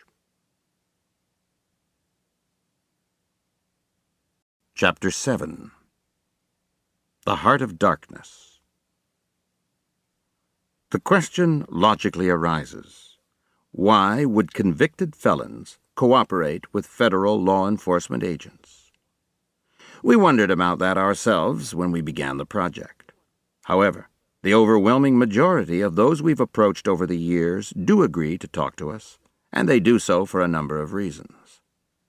Some of them are genuinely bothered by their crimes and feel that cooperating on a psychological study is a way to make some partial amends and also come to a better understanding of themselves. I think Ed Kemper fits into this category. Others, as I've indicated, are police and law enforcement buffs and just enjoy being near cops and FBI agents. Some think there might be some benefit in cooperating with the authorities, though we've never promised anything in return. Some feel ignored and forgotten and just want the attention and the relief from boredom that a visit from us represents. And some simply welcome the opportunity to relive their murderous fantasies in graphic detail. We wanted to hear whatever these men had to tell us, but we were primarily interested in several basic questions, which we outlined in an article explaining the goals of the study in the September 1980 issue of the FBI Law Enforcement Bulletin. 1. What leads a person to become a sexual offender, and what are the early warning signals? 2. What serves to encourage or to inhibit the commission of his offense? 3. What types of response or coping strategies by an intended victim are successful with what type of sexual offender in avoiding victimization? 4. What are the implications for his dangerousness, prognosis, disposition, and mode of treatment? For this program to be valuable, we understood we would have to be fully prepared and be instantly able to filter what each man told us. Because if you're reasonably intelligent, as many of these guys are, you're going to find a weakness in the system that you can use to your advantage. By their very nature, most serial offenders are good manipulators. If it'll help your case to be mentally unstable, you can be mentally unstable. If it'll help your case to be remorseful and contrite, you can be remorseful and contrite. But whatever seemed to them to be the best course of action to follow, I found that the people who agreed to talk to us were all similar. They had nothing else to think about, so they spent a lot of time thinking about themselves and what they'd done, and could give it back to me in minute detail. Our task was to know enough about them and their crimes in advance to make sure they were telling us the truth, because they'd also had enough time to construct alternate scenarios that made them much more sympathetic or guiltless than the record would indicate. In many of the early interviews, after hearing our convict's story, I'd want to turn to Bob Ressler or whoever was with me and say, could he have been railroaded? He had a sensible answer to everything. I wonder if they really got the right guy. So the first thing we'd do when we got back to Quantico was check the record and contact the local police jurisdiction for the case file to make sure there hadn't been some horrible miscarriage of justice. Growing up as a boy in Chicago, Bob Ressler had been terrified and intrigued by the murder of 6-year-old Suzanne Degnan, who had been snatched from her house and killed. Her body was discovered cut up in pieces in the sewers of Evanston. A young man named William Hirons was eventually caught and confessed to the killing and the murders of 2 other women in an apartment building as part of some burglaries that escalated out of control. In one of them, the murder of Frances Brown, he'd scrawled on the wall with her lipstick, "For heaven's sake, catch me before I kill more. I cannot control myself." Hirons attributed the murders to a George Merman, probably short for Murder Man, who he claimed lived inside him. Bob has said that the Hirons case was probably one of his early motivations for pursuing a career in law enforcement. Once the Criminal Personality Research Project was funded and underway, Bob and I went to interview Hirons at Statesville Prison in Joliet, Illinois. He'd been incarcerated since his conviction in 1946 and had been a model prisoner for all that time, the first one in the state to complete his college degree. He then went on to graduate work. By the time we interviewed him, Hirons was denying any connection to the crimes, saying he was railroaded. No matter what we asked him, he had an answer, insisted he had an alibi and wasn't even close to any of the murder scenes. He was so convincing, and I was so concerned there might have been a massive miscarriage of justice, that when we got back to Quantico, I dug out all the case files. In addition to the confession and other compelling evidence, I found that his latent fingerprints had been lifted from the Degnan crime scene. Yet Hirons had spent so much time sitting in his cell and thinking and giving himself all the answers that if they polygraphed him at that point, he would probably have passed with no trouble. Richard Speck, who was serving consecutive life sentences for the murder of 8 student nurses in a South Chicago townhouse in 1966, made it clear he didn't want to be lumped with the other killers we were studying. "I don't want to be on that list with them," he told me. "They're crazy, these people. I'm not a serial killer." He didn't deny what he'd done. He just wanted us to know he wasn't like them. On one key level, Speck was correct. He wasn't a serial killer who kills repeatedly with some emotional cycling or cooling-off period between his crimes. He was what I characterized as a mass murderer who kills more than twice as part of the same act. In Speck's case, he went to the house with burglary as his motive, trying to get money to get out of town. When 23-year-old Corazon Amarao answered the door, he forced his way in with a pistol and knife, saying he was only going to tie her and her 5 roommates up and rob them. He herded them all into a bedroom. Over the next hour, 3 more women came home from dates or studying at the library. Once he had them all in his power, Speck apparently changed his mind, engaging in a frenzy of rape, strangling, stabbing, and slashing. Only Amarao survived, huddling terrified in the corner. Speck had lost count. After he left, she went out on the balcony and called down for help. She told police about the "Born to Raise Hell" tattoo on the attacker's left forearm. When Richard Franklin Speck showed up in a local hospital a week later after a bungled suicide attempt, he was identified by the tattoo. Because of the brazen brutality of his crime, Speck had been the subject of all kinds of speculation from the medical and psychological communities. Initially, it had been announced that Speck had a genetic imbalance, an additional male Y chromosome, which was thought to increase aggressive and antisocial behavior. These vogues come and go with some regularity. More than 100 years ago, the behaviorists of the times used phrenology, the study of skull shape, to predict character and mental ability. More recently, it was thought that an electroencephalograph reading showing a repeating 14 and 6 spike pattern was evidence of severe personality disorder. The jury is still out on the XYY issue, but the indisputable fact is that many, many men have this genetic makeup and display no extraordinary aggressiveness or antisocial behavior. And to cap things off, when a detailed study was performed on Richard Speck, it was found that his genetic makeup was perfectly normal. He didn't even have the extra Y. Speck, who has since died in prison of a heart attack, didn't want to talk to us. His was one of the unusual cases where we had contacted the warden, who'd agreed to allow us in, but he didn't think it was a good idea to let Speck know in advance of our visit. When we arrived, we concurred. We could hear him screaming and cursing from a holding pen, where he'd been taken so we could look at his cell.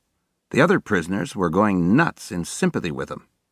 The warden wanted to show us the kind of pornography Speck kept, but Speck was protesting furiously over this violation of his space.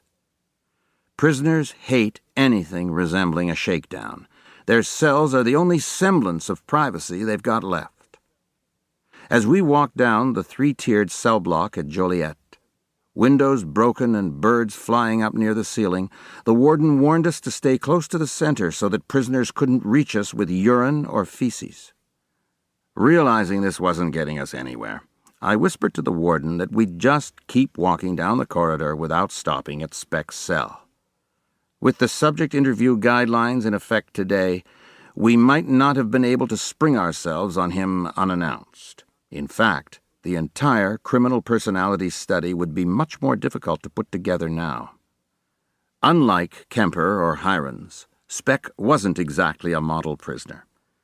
He had once built and hidden a crude miniature still in the back of a false drawer in the cell block guard's wooden desk. It produced hardly any alcohol, just enough to create a smell and make the guards go crazy when they couldn't find it. Another time, he found an injured sparrow that had flown in through one of the broken windows and nursed it back to health. When it was healthy enough to stand, he tied a string around its leg and had it perch on his shoulder. At one point, a guard told him pets weren't allowed. "I can't have it?" Speck challenged, then walked over to a spinning fan and threw the small bird in. Horrified, the guard said, "I thought you liked that bird." "I did," Speck replied, "but if I can't have it, no one can." Bob Ressler and I met him in an interview room at Joliet, accompanied by his prison counselor, something akin to a guidance counselor in high school. Like Manson, Speck chose the head of the table, sitting on a credenza so he could be above us. I started out by telling Speck what we wanted to do, but he wouldn't talk to us, only ranting about the motherfucking FBI who wanted to look in his cell.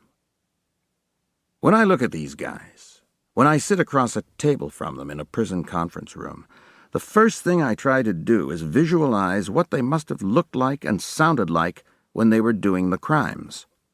I've prepared myself with all of the case files so I know what each has done and what he's capable of. And what I have to do is project this onto the individual sitting across from me. Any police-type interrogation is a seduction. Each party is trying to seduce the other into giving him what he wants. And you have to size up the individual interviewee before you can figure out how to approach him. Outrage or moral judgment won't accomplish anything. "What, you sadistic beast? You ate an arm?" You have to decide what's going to ring his bell.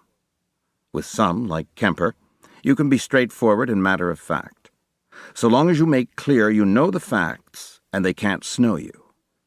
With the ones like Richard Speck, I learned to take a more offensive approach. We're sitting there in the conference room and Speck's making a show of ignoring us, so I turned to the counselor. He was an open, gregarious man, experienced at diffusing hostility. Some of the qualities we look for in hostage negotiators. I talk about Speck as if he weren't even in the room. "You know what he did, your guy? He killed 8 pussies. And some of those pussies look pretty good. He took 8 good pieces of ass away from the rest of us. You think that's fair?" Bob is clearly uncomfortable with this. He doesn't want to get down to the killer's level, and he's squeamish about mocking the dead. Of course, I agree, but in situations like this, I think you do what you have to. The counselor answers me in kind, and we go back and forth like that. We would have sounded like high school boys in the locker room if we weren't actually talking about murder victims, which shifts the tone from immature to grotesque. Speck listens for a while, shakes his head, chuckles, and says, "You fucking guys are crazy.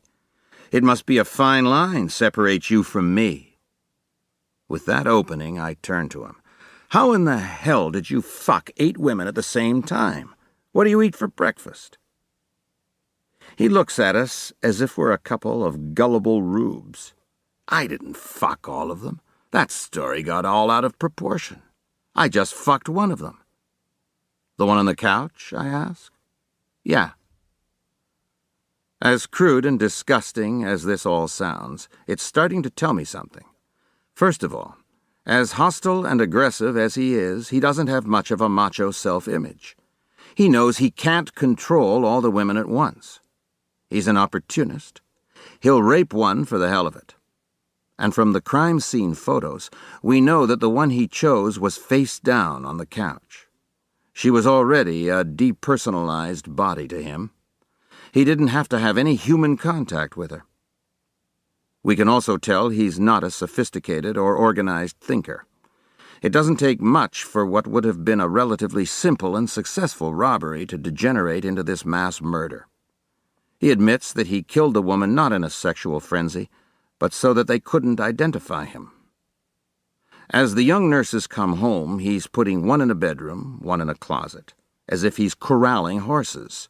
He has no idea how to handle the situation. Interestingly, he also claims that the wound that sent him to the hospital and ultimately to capture didn't represent a suicide attempt, but was rather the result of a bar fight.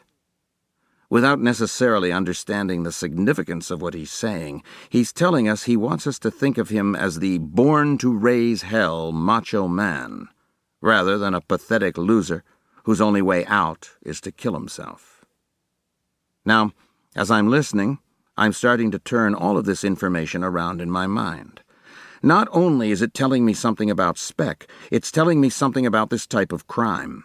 In other words, when I see similar scenarios in the future, I'm going to have more insight into the type of individual responsible, and that, of course, was the main purpose of the program. As we processed the study's data, I tried to get away from the academic, psychological jargon and buzzwords, and more into clear-cut concepts that would be of use to law enforcement personnel. To tell a local detective that he's looking for a paranoid schizophrenic may be intellectually interesting, but it doesn't tell him much that's useful in catching his unsub. One of the key distinctions we came up with was whether an offender was organized or disorganized, or showed a mixed pattern. People like Speck were beginning to give us the pattern of the disorganized offender. Speck told me he had a troubled early life. The only time I could tell we'd touched a nerve was when I asked him about his family. By the time he was 20, he'd chalked up nearly 40 arrests and had married a 15-year-old girl with whom he fathered a child. He left her 5 years later, angry and bitter, and told us he just never got around to killing her. He did kill several other women, though, including a waitress in a sleazy bar who'd spurned his advances. He also robbed and attacked a 65-year-old woman a couple of months before he murdered the nurses. All things being equal, the brutal rape of an older woman suggests to us a young man, possibly even a teenager, without much experience or confidence or sophistication. Speck was 26 when the rape occurred. As the age of the offender goes up in the equation, his sophistication and self-confidence go down accordingly. That was certainly my impression of Richard Speck. Though in his mid-20s, his behavior level, even for a criminal, was late adolescent. The warden wanted to show me one more thing before we left. In Joliet, as well as in other prisons, a psychological experiment was underway to see if soft pastel colors would decrease aggressiveness. A good deal of academic theory was behind this. They'd even put police weightlifting champs in rooms painted pink or yellow and found they couldn't lift as much as they had before. So the warden takes us to a room at the end of the cell block and says, "The rose-colored paint is supposed to take the aggression out of a violent offender. And if you put them in a room like this, they're supposed to get really calm and passive. Take a look inside this room, Douglas, and tell me what you see." "I see there's not much paint on the walls," I observe. He replies, "Yeah, that's right. See, the guys don't like these colors. They're peeling the paint off the wall, and they're eating it." Jerry Brudos was a shoe fetishist. If that were as far as it went, there would have been no problem. But due to a variety of circumstances, including his punitive, domineering mother and his own compulsions, it went a lot further, from mildly strange all the way to deadly. Jerome Henry Brudos was born in South Dakota in 1939 and grew up in California. As a young boy, 5 years old, he found a pair of shiny high heels at a local dump. When he brought them home and tried them on, his mother, furious, told him to get rid of them. But he kept them hidden until his mother found out, took them away, burned them, and punished him. By the time he was 16, now living in Oregon, he was regularly breaking into neighborhood homes and stealing women's shoes and eventually underwear, which he would save and try on. The next year, he was arrested for assaulting a girl he'd lured into his car so he could get to see her naked. He was given several months of therapy at the state hospital in Salem, where he was not found to be dangerous. After high school, he did a brief stint in the Army before leaving on a psychological discharge. He was still breaking into houses and stealing shoes and underwear, sometimes confronting the women he found there and choking them unconscious.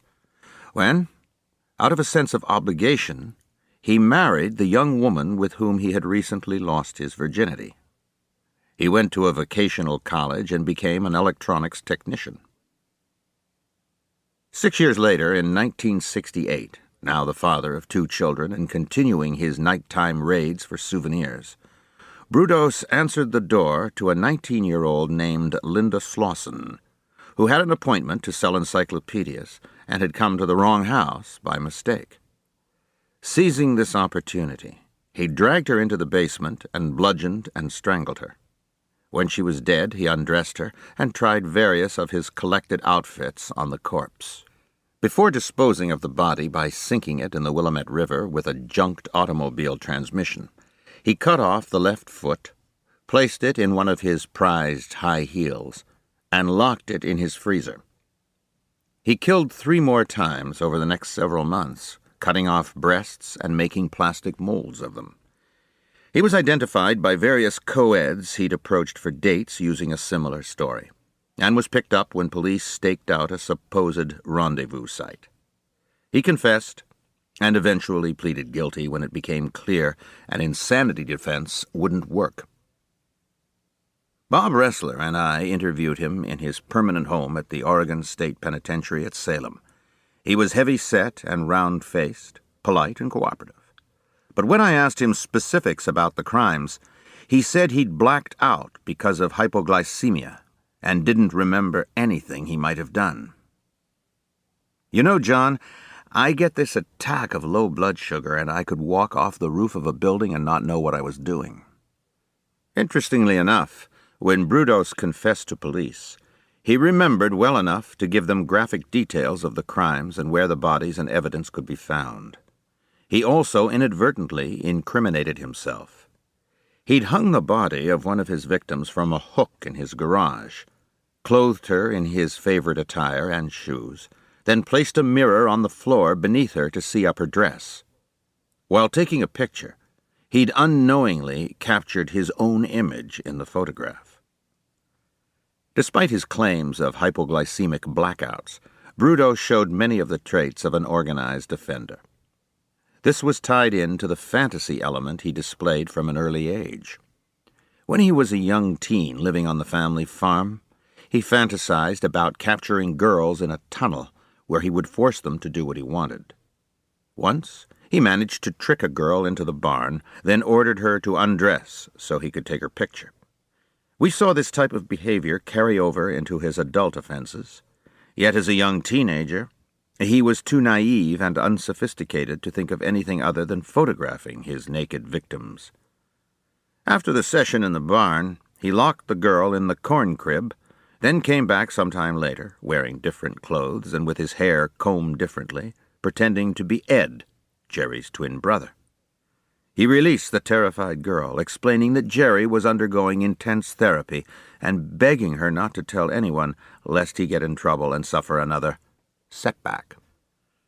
What we see clearly in Jerome Brudos, along with this textbook escalation of activities, is a continual refinement of the fantasy. This is a much more significant finding than anything he could have told us directly. Even though a Kemper and a Brudos are so different in goals and modus operandi, we see in both, and so many of the others, an obsession with and improvement of the details from one crime to the next, and one level of activity to the next. Kemper's victims of choice were beautiful co-eds, tied in his mind to his mother. The less sophisticated and intelligent Brudos was more content with victims of opportunity. But the obsession with detail was the same, and took over both men's lives. As an adult, Brudos made his wife, Darcy, dress in his fetishistic attire and submit to his photographic ritual, even though she was a straight, unadventuresome woman who was uncomfortable with this and scared of her husband. He had elaborate fantasies of constructing a torture suite, but had to settle for his garage. In that garage was the freezer he kept locked so he could store his favorite body parts. When Darcy cooked meat for dinner, she had to tell Jerry what it was she wanted, and then he would bring it to her. She often complained to friends that it would be so much easier to look in the freezer herself and select a particular cut. Yet despite the inconvenience, she didn't think it odd enough to report. Or if she did, she was too afraid to do so. Brudos was a near-classic example of an offender who begins with innocuous oddities and escalates progressively, from found shoes to his sister's clothing to the possessions of other women. First, he just steals from clotheslines. Then he stalks women who are wearing high heels and breaks into empty houses, then gets bolder and is willing to confront the occupants. At first, merely putting on the clothing is enough, but eventually he wants more of a kick. Socially, he begins to ask girls to let him take pictures of them. Then, when one of them refuses to undress for him, he threatens her with a knife. He doesn't kill until a victim of opportunity happens to ring his doorbell. But once he's killed her and realizes the satisfaction, he's moved to do it again and again, each time stepping up his mutilation of the corpse. I'm not meaning to suggest that every man attracted to stiletto heels or turned on by the thought of black lace bras and panties is destined for a life of crime. If that were true, most of us would be in prison. But as we see in Jerry Brudos, this kind of paraphilia can be degenerative, and it's also situational. Let me give an example. Some time ago, not far from where I lived, an elementary school principal reportedly had a thing for children's feet. He would play a game with them to see how long he could tickle their feet or toes. If they held out for a certain time, he would give them money. It came to parental attention when some of the kids were spending money at the mall they couldn't account for. When the principal was fired by the school district, many quarters of the community protested. He was a good-looking guy, he had a normal relationship with a steady girlfriend, and he was popular with children and parents alike. The teachers thought he was being railroaded. Even if he did have this thing for toes, it was essentially harmless. He'd never abused any of the children or tried to get them to undress. This is not the kind of person who's going to go out and abduct a child to feed his perversion. I agreed with that assessment. The community was in no danger from him in that regard. I'd met him, and he was friendly and personable. But let's say during one of these games, a little girl reacts badly, starts screaming, or threatens to tell on him. In an instant of panic, he could end up killing the child simply because he doesn't know what else to do to manage the situation. When the school superintendent contacted my unit for advice, I told him I thought he had taken the right action in firing the man. Around the same time, I was called down to the University of Virginia, where college girls were getting pushed to the ground and their clog-type shoes stolen in the melee. Fortunately, none of the women were badly hurt, and the local and campus police were treating the cases as something of a joke. I met with them and with the university administration, told them about Brudos and others I'd had experience with, and by the time I left, I'd succeeded in my mission of putting the fear of God into them. The official attitude changed considerably after that, and I'm pleased to say there were no further incidents. When I look at Jerry Brudos' criminal progression, I have to ask myself whether understanding and intervention at any of the earliest stages could have short-circuited the ultimate process. In Ed Kemper, I felt I saw a serial killer manufactured by an emotionally harrowing childhood. I found Jerry Brudos' case somewhat more complex. Clearly, his particular paraphilia was with him from a very early age. He was a small child when he became fascinated by the pair of high heels he found in the junkyard. But part of his fascination could have been never having seen anything like them before. They were nothing like what his mother wore. Then, when she reacted so vociferously, they became forbidden fruit to him. Not too long after, he stole shoes belonging to his teacher. Yet when she found out, he was surprised by her reaction. Rather than reproving him, she was curious to know why he'd done this. So he was already getting mixed messages from adult women about what he was doing, and a presumably inborn urge was gradually being transformed into something sinister and far more deadly. What would have happened had the dangerousness of his progression been recognized, and some productive means been tried to deal with his feelings? By the time of the first kill, it's way too late. But at any step along the way, could the process have been short-circuited? Through the study and my work since then, I've become very, very pessimistic about anything remotely akin to rehabilitation for most sexually motivated killers.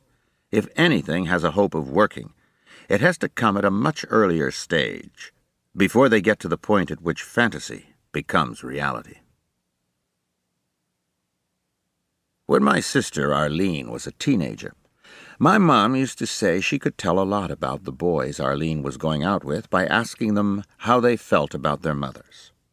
If the boy professed love and respect for his mother, that would probably reflect his relationships with other women in his life. If he thought of his mother as a bitch or whore or ballbuster, chances were pretty darn good he'd end up treating other women the same way. From my experience, my mom's observation was right on the money.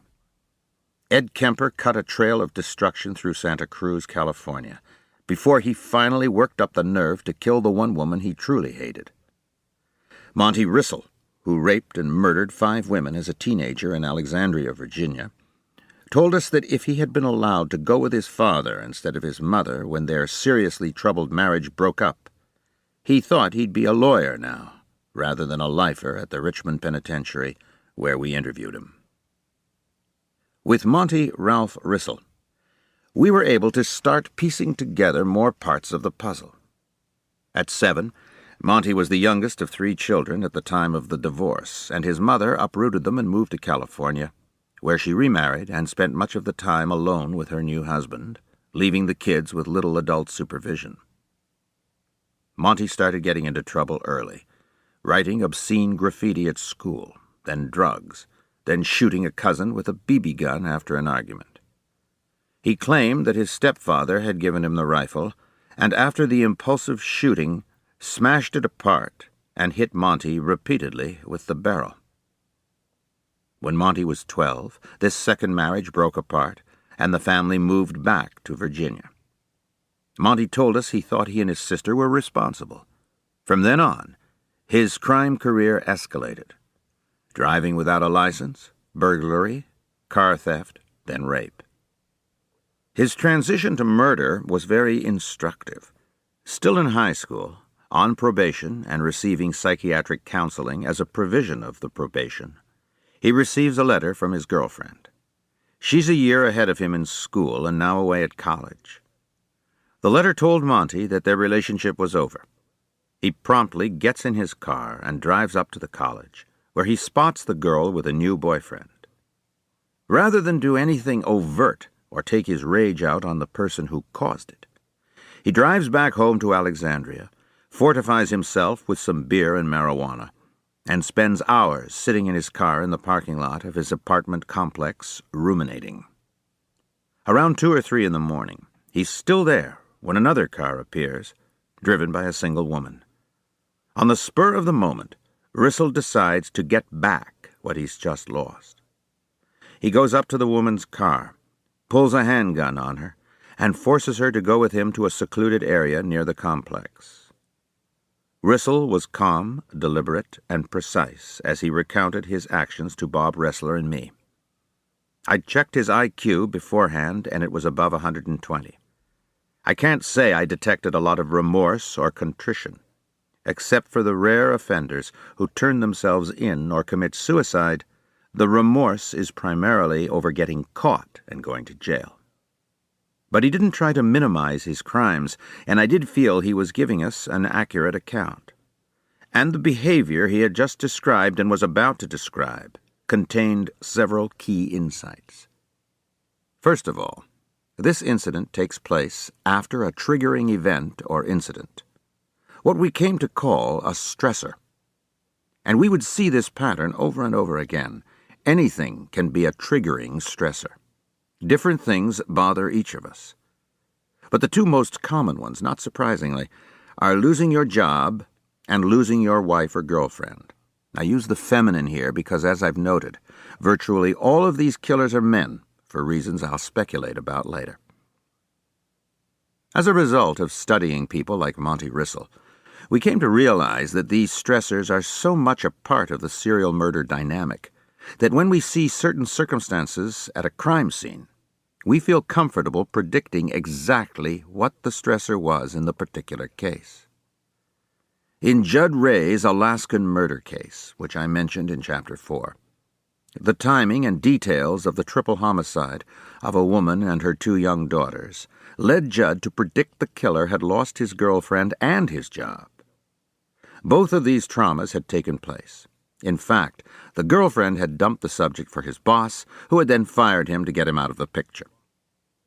So on the night that he sees his girl with a college man, Monty Rissell commits his first murder. This is significant enough in itself, but exactly how and why it happens tells us even more. It turns out by happenstance that Rissell's victim is a prostitute, which means 2 things. She's not going to have the same fear of sex with a stranger that someone outside the profession would, and though scared, she'll probably have a pretty good survival instinct. So when he's got her all alone, and it's clear he intends to rape her at gunpoint, she tries to defuse the situation by hiking up her skirt and asking her attacker how he likes it and what position he wants her in. She asked which way I wanted it, he told us. But rather than making him gentler or more sensitive, this behavior on her part only enrages him. It's like this bitch is trying to control things. She apparently faked 2 or 3 orgasms to placate him, but this made things worse. If she could enjoy this rape, it reinforced his feeling that women are whores. She became depersonalized, and it was easy to think about killing her. Yet he did let another victim go when she told him she was caring for her father who was suffering from cancer. Rissell's brother had had cancer, so he identified with her. She'd become personalized to him, just the opposite of this prostitute, or the young nurse Richard Speck had attacked as she lay bound and face down on the couch. But this does point out why it's so difficult to give general advice on what to do in a rape situation. Depending on the personality of the rapist and his motivation for the crime, either going along or trying to talk your way out of being assaulted may be the best course of action. Or it may make things worse. Resisting or struggling with the so-called power reassurance rapist might stop him in his tracks. Resisting the anger excitation rapist, unless the victim's strong enough or quick enough to get away from him, could get a victim killed. Trying to make the act seem pleasurable because the rapist is sexually inadequate isn't necessarily the best strategy. These are crimes of anger and hostility and the assertion of power. The sex is only incidental. After the rape of the woman abducted from the parking lot, as angry as he is, Rissell hasn't yet decided what to do with his victim.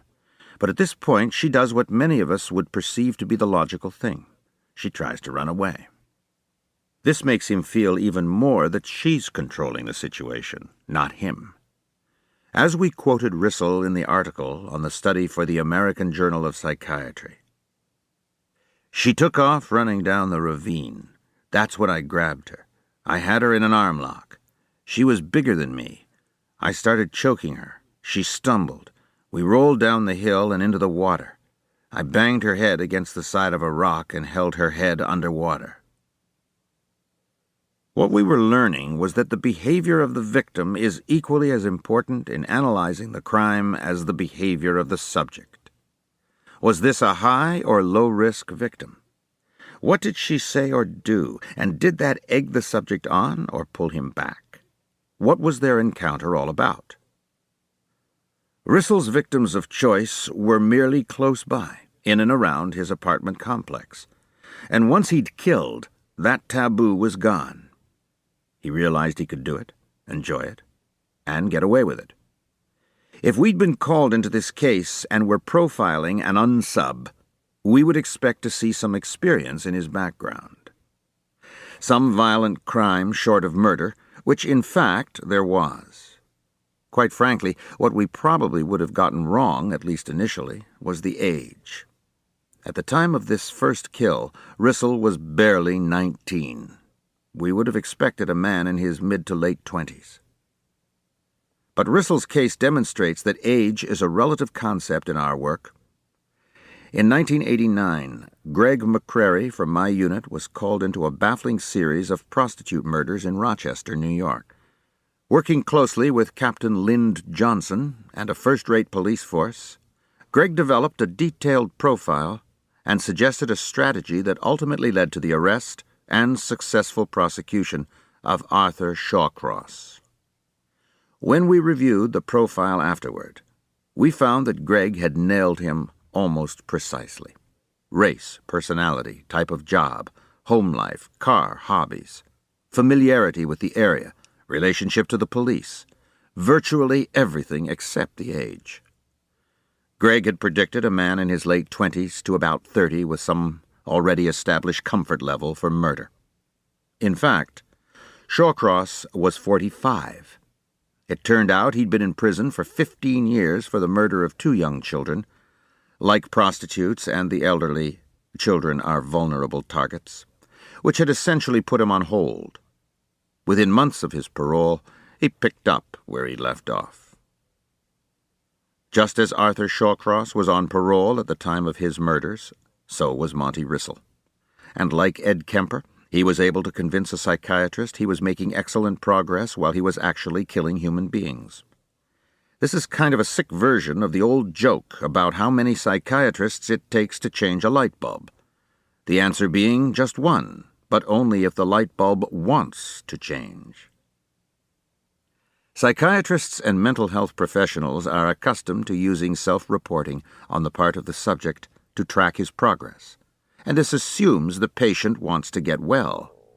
It has turned out to be incredibly easy to fool many psychiatrists, and most of the good ones will say that the only fairly reliable predictor of violence is a past history of violence.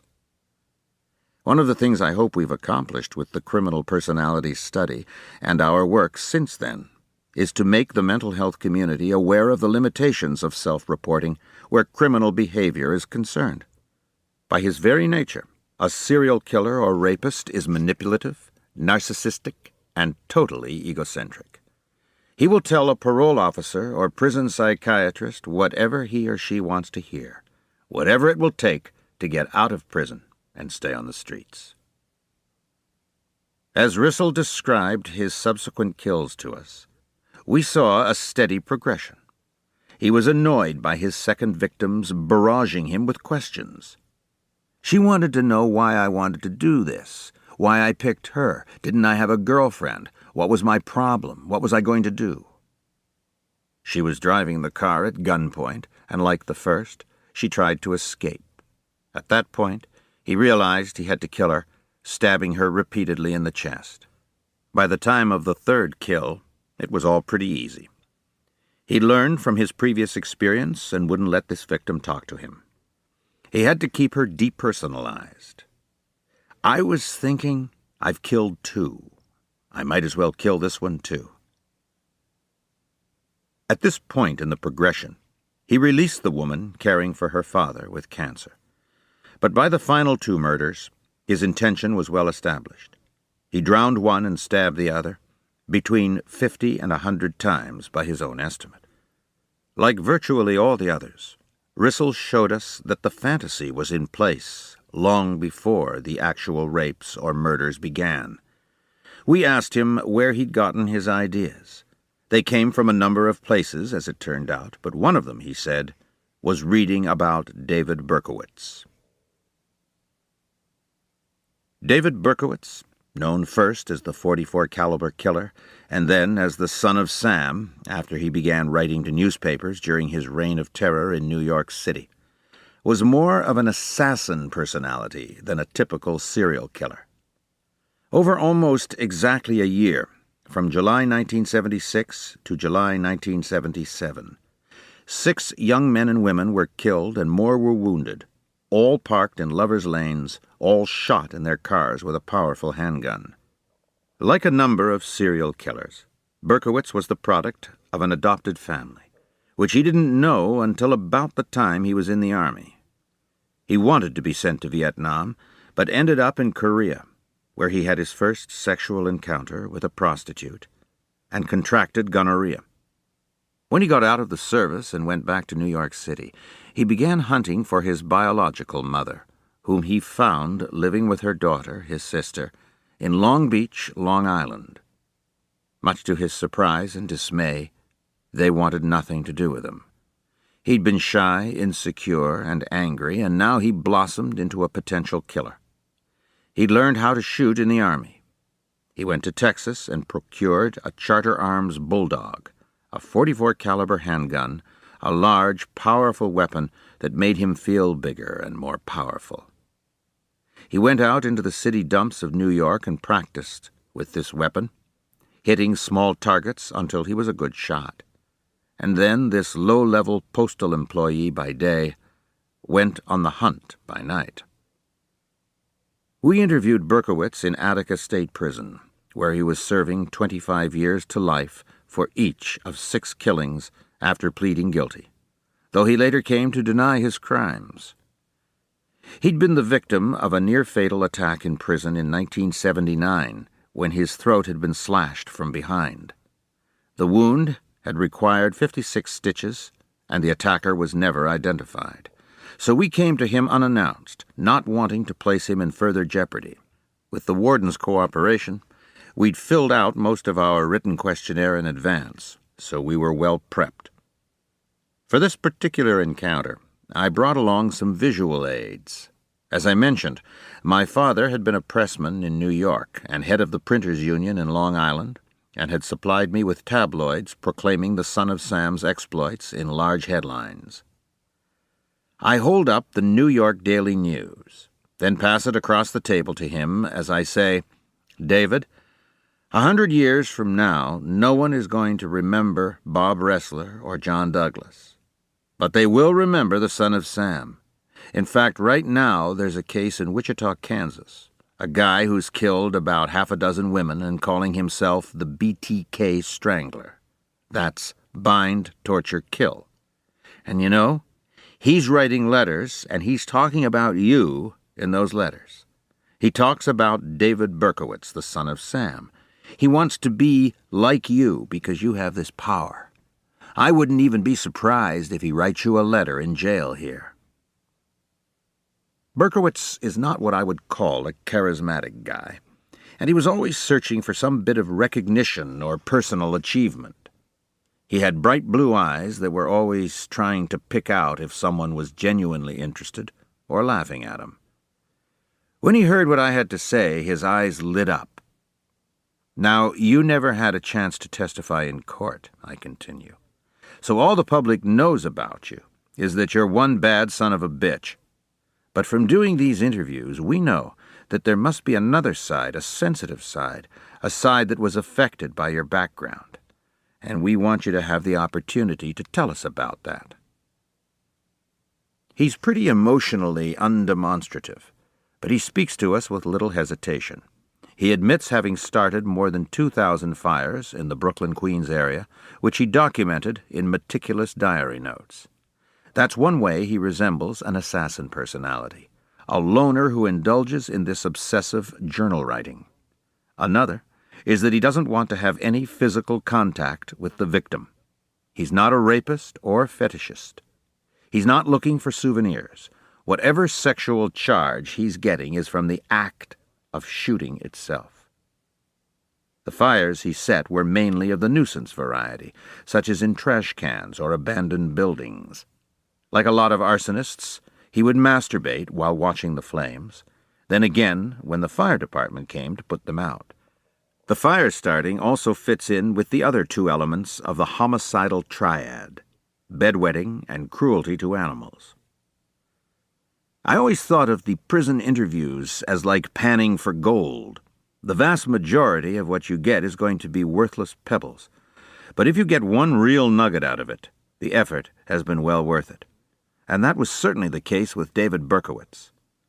What's very, very interesting to us is that as he's stalking these Lover's Lane areas, rather than go to the driver's side of the car, most frequently the male side, which would represent the greater threat, he shifts around to the passenger side.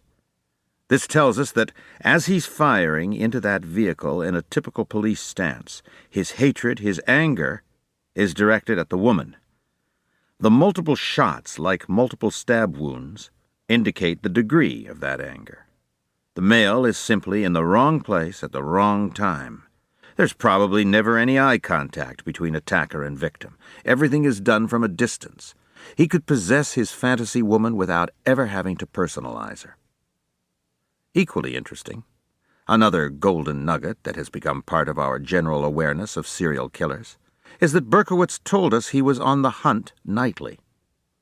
When he couldn't find a victim of opportunity, a victim who was going to be at the wrong place at the wrong time, he would go back to areas where he'd been successful in the past. He would go back to a crime scene area, many of the others went back to body disposal areas, and the grave sites, and symbolically roll in the dirt and relive that fantasy over and over again. This is the same reason why other serial killers take photographs or make videotapes of their crimes. Once the victim's dead and the body's been disposed of, they want to be able to relive the thrill, continue acting out the fantasy, do it again and again. Berkowitz didn't need the jewelry or the underwear or the body parts or any other souvenir. He told us that just going back was enough for him. He would then go back home, masturbate, and relive the fantasy. We would use this insight to great effect.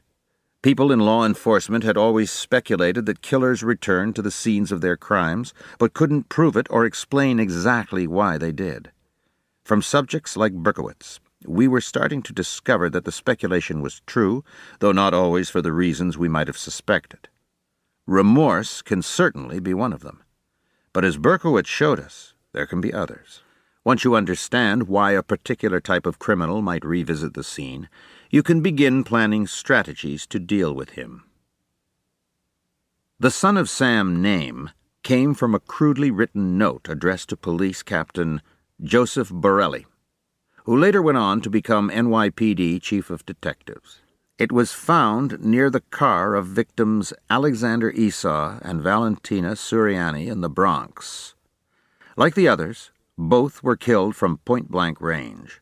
The note read, "I am deeply hurt by your calling me a woman-hater. I am not. But I am a monster. I am the Son of Sam. I am a little brat. When Father Sam gets drunk, he gets mean. He beats his family. Sometimes he ties me up to the back of the house. Other times he locks me in the garage. Sam loves to drink blood. Go out and kill, commands Father Sam. Behind our house some rest. Mostly young, raped and slaughtered, their blood drained, just bones now. Pap Sam keeps me locked in the attic, too. I can't get out, but I look out the attic window and watch the world go by. I feel like an outsider. I am on a different wavelength than everybody else. Programmed to kill. However, to stop me, you must kill me. Attention, all police. Shoot me first. Shoot to kill, or else keep out of my way, or you will die. Papa Sam is old now. He needs some blood to preserve his youth. He has had too many heart attacks. Ugh, me hoot, it hurts, sonny boy. I miss my pretty princess most of all. She's resting in Our Lady's house, but I'll see her soon. I am the monster, Beelzebub, the chubby behemoth. I love to hunt, prowling the streets looking for fair game, tasty meat. The women of Queens are prettiest of all. I must be the water they drink. I live for the hunt, my life. Blood for Papa. Mr. Borelli, sir, I don't want to kill any more. No, sir. No more, but I must honor thy father. I want to make love to the world. I love people. I don't belong on earth. Return me to Yahoos. To the people of Queens, I love you, and I want to wish all of you a happy Easter. May God bless you in this life and in the next. And for now I say goodbye and good night. Police, let me haunt you with these words. I'll be back. I'll be back. To be interpreted as bang, bang, bang, bang. Ugh. Yours in murder, Mr. Monster. This insignificant nobody had become a national celebrity. More than 100 detectives joined what came to be known as Task Force Omega. The wild, raving communications continued, including letters to newspapers and journalists, such as columnist Jimmy Breslin. The city was in terror. At the post office, he told us, he got a real thrill overhearing people talking about the son of Sam and not knowing they were in the same room with him. The next attack took place in Bayside, Queens, but both the man and woman survived. 5 days later, a couple in Brooklyn were not so lucky. Stacy Moskowitz was killed instantly. Robert Violante survived, but lost his sight from his wounds. The son of Sam was finally caught because he parked his Ford Galaxy too close to a fire hydrant the night of the final murder. A witness in the area remembered seeing an officer writing up a ticket, and when it was traced, it led to David Berkowitz. When confronted by police, he said simply, "Well, you got me." After his arrest, Berkowitz explained that Sam referred to his neighbor, Sam Carr, whose black Labrador retriever, Harvey, was apparently a 3,000-year-old demon who commanded David to kill. At one point, he actually shot the dog with a .22 pistol, but it survived. He was instantly labeled a paranoid schizophrenic by much of the psychiatric community, with all sorts of interpretations being given to his various letters. The pretty princess of his first letter was apparently one of his victims, Donna Loria, whose soul Sam had promised him after her death. What was most significant to me about the letters, more than any of the content, is the way his handwriting changes. In the first letter, it's neat and orderly, then progressively degrades until it's almost illegible. The misspellings become more and more common. It's as if two different people had been writing the letters. I showed this to him. He hadn't even realized it. If I were profiling him, as soon as I saw the degradation of the handwriting, I would know he was vulnerable, primed to slip up, to make some petty mistake, like parking in front of a fire hydrant, that would help police catch him. That vulnerable point would be the time to launch some sort of proactive strategy. The reason Berkowitz opened up to us, I believe, was because of the extensive homework we'd done on the case. Early on in the interview, we came to the topic of this 3,000-year-old dog that made him do it. The psychiatric community had accepted the story as gospel and thought it explained his motivation. But I knew that that story hadn't actually emerged until after his arrest. It was his way out. So when he started spouting about this dog, I said simply, "Hey, David, knock off the bullshit. The dog had nothing to do with it." He laughed and nodded and admitted I was right. We'd read several long psychological dissertations on the letters. One compared him to the character of Jerry in Edward Albee's play The Zoo Story. Another tried to pick up his psychopathology by analyzing the writing word by word. But David was throwing them all a curve, which they swung at and missed. The simple fact is that David Berkowitz was angry about how he had been treated by his mother and other women in his life and felt inadequate around them. His fantasy of possessing them blossomed into a deadly reality. The important things to us were the details. With Bob Ressler's skillful administration of the NIJ grant and Ann Burgess's compilation of the interviews, by 1983, we'd completed a detailed study of 36 individuals. We also collected data from 118 of their victims, primarily women. Out of the study came a system to better understand and classify violent offenders. For the first time, we could really begin to link what was going on in a perpetrator's mind to the evidence he left at a crime scene. That, in turn, helped us to hunt them more efficiently and catch and prosecute them more effectively. It began to address some of the age-old questions about insanity and what type of person could do such a thing.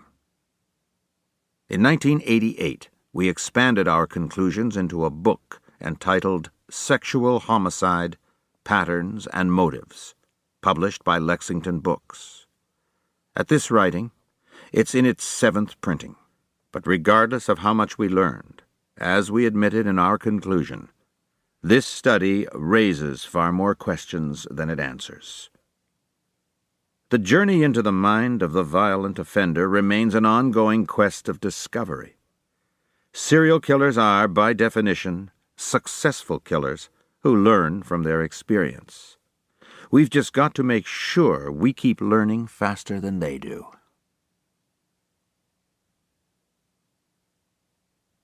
Chapter 8. The killer will have a speech impediment. Sometime in 1980, I saw an article in my local paper about an elderly woman who was sexually assaulted and severely beaten by an unknown intruder and left for dead, along with her 2 dogs, which had been stabbed to death. It looked to the police as though the offender had spent a fair amount of time at the scene. The community was stunned and outraged. A couple of months later, coming back from a road trip, I happened to ask Pam if there had been any news on that case. She told me there hadn't been, and that there were no strong suspects. I commented that that was too bad, because from what I'd read and heard, it sounded like a solvable case. It wasn't a federal jurisdiction, and we hadn't been asked in, but just as a local resident, I decided to see if there was anything I could do. I went down to the police station, introduced myself, told the chief what I did, and asked if I could talk to the detectives working the case. He accepted my offer graciously. The lead detective's name was Dean Martin. I can't remember if I refrained from any Jerry Lewis jokes, but I probably didn't. He showed me the case files, including the crime scene photos. This woman had really been pummeled. And as I studied the materials, I started getting a clear mental picture of the offender and the dynamics of the crime. "Okay," I said to the detectives, who were politely, if somewhat skeptically, listening to me. "Here's what I think. It's a 16 or 17-year-old high school kid. Whenever we see an old victim of a sexual assault, we look for a young offender, someone unsure of himself, without much or any experience. A victim any younger, stronger, or more challenging would be too intimidating to him. He'll be disheveled-looking, he'll have scruffy hair, generally poorly groomed. Now, what happened on this particular night was his mother or father kicked him out of the house and he had no place to go. He's not going to go too far in this situation. Instead, he's going to look for the closest and easiest shelter he can find. He doesn't have the kind of relationship with any girl or other guys that he can just crash at their house until the storm at home blows over. But as he's out wandering, feeling miserable, powerless, and angry about it, he comes to this lady's house. He knows she lives alone. He's worked there in the past or done some odd jobs for her. He knows she isn't much of a threat. So he breaks in. Maybe she protests. Maybe she starts yelling at him. Maybe she's just terrified. Whatever her reaction, that both inflames and empowers him. He wants to show himself and the world what a man he is. He attempts sex with her, but he can't penetrate. So he beats the hell out of her, at a certain point deciding he'd better go all the way because she can identify him. He isn't wearing a mask. This has been an impulse crime, not a planned one. But she's so traumatized that even though she lives, she can't give the police any description. After the attack, he's still got no place to go, and she certainly isn't threatening him. He knows she won't get any visitors at night, so he stays and eats and drinks because by this point he's hungry. I pause in my narrative and tell them there's someone who meets this description out there. If they can find him, they've got their offender. One detective looks at another. One of them starts to smile. "Are you a psychic, Douglas?"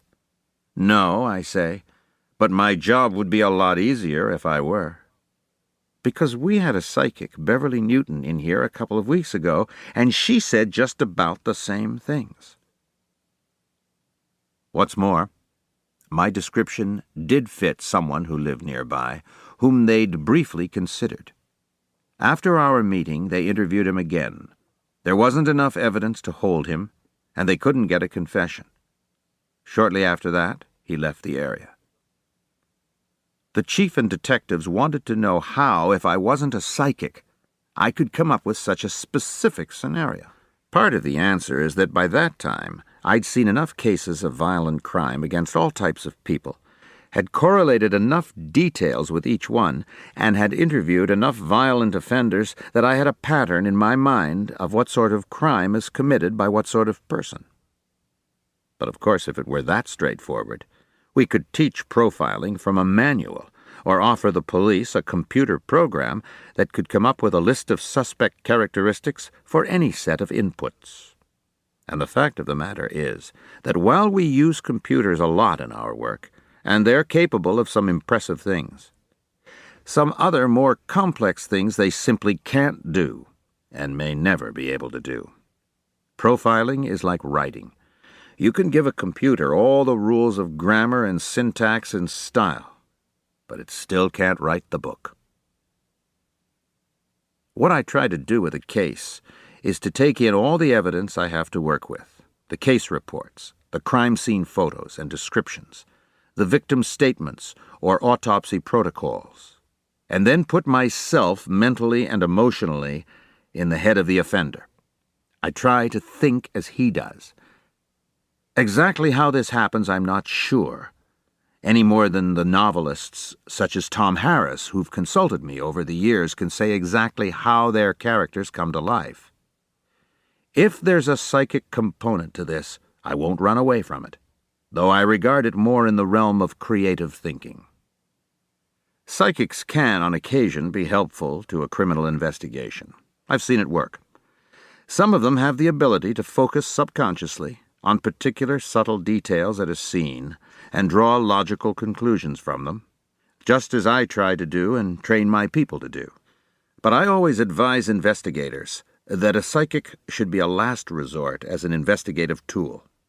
And if you're going to use one, don't expose him or her to officers or detectives who know the details of the case, because good psychics are proficient at picking up small, nonverbal clues, and the psychic could amaze you and establish credibility by giving back to you facts of the case you already know, without necessarily having any particular insight into what you don't know but want to find out. In the Atlanta child murders, hundreds of psychics showed up in the city and offered their services to the police. They came up with all sorts of descriptions of killers and methods. As it turned out, none was even close. Around the same time that I met with the local police, departments from around the San Francisco Bay Area called me in on a series of murders in heavily wooded areas along hiking paths they had linked together and attributed to an unsub the press had dubbed the Trailside Killer. It had started in August of 1979, when Etta Kane, an athletic, 44-year-old bank executive, disappeared while on a solitary hike up the east peak of Mount Tamalpais, a beautiful mountain overlooking the Golden Gate Bridge and San Francisco Bay, which was known by the nickname the Sleeping Lady. When Kane wasn't home by dark, her worried husband called the police. Her body was found by a search team dog the next afternoon, naked except for one sock, face down in a kneeling position as if begging for her life. The medical examiner determined cause of death to be a single bullet to the back of the head. There was no evidence of sexual assault.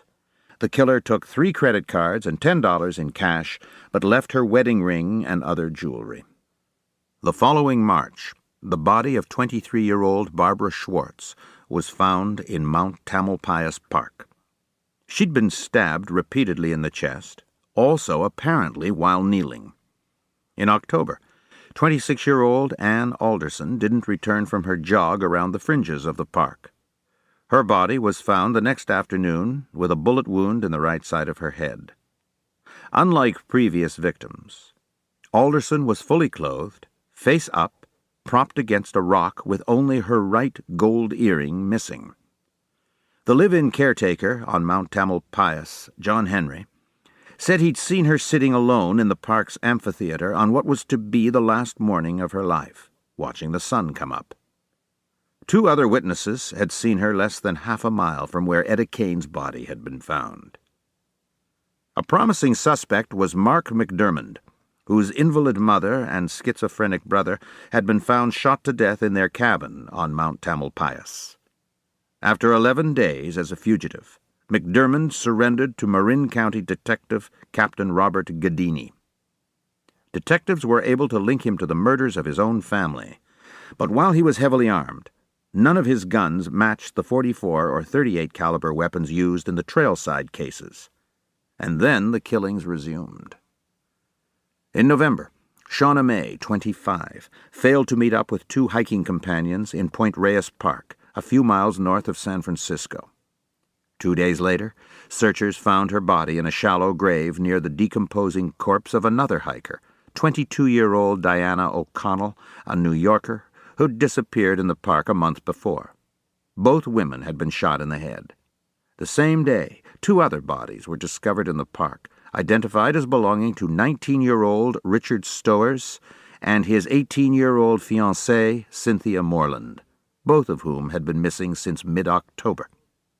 Investigators determined they'd been killed the same long Columbus Day weekend as Ann Alderson. The early murders had already sent terror through hikers in the area and prompted signs advising people, especially women, not to go into the woods alone. But with the discovery of 4 bodies in a single day, all hell broke loose. Marin County Sheriff G. Albert Hohenstein, Jr. had collected several eyewitness accounts of people having seen the victims with strange men just before their deaths. But on certain key points, such as age and facial features, the descriptions conflicted with each other. This, by the way, isn't unusual even in a single murder, much less a multiple over several months. An unusual pair of bifocals was found at the Barbara Schwartz scene, which apparently belonged to the killer. Hohenstein released information on the glasses and the prescription, sending out flyers to all the optometrists in the area. The frames were of apparent prison issue, so Captain Gadini contacted the California State Department of Justice to try to identify all recently released offenders with a history of sex crimes against women. Various jurisdictions and agencies, including the FBI's San Francisco field office, were now actively working the case. There was speculation in the press that the trailside killer might in fact be Los Angeles Zodiac Killer, who remained an unsub but who had been inactive since 1969. Perhaps Zodiac had been in prison for some other crime all this time and had been released by unknowing corrections officials. But unlike Zodiac, the trailside killer felt no need to taunt police or communicate with them. Sheriff Hohenstein brought in a psychologist from Napa, Dr. R. William Mathis, to analyze the case. Noting the ritualistic aspects of the cases, Dr. Mathis said he would expect the offender to keep souvenirs, and anyone identified as a suspect should be followed for a week before being arrested, in the hope that he might lead police to the murder weapon or other evidence. As far as his appearance and behavioral characteristics, Mathis described a handsome man with a winning personality. Working on Mathis's advice, Hohenstein and Gadini set various types of proactive traps, including having male park rangers pose as female hikers, but nothing was working. The public pressure on law enforcement was intense.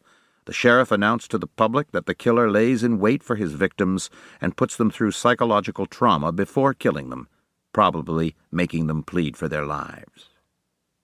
When the Bureau's San Rafael resident agency asked for assistance from Quantico, they'd originally contacted Roy Hazelwood, who was our chief expert on rape and violence against women. Roy's a sensitive, caring guy, and the case affected him deeply. I remember him describing it to me as we walked back to our office suite from the classroom building, where he'd just finished teaching a National Academy class. I almost got the sense Roy felt personally responsible, as if the combined efforts of the FBI and about 10 cooperating local agencies weren't enough, that he should be cracking the case and bringing the offender to justice. Unlike me, Roy had full-time teaching responsibilities. I'd given up most of my classroom work by this point and was the behavioral science unit's only full-time profiler actively working cases. So Roy asked me to go out to San Francisco and give the police there some on-the-scene input.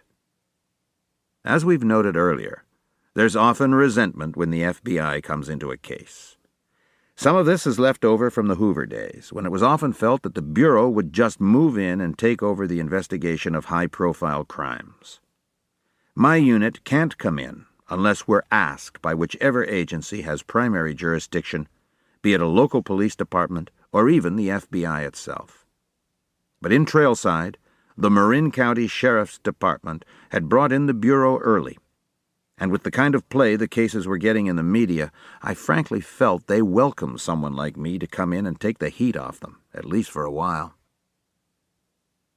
At the Sheriff's Department offices, I reviewed all the case materials and crime scene photos. I was particularly interested in Marin Detective Sergeant Rich Keaton's observations that the murders all seemed to have taken place at secluded, heavily wooded sites with a thick canopy of foliage blocking out most of the sky. None of these areas was accessible by car, only by foot, involving at least a mile's hike. The scene of Ann Alderson's murder was reasonably close to a service road that represented a shortcut from the park amphitheater. This all strongly suggested to me that the killer was a local, intimately familiar with the area. I gave my presentation in a large training room at the Marin County Sheriff's Department. Seats were banked in a semicircle, like a medical lecture hall.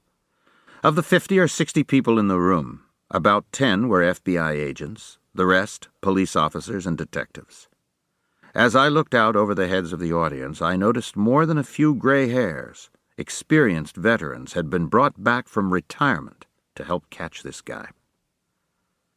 The first thing I did was challenge the profile that had already been given. I didn't think we were dealing with a good-looking, charming, sophisticated type. The multiple stabbings and blitz-style attacks from the rear told me we were dealing with an asocial type, though not necessarily antisocial, who'd be withdrawn, unsure of himself, and unable to engage his victims in conversation, develop a good line, or con or coax or trick them into doing what he wanted. The hikers were all physically fit. The blitz attack was a clear indication to me that the only way he could control his intended victim was to devastate her before she could respond. These were not the crimes of someone who knew his victims. The sites were secluded and protected from view, which meant the killer essentially had as much time as he wanted to act out his fantasy with each victim. Yet he still felt the need for a blitz attack. There was no rape, just handling of the bodies after death. Masturbation, probably, but no intercourse. The victims were a range of ages and physical types. Unlike those of a glib, sophisticated killer such as Ted Bundy, most of whose victims conformed to a single image: pretty, college-age women with long dark hair parted in the middle. The trailside killer was non-preferential, like a spider waiting for a bug to fly into his web. I told the assembled group of officers I expected this guy to have a bad background. I agreed with Captain Gaddini that he'd spent time in jail. Priors might include rapes or more likely rape attempts, but no murders before this series. There would have been some precipitating stressor before it began. I certainly expected him to be white, since all the victims were, and I thought he'd have some blue-collar mechanical or industrial job. Because of the efficiency of the murders and his success in evading the police thus far, I pegged his age at low to mid-30s. I also thought he'd be pretty bright. If they ever tested his IQ, it would be well above normal. And if they looked into his background, they'd find a history of bedwetting, fire-starting, and cruelty to animals, or at least 2 of the 3. Another thing, I added after a pregnant pause, the killer will have a speech impediment. It wasn't hard to read the expressions or body language in the room. They were finally expressing what they'd probably been thinking all along. This guy's full of shit. "What makes you say that?" one cop asked sarcastically. "The wounds look like a stutter stab to you?" He grinned at his own discovery of a new method of killing. "No," I explained. "It was a combination of inductive and deductive reasoning, considering just about every other factor in the cases. All of the factors I'd already been through. The secluded locations where he wasn't likely to come in contact with anyone else, the fact that none of the victims had been approached in a crowd or tricked into going along with him, the fact that he felt he had to rely on a blitz attack even in the middle of nowhere. All of this told me we were dealing with someone with some condition he felt awkward or ashamed about. Overpowering an unsuspecting victim and being able to dominate and control her was his way of overcoming this handicap. It could be some other type of ailment or disability I allowed. Psychologically or behaviorally speaking, it could be a very homely individual, someone with bad acne scarring, polio, a missing limb, anything like that. But with the kind of attack we'd seen, we had to rule out a missing limb or any serious crippling condition.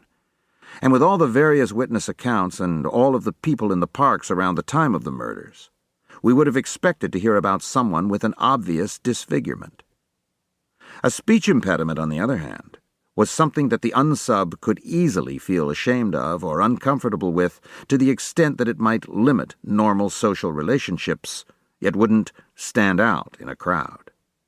No one would know about it until he opened his mouth. Giving this kind of guidance to a room full of seasoned cops with a lot at stake, and the press and public breathing down their necks, is definitely a high ass-pucker situation. The kind I like to create for the people I'm interrogating, but would just as soon avoid myself. You can't completely do that, though. You're always haunted by the thought so clearly stated by one of the detectives in the room that afternoon. "What if you're wrong, Douglas?" I may be wrong about some things. I conceded as truthfully as I could. I may miss the age, I may miss the occupation or the IQ, but I'm certainly not going to miss the race or the sex, and I'm not going to miss that he's blue-collar. And in this particular case, I'm not going to miss that he has some kind of defect that really bothers him. Maybe it's not a speech impediment, but I think it is. When I was finished, I couldn't tell how much of an impact I'd had or whether any of this had sunk in. But one cop did come up to me afterward and say, "I don't know whether you're right or wrong, John, but at least you gave the investigation some direction." That's always good to hear, though you tend to hold your breath until you see what that investigation ultimately turns up.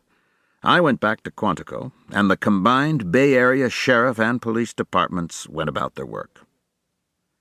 On March 29th, the killer struck again, this time shooting a young couple in Henry Cowell Redwood State Park near Santa Cruz.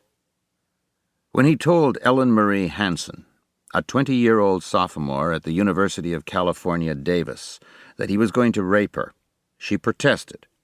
whereupon he opened fire with a .38 pistol, killing her outright and severely wounding Stephen Hartle, whom he left for dead. But Hartle was able to provide a partial description of a man with crooked yellow teeth.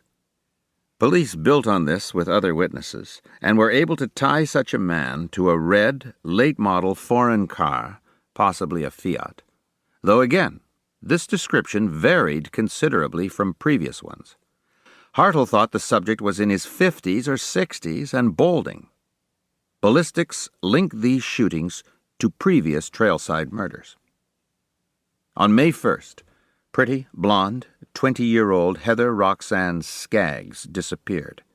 She was a student at a printing trade school in San Jose, and her boyfriend, mother, and roommate all recalled she said she was going out with an industrial arts teacher at the school, David Carpenter, who'd arranged for her to buy a car from a friend of his.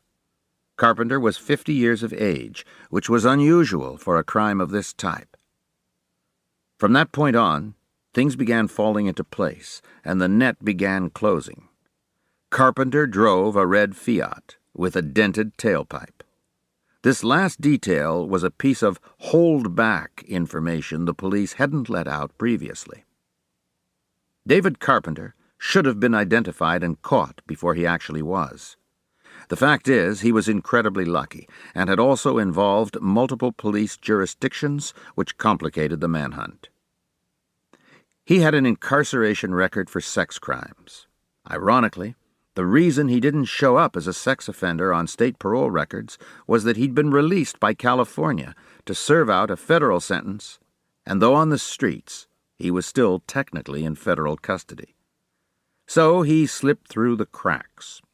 Another irony was that Carpenter and his second victim, Barbara Schwartz, at whose murder scene his glasses had been found, shared the same optometrist. Unfortunately, he had not seen the flyer the sheriff's department circulated. Other witnesses came forward, including an older woman who had recognized the composite drawing on television and said he had been the purser on a ship she and her children had taken to Japan 20 years before. The man had given her the creeps with the inappropriate attention he continually paid her young daughter. And Peter Berest, the manager of the Glen Park Continental Savings and Loan Branch in Daly City, recalled his pretty, sensitive, and trusting part-time teller, high school student Anna Kelly Menjivar, who disappeared from her home late the previous December. Though she hadn't previously been linked to the trailside slayings, her body had also been found in Mount Tamalpais Park. Berest remembered how kind and sweet Anna had been to the regular customer with a severe stutter, whom Berest later learned had been arrested in 1960 for attacking a young woman at the Presidio, the Army installation at the north tip of San Francisco. San Jose police and the FBI put Carpenter under surveillance and eventually arrested him. He turned out to be the product of a domineering and physically abusive mother, and at least an emotionally abusive father, a child of well above average intelligence who was picked on because of his severe stuttering. His childhood was also marked by chronic bedwetting and cruelty to animals. In adult life, his anger and frustration turned into fits of unpredictable violent rage and a seemingly unquenchable sex drive. The first crime for which he was caught and served time, the attack on a woman with a knife and hammer in the Presidio, came following the birth of a child into an already strained marriage. During the brutal assault and shortly before, the victim reported, his terrible stutter was gone. Because of all the requests that had been coming in from National Academy graduates, FBI Director William Webster had given the behavioral science instructors official approval to offer psychological profiling consultation back in 1978. By the early 1980s, the service had become extremely popular. I was working cases full-time, and instructors such as Bob Ressler and Roy Hazelwood were consulting as their teaching duties allowed. But despite the fact that we felt good about what we were doing and the results we thought we were achieving, no one at the top really knew for sure if this was an effective use of Bureau resources and manpower. So in 1981, the FBI's Institutional Research and Development Unit, then headed by Howard Tetton, who had moved over from behavioral science, undertook the first in-depth cost-benefit study of what was then called simply the Psychological Profiling Program. Tetton, whose informal consultations had begun the program almost by accident, was interested to see if it was really having any effect and if headquarters should continue it. A questionnaire was developed and sent to our clients, officials and detectives at any law enforcement agency that had used our profiling services. These included city, county, and state police departments, sheriff's departments, FBI field offices, highway patrols, and state investigative agencies. While most of the requests had to do with murder investigations, the R&D unit also compiled data on our consultation in rapes, kidnappings, extortion, threats, child molestation, hostage situations, and accidental death and suicide determination. Profiling was still a hazy and hard-to-evaluate notion to many people within the Bureau. A lot considered it witchcraft or black magic, and some of the rest thought of it as window dressing. So we knew that unless the study showed strong and verifiable successes, all of the non-teaching facets of the behavioral science unit could go by the board. We were therefore both gratified and relieved when the analysis came back in December 1981. Investigators from all over the country came through enthusiastically for us, urging that the program be continued. The final paragraph of the report's covering letter sums it up. The evaluation reveals that the program is actually more successful than any of us really realized. The Behavioral Science Unit is to be commended for their outstanding job. The detectives generally agreed that the area in which we were the most helpful was in narrowing down lists of suspects and directing the investigation into a tighter focus. An example was the brutal and appallingly senseless killing of Francine Elvison in the Bronx in October 1979, not far from some of David Berkowitz's haunts. In fact, there was concern on the part of NYPD that a Son of Sam devotee might be using his hero for inspiration. We teach the case at Quantico because it's a good model of just how we came up with a profile and how the police used it to push forward a baffling and long unsolved murder. Francine Elvison was a 26-year-old teacher of handicapped children at a local daycare center. Weighing 90 pounds and standing less than 5 foot tall, she brought a rare empathy and sensitivity to her students, being mildly handicapped herself with kyphoscoliosis or curvature of the spine. Shy and not very socially oriented, she lived with her parents in the Pelham Parkway House apartments. She had left for work as usual at 6:30 in the morning. About 8:20, a 15-year-old boy who also lived in the building found her wallet in the stairwell between the 3rd and 4th floors. He had no time to do anything with it and still be on time for school, so he kept it until he came home for lunch, then gave it to his father. The father went to the Elvison apartment a little before 3 that afternoon and gave the wallet to Francine's mother, who then called the daycare center to let Francine know her wallet had been found. Mrs. Elvison was told her daughter had not shown up for work that day. Instantly alarmed, she and her other daughter and a neighbor began a search of the building.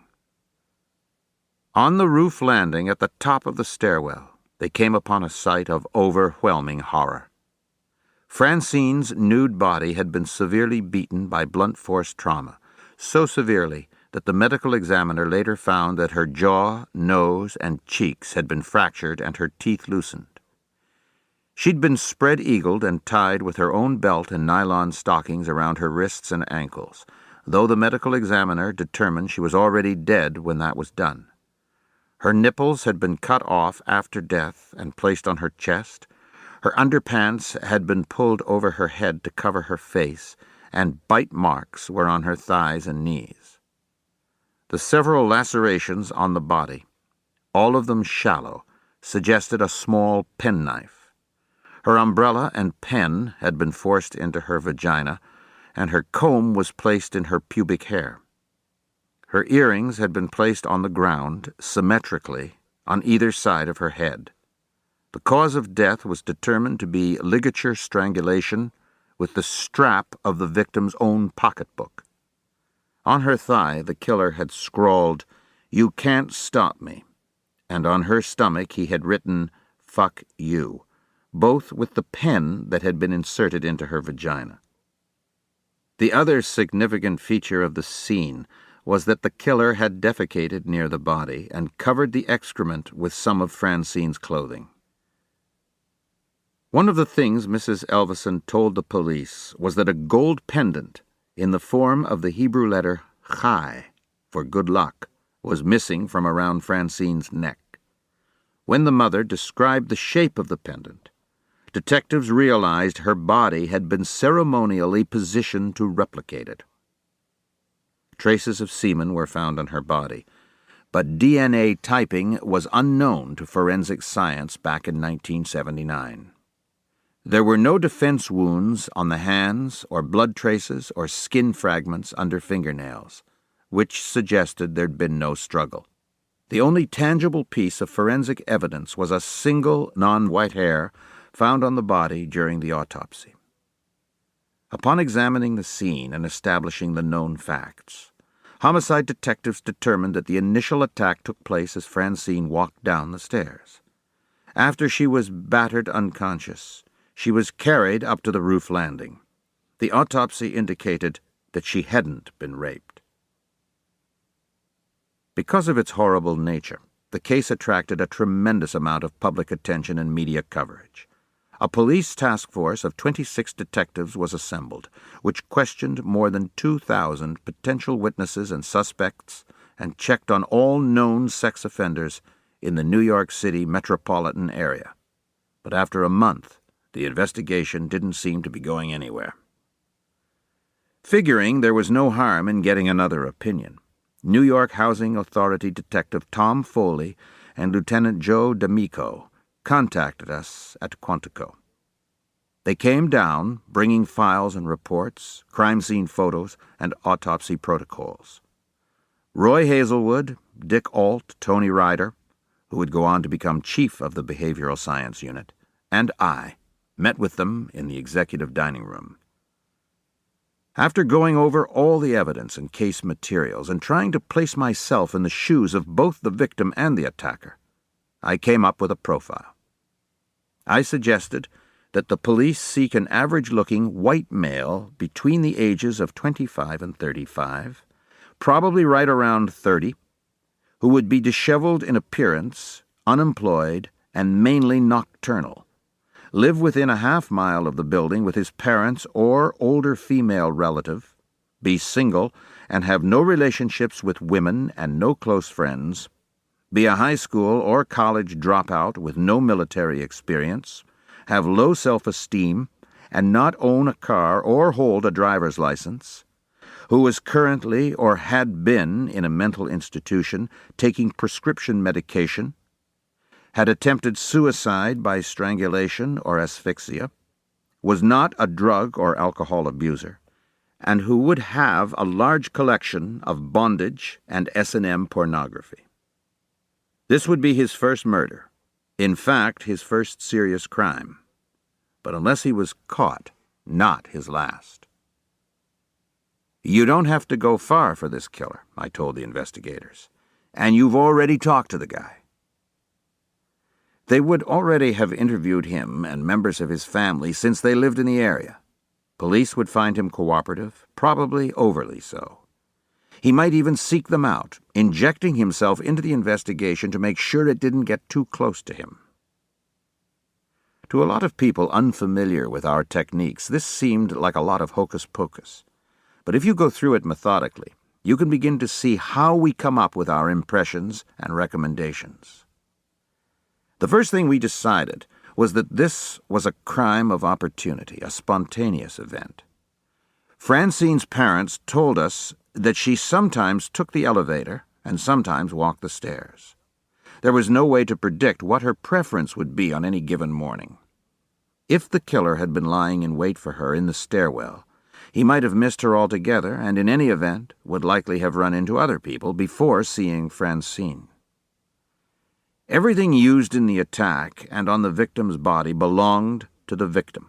The killer had brought nothing to the scene, other than perhaps the small pocket knife.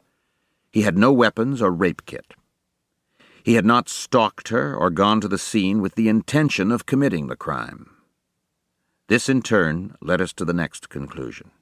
If the unsub had not gone to the building with the intention of committing this crime, he must have been there for some other reason. And for him to have been there before 7 a.m. and to have run into Francine on the stairwell, he must have either lived in the building, worked there, or knew his way around pretty well. This could have meant a mailman, or telephone company, or Con Ed worker, though I thought that unlikely, since we had no witness reports, and someone in that situation would not have been able to take the time he clearly spent with her. After the initial attack on the stairs, he knew he could take her up to the roof landing without much fear of being interrupted. Also, since no one in the building saw anything or anyone unusual, he must have fit in. Francine did not scream or struggle, so she probably knew him, at least by sight, and no one noticed anyone strange or menacing going into or out of the building that morning. Because of the sexual nature of the attack, we felt confident we were dealing with a man in her general age range. We stated the range to be between 25 and 35, probably right around the middle. I was willing to rule out the 15-year-old who found the wallet, as well as his 40-year-old father, based solely on this. Based on my experience, I couldn't imagine someone of that age treating the body this way. Even Monty Rissell, an extremely precocious serial rapist, hadn't behaved in this manner. This advanced a sexual fantasy would take years to develop. Also, the 15-year-old was black. Even though the examination of the body had turned up the hair, I was convinced we were dealing with a white killer. Very rarely did we see this type of crime cross racial lines, and when we did, there was usually other evidence to substantiate it. There was none in this case, and I had seldom, if ever, seen this kind of mutilation from a black subject.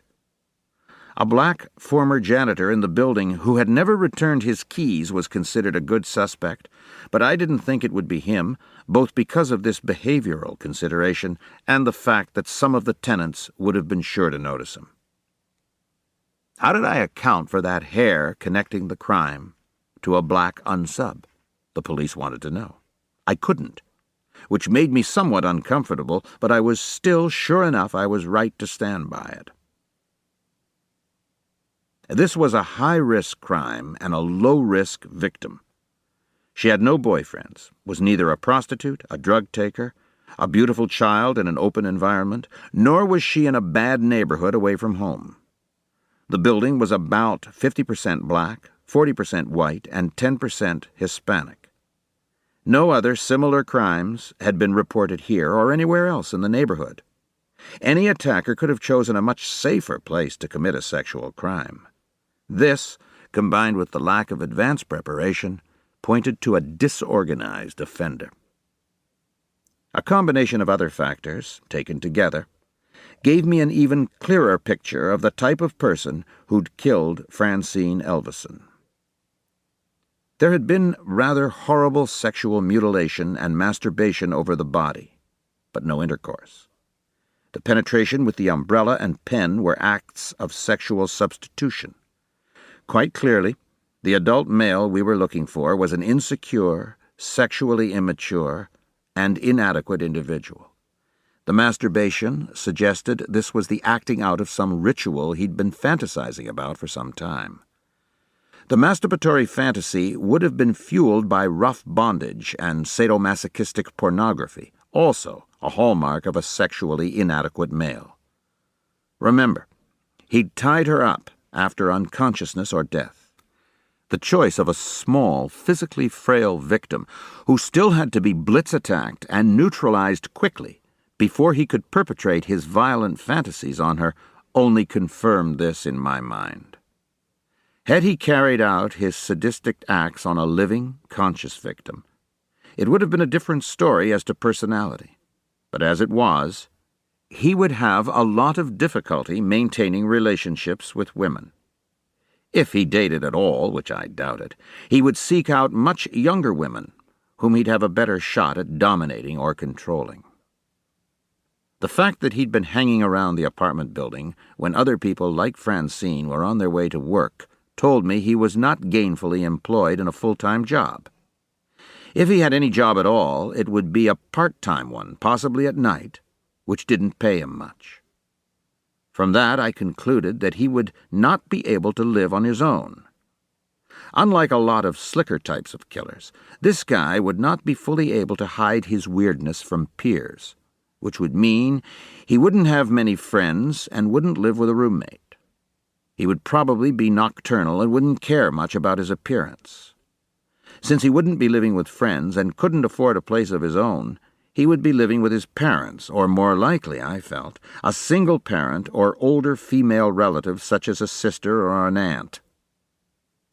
He wouldn't be able to afford an automobile, which meant he either took public transportation to the building, walked, or lived there.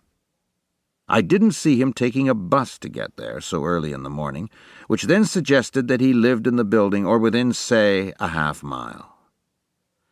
Then there was the placement of the various ritual objects.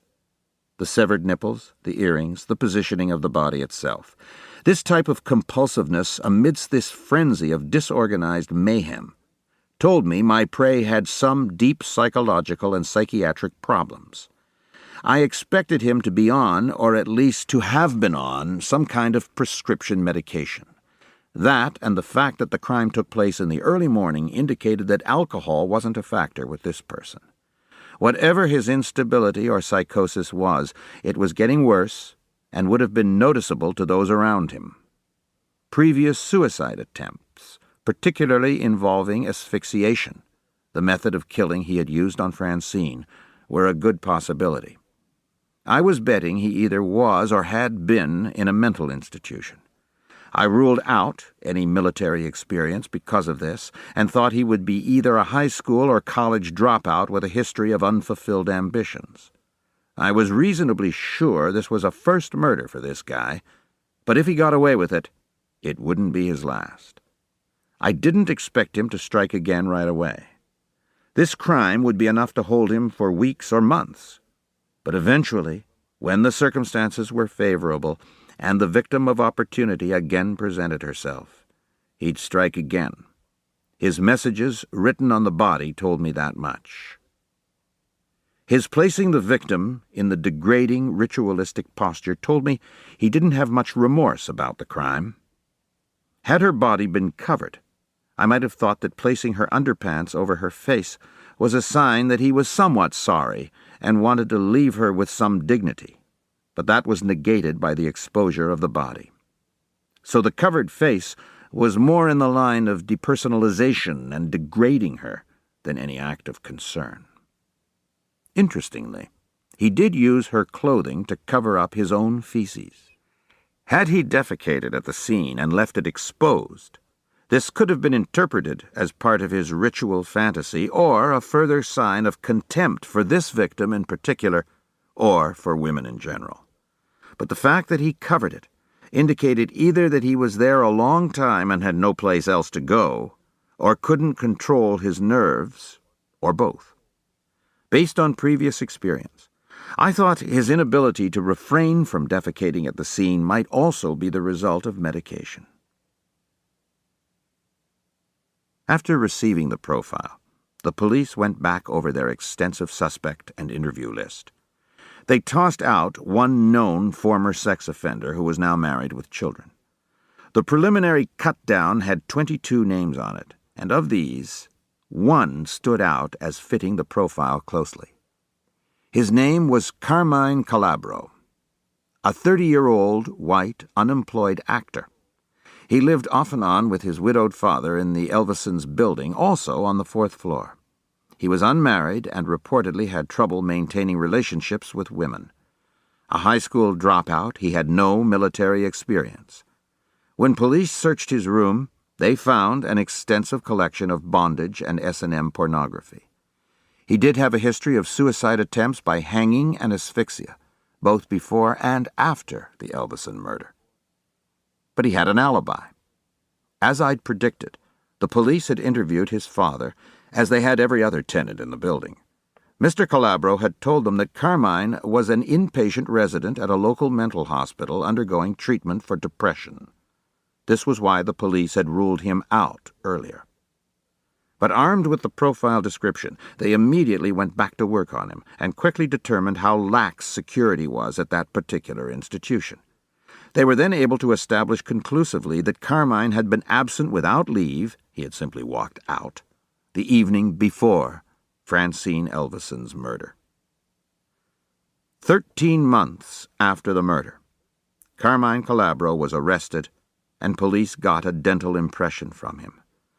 3 forensic dentists then confirmed that his teeth matched the bite marks on Francine's body. This was to be key evidence in the trial, at which Calabro pleaded not guilty and which ended with a murder conviction and a sentence of 25 years to life. The hair, by the way, turned out to be unrelated. The medical examiner's office did a careful procedural investigation and discovered that the body bag used to transport Francine Elvison's body to the morgue had previously been used for a black male victim and hadn't been properly cleaned out between uses.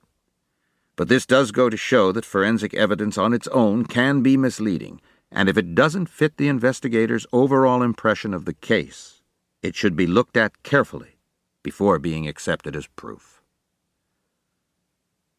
This case was very gratifying to us, made even more gratifying by the fact that we had made believers out of the people we worked with in New York, among the sharpest and most sophisticated law enforcement people in the business. For an April 1983 article about the profiling program in Psychology Today, Lieutenant D'Amico said, "They had him so right that I asked the FBI why they hadn't given us his phone number, too." After that article appeared, Calabro wrote to us from the Clinton Correctional Facility in Dannemora, New York, even though his name and Elvison's name never appeared in the article. In a rambling letter with poor grammar and spelling, he generally had complimentary things to say about the FBI and NYPD, reasserted his innocence, grouped himself together with David Berkowitz and George Metesky, the Mad Bomber, and wrote, "I am not contradicting your profile of the killer in this case. As a matter of fact, on 2 points, I sincerely believe you are correct." He went on to ask if we'd been informed of the presence of hair evidence on the body, which he thought might exculpate, my word, not his, him. Then, curiously, he went on to ask when we came up with the profile and whether we had all the evidence. If we had all the evidence, then he intended to let the matter rest, though if we didn't, he would write us again.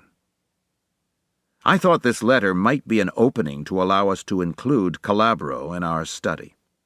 So, in July 1983, Bill Hagmeyer and Roseanne Russo, one of the first women agents in the Behavioral Science Unit, went up to Clinton to interview Calabro.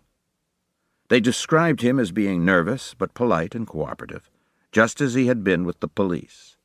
He focused quite heavily on his innocence and the upcoming appeal, stating that he had been unfairly convicted on the bite mark evidence. As a result, he had had all of his teeth removed so that they cannot accuse me again, and proudly displayed his empty mouth. Other than that, the interview was in many ways a rehash of his letter, though Hagmeyer and Russo said he seemed quite interested in what they were doing and didn't want them to leave. Even in prison, he remained a loner. There's no doubt in my mind that Carmine Calabro is deeply psychologically disturbed. Nothing about his case, his background, or our communication with him indicates anything approaching normalcy.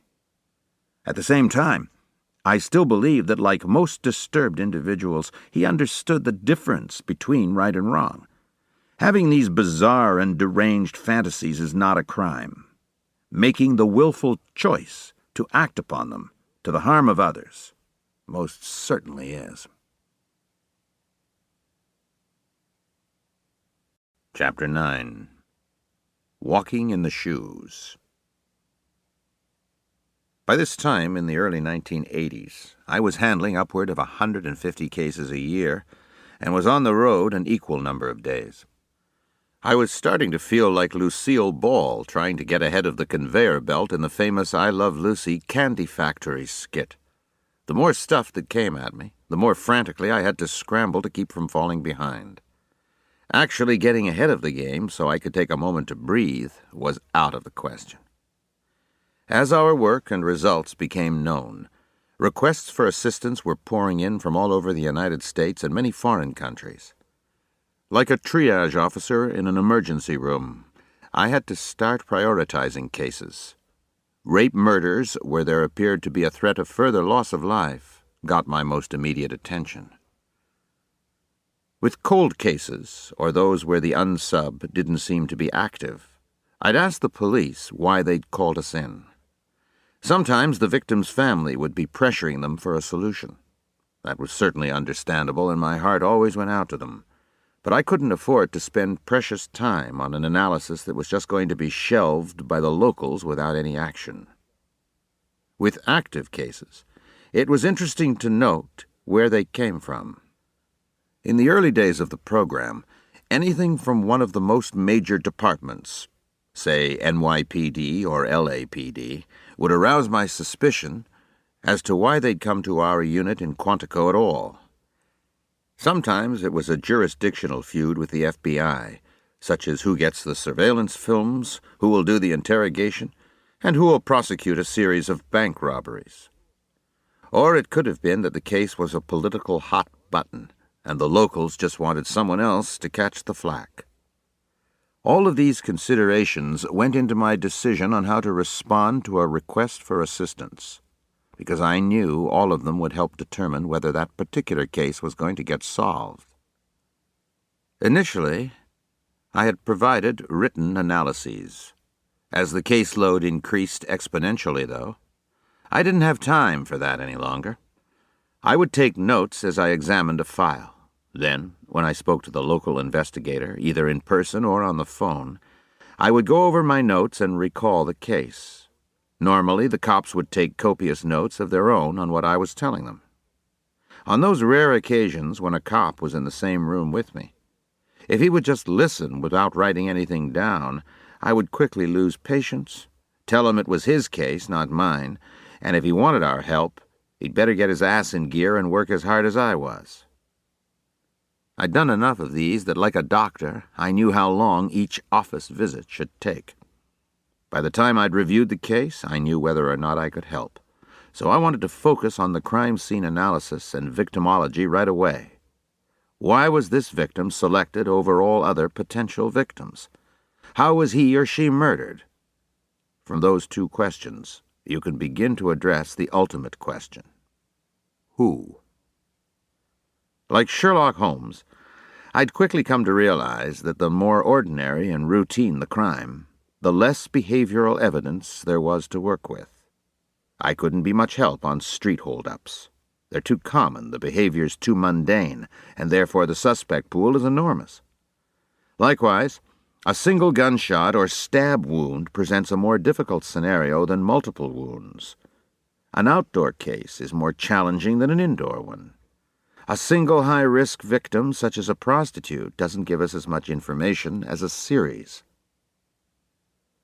The first thing I'd look at was the medical examiner's report, to learn the nature and type of wounds, the cause of death, whether there was any sexual assault, and if so, what kind. The quality of medical examiner work varied wildly throughout the thousands of police jurisdictions around the country. Some of them were real forensic pathologists, and their work was first-rate. For example, when Dr. James Luke was medical examiner of Washington, D.C., we could always count on complete, detailed, and accurate protocols. Since his retirement from that job, Dr. Luke has been a valued consultant to my unit at Quantico. On the other hand, I saw situations in small towns down south where the coroner was the local funeral director. His idea of a post-mortem exam would be to show up at the scene, kick the body, and say, Yep, that boy sure did. After I'd gone through the body-related findings, I'd read the preliminary police report. When the first officer arrived, what did he see? From that point on, it's possible the scene was altered, either by him or someone on the investigative team. It was important to me to be able to visualize the scene as closely as possible to how the offender left it. If it wasn't the way it had been, I wanted to know that. For example, if there was a pillow on the victim's face, who put it there? Was it there when the officer arrived? Did a family member who found the body do it for the sake of dignity? Or was there some other explanation? Finally, I'd look at the crime scene photos and try to complete the picture in my mind. Photographs weren't always of the best quality, particularly back when most departments were still shooting in black and white. So I'd also ask for a schematic drawing of the crime scene with all directions and footprints noted. If detectives had something particular they wanted me to look at, I asked them to write it on the back of the photo, so I wouldn't be influenced by someone else's observation in my first pass-through. By the same token, if they had a particular suspect at the top of their list, I didn't want to know, or I asked them to send it to me in a sealed envelope so I could be objective in my own analysis. It was also important to try to figure out if anything had been taken from the victim or removed from the crime scene. Generally, it was clear if cash or valuables or prominent jewelry was taken, each of which would help point to the offender's motive. Other items are not always so easy to track. When an officer or detective would tell me that nothing was taken, I'd ask, "How do you know? Do you mean to tell me that if I took a bra or a single pair of panties from your wife's or girlfriend's drawer, you'd be able to tell? Because if so, you're a sick puppy." Something as subtle as a barrette or lock of hair could be missing, and that would be difficult to trace. The mere fact that nothing appeared to be missing was never a definitive finding in my mind. And when we'd eventually catch an offender and search his premises, we'd often find surprise souvenirs. It was clear from early on that a lot of folks, both inside the Bureau and out, really didn't understand what we were all about. This was brought home to me during a 2-week homicide school Bob Ressler and I were teaching in New York in 1981. There were about 100 detectives, mainly from NYPD, but also from jurisdictions all over the New York metropolitan area. One morning, before the class on profiling began, I'm at the front of the room setting up the large 3/4-inch Sony VCR we used in those days. This obviously overworked, clearly burnt-out detective with pale, bloodshot eyes wanders by me and says, "You're into this profiling stuff, huh?" "Yeah, that's right," I answer, turning to the boxy VCR. "In fact, this is the profiling machine right here." He looks at me skeptically, the way seasoned detectives do when dealing with a suspect, but he stays with me. "Give me your hand," I say. "I'll show you how it works." Tentatively, he gives me his hand. On a 3/4-inch VCR, the tape cassette slot is pretty large. I take his hand, put it in the tape slot, and turn some dials. Meanwhile, Ressler's somewhere else in the room preparing his material. He overhears me and is ready to come over, thinking I'm about to get punched out. But the guy just says, "So what's my profile?" I say, "Why don't you wait for the class? You'll see how it works." Fortunately for me, the guy must have figured out during class what was going on as I explained the profiling process and used the VCR for its real purpose, to demonstrate. And he wasn't waiting for me at the end. But the point of this story is that I've always wished it were that easy to come up with a usable profile. Not only can you not stick a hand or any other body part in a machine and come up with a profile, for years, computer experts have been working with law enforcement officials to develop programs that would replicate the logical processes we go through. So far, they haven't come up with much. The fact of the matter is, profiling and crime scene analysis is a lot more than simply inputting data and crunching it through.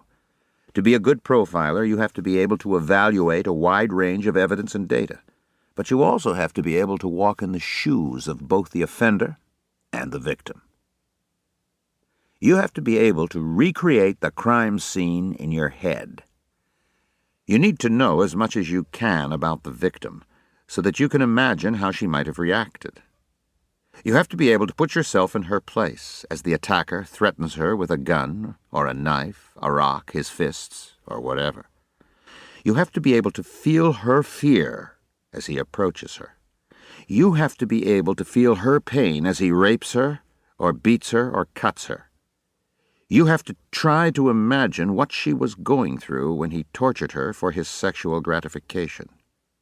You have to understand what it's like to scream in terror and agony, realizing that it won't help, that it won't get him to stop. You have to know what it was like. And that is a heavy burden to have to carry, especially when the victim is a child or elderly. When the director and cast of The Silence of the Lambs came to Quantico to prepare for filming, I brought Scott Glenn, who played Jack Crawford, the special agent some say was based on me, into my office. Glenn was a pretty liberal guy who had strong feelings on rehabilitation, redemption, and the fundamental goodness of people. I showed him some of the gruesome crime scene photos we worked with every day. I let him experience recordings made by killers while they were torturing their victims. I made him listen to one of 2 teenage girls in Los Angeles being tortured to death in the back of a van by 2 thrill-seeking killers who had recently been let out of prison. Glenn wept as he listened to the tapes. He said to me, "I had no idea there were people out there who could do anything like this." An intelligent, compassionate father with 2 girls of his own, Glenn said that after seeing and hearing what he did in my office, he could no longer oppose the death penalty. The experience in Quantico changed my mind about that for all time. But just as difficult, I have to put myself in the position of the attacker, to think as he thinks, to plan along with him, to understand and feel his gratification in this one moment out of his life in which his pent-up fantasies come true, and he is finally in control, completely able to manipulate and dominate another human being. I have to walk in that killer's shoes, too. The 2 men torturing and killing the teenage girls in the van were named Lawrence Bittaker and Roy Norris. They even had a nickname for their van, Murder Mac. They met while serving time at the California Men's Colony at San Luis Obispo. Bittaker was serving time for assault with a deadly weapon. Norris was a convicted rapist. When they discovered their mutual interest in dominating and hurting young women, they realized they were soulmates. And when they were both paroled in 1979, they got together in a Los Angeles motel and laid plans to kidnap, rape, torture, and kill 1 girl of appropriate age for each teen year, 13 through 19. They'd already successfully carried out their plans against 5 girls when one managed to escape from them after her rape and go to the police. Norris, the less dominant of the 2, eventually caved in to police examination, confessed, and in exchange for immunity from the death sentence, agreed to finger the even more sadistic and aggressive Bittaker. He led police to the various body sites. One, already skeletonized from the California sun, had an ice pick still protruding from the ear. What's notable about this case, aside from the heartrending tragedy of these promising lives snuffed out and the utter depravity of torturing young girls, in Norris's words, for fun, is the different behavioral dynamic when 2 offenders are involved in the same crime. Generally, what we see is one more dominant and one more compliant partner, and often one more organized and one less organized. Serial killers are inadequate types to begin with, and the ones who need partners to carry out their work are the most inadequate of all. As horrible as their crimes were, and Lawrence Bittaker is among the most loathsome and repugnant individuals I have ever come across, they are not unfortunately unique. Like Bittaker and Norris, James Russell Odom and James Clayton Lawson, Jr. met in prison. It was the mid-1970s, and they were both doing time for rape at a Atascadero State Mental Hospital in California. Looking back at their records, I would consider Russell Odom a psychopath and Clay Lawson more of a schizophrenic. While at Atascadero, Clay evocatively described to Russell his plans for what he would like to do when he was let out. This included capturing women, cutting off their breasts, removing their ovaries, and sticking knives into their vaginas. He said he was inspired by Charles Manson and his followers. Lawson made it clear that sexual intercourse was not part of his plan. He did not consider this part of doing his thing. Odom, on the other hand, considered intercourse very much his thing, and as soon as he was released, drove his 1974 powder blue Volkswagen Beetle cross-country to Columbia, South Carolina, where Lawson was working as a pipe fitter and living with his parents after parole. VW Beetles, as I've noted, seemed to be the car of choice for serial killers, as well as FBI agents without savings at that time. Odom thought that with their related but separate interests, they could make a good team and each do his own thing. Within a few days of Odom's arrival, the two of them go out looking for a victim in the 1974 Ford Comet belonging to Lawson's father. They stop at a 7-Eleven on U.S. Highway 1 and spot a young woman they like working behind the counter. But too many people are around, so they leave and go to a porno movie. I think it's important to underscore here that when they realized they couldn't stage a successful abduction without being resisted or at least witnessed, they left without having committed their intended crime. Both men were mentally ill, and in Lawson's case, a pretty good argument could be made for criminal insanity. Yet, when circumstances did not favor the success of their crime, they refrained from committing it. They were not under such a compulsion that they were compelled to act. So I will say it again for the record. In my opinion, and based on my experience, the mere presence of a mental disorder does not let an offender off the hook.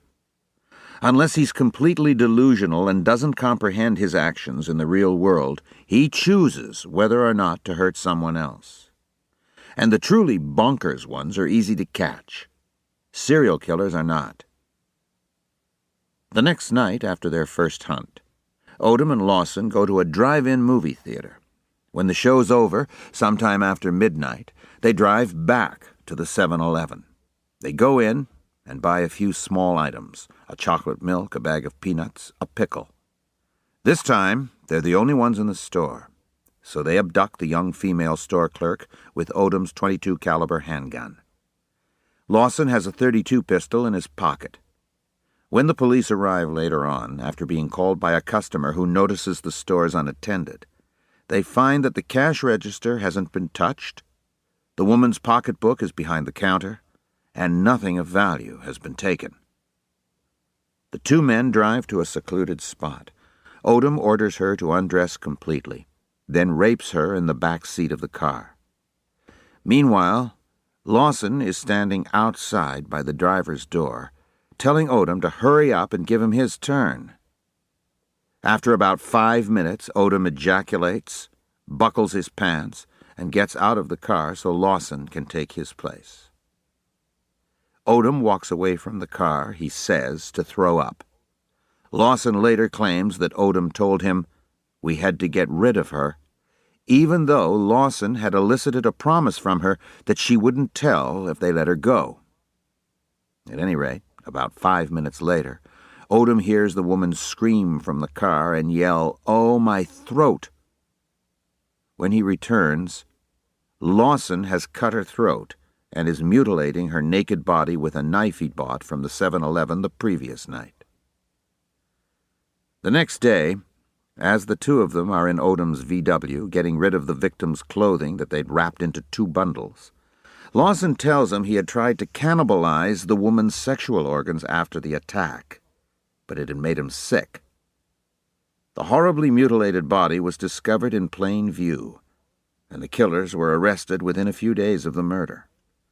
Russell Odom, scared for his life, readily admitted the rape, but denied he had taken part in the murder.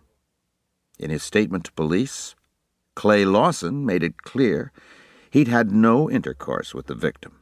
"I did not rape the girl, I only wanted to destroy her." This is a guy who chewed chalk in the courtroom during his trial. They were tried separately. Odom received life plus 40 years for rape, unlawful weapon possession, and accessory before and after the fact to murder. Lawson was convicted of first-degree murder and was electrocuted on May 18, 1976. Like Bittaker and Norris, this case is characterized by a mixed presentation of behavior, and therefore behavioral evidence, because of the participation of two distinct personalities.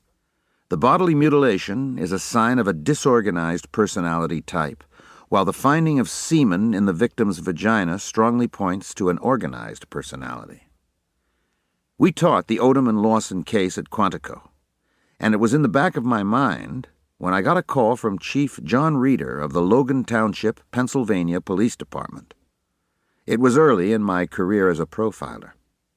Reeder was a National Academy graduate, and through Special Agent Dale Fry of the FBI's resident agency in Johnstown, he and Blair County District Attorney Oliver E. Mattis, Jr. asked for help in solving the rape, murder, and mutilation of a young woman named Betty Jane Shade. The facts presented to me were these. About a year earlier, on May 29, 1979, this 22-year-old woman was walking home from her babysitting job at about 10:15 p.m. 4 days later, a man who stated he was out on a nature walk stumbled upon her badly mutilated but well-preserved body in an illegal garbage dump site on top of Wapsonic Mountain near Altoona. Her long blonde hair had been cut off and was hanging on a nearby tree. County Coroner Charles R. Berkey told the local newspaper it was the most gruesome death he'd ever seen. He found that Betty Jane Shade had been sexually assaulted, her jaw fractured, her eyes blackened, the body with numerous stab wounds. The cause of death was a severe blow to the head, and post-mortem mutilation included numerous stab wounds, the removal of both breasts, and an incision from the victim's vagina to rectum. Although the partially undigested contents of her stomach indicated she'd been killed soon after she disappeared, her body was too well preserved to have been at the dump site for 4 days. There was no larvae infestation or trauma from animals that one would normally expect. The police had also been investigating complaints of illegal dumping at the mountainous site, so they would have found the body themselves had it been there earlier.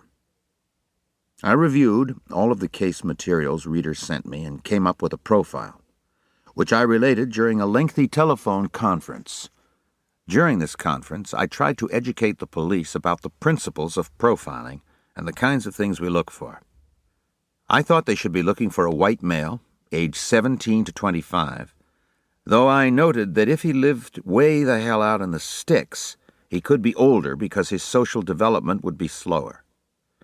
He would be thin or wiry, a loner, not exactly a whiz kid in high school, introverted, probably into pornography. The childhood background would be classic, a dysfunctional, broken family with an absent father and a domineering, overly protective mother. She might have given him the impression that all women are bad except for her. The unsub would therefore fear women and not be able to deal with them, which was why he had to render her unconscious or powerless so quickly. He knew her very well. That was clear from the severe facial trauma.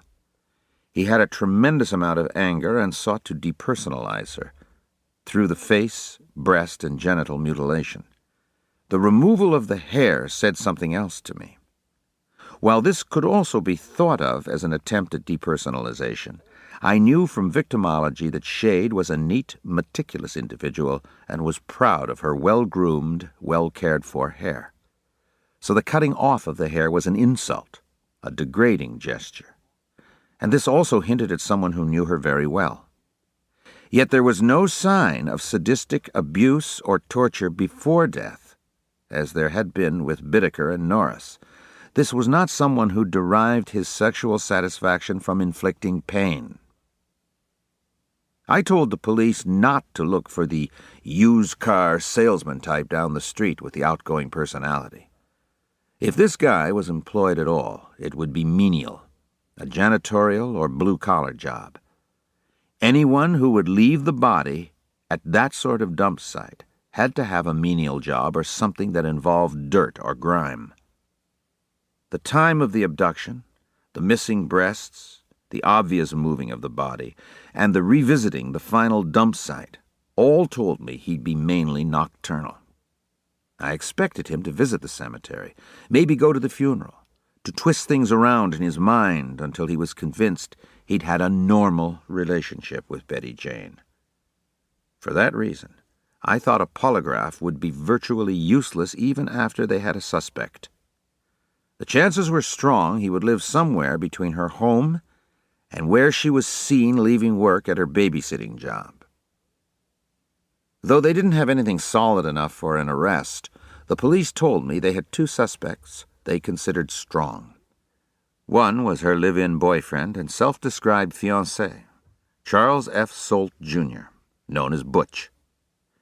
He would certainly have to be strongly considered, but the police were very high on the other one, the man who found the body and whose story didn't quite add up.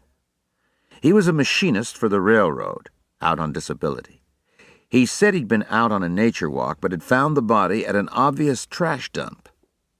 An elderly man out walking his dog said he had seen this individual urinating at the scene. He was dressed inappropriately for a long hike, and though it had been raining, he was completely dry. He lived within 4 blocks of Betty Jane Shade's house and had tried unsuccessfully to pick her up on several occasions. He was nervous in his encounters with the police and said he'd been afraid to report the body because he didn't want to be blamed for the crime. This is a typical excuse by a subject who comes forward proactively to inject himself into the investigation and tries to deflect suspicion from himself. He was a beer drinker and heavy smoker, certainly strong enough to kill and dispose of the body himself. He had a history of antisocial behavior.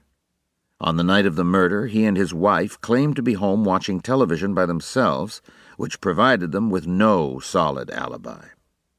I told the police that someone like this would contact an attorney and be uncooperative from then on. That was exactly what had happened with him, they reported. He'd gotten a lawyer and refused a polygraph. All of this sounded pretty promising, but what bothered me most was that he was married with 2 children and living with his wife. This wouldn't have been his style. If a married guy had done the murder, he would have a lot of sadistic rage toward women. He would draw out the killing, abuse her more before death, but not mutilate her afterward. He was also 30, which struck me as being on the high side. Solt looked like a stronger choice to me. He fit virtually all of the profile elements. His parents had separated when he was young. His mother was a domineering woman, overly involved in her son's life. At 26, he was inept with women. He told police he had had just 2 sexual encounters in his life, both with an older woman who made fun of him because he couldn't get it up. He said he and Betty Jane were very much in love and engaged to be married, though she dated and had sexual relationships with other men. I felt sure that if she were still alive, she'd tell a completely different story. At her funeral, he said he wanted to dig up the coffin and climb in there with her. And when interviewed by the police, he'd cried incessantly over the loss of Betty Jane.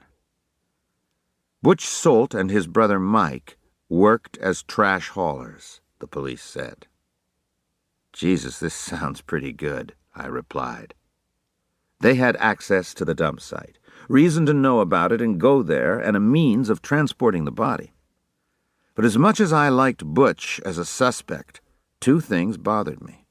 First, as I'd expected, he was kind of a little twerp who wasn't much bigger than Shade. I didn't think he was capable of moving the body or arranging it into the frog-like position with the legs spread and bent at the knees in which it was found. Second, semen was found in the victim's vagina, indicative of a traditional rape. I wouldn't have been surprised to find semen on the body, in her underpants or other clothing, but not like this. Like David Berkowitz, this guy would be a masturbator, not a rapist. He had to get his sexual satisfaction indirectly. It didn't add up. This was a mixed, organized, disorganized presentation, in many ways similar to the murder of Francine Elvison in New York, with the same early blitz attack, facial disfigurement, and genital mutilation. Whereas Elvison's nipples had been cut off, Shade's entire breasts had been removed. But in the New York case, the larger Carmine Calabro had carried the tiny victim a couple of floors up and left her, and the ejaculation had all been masturbatory.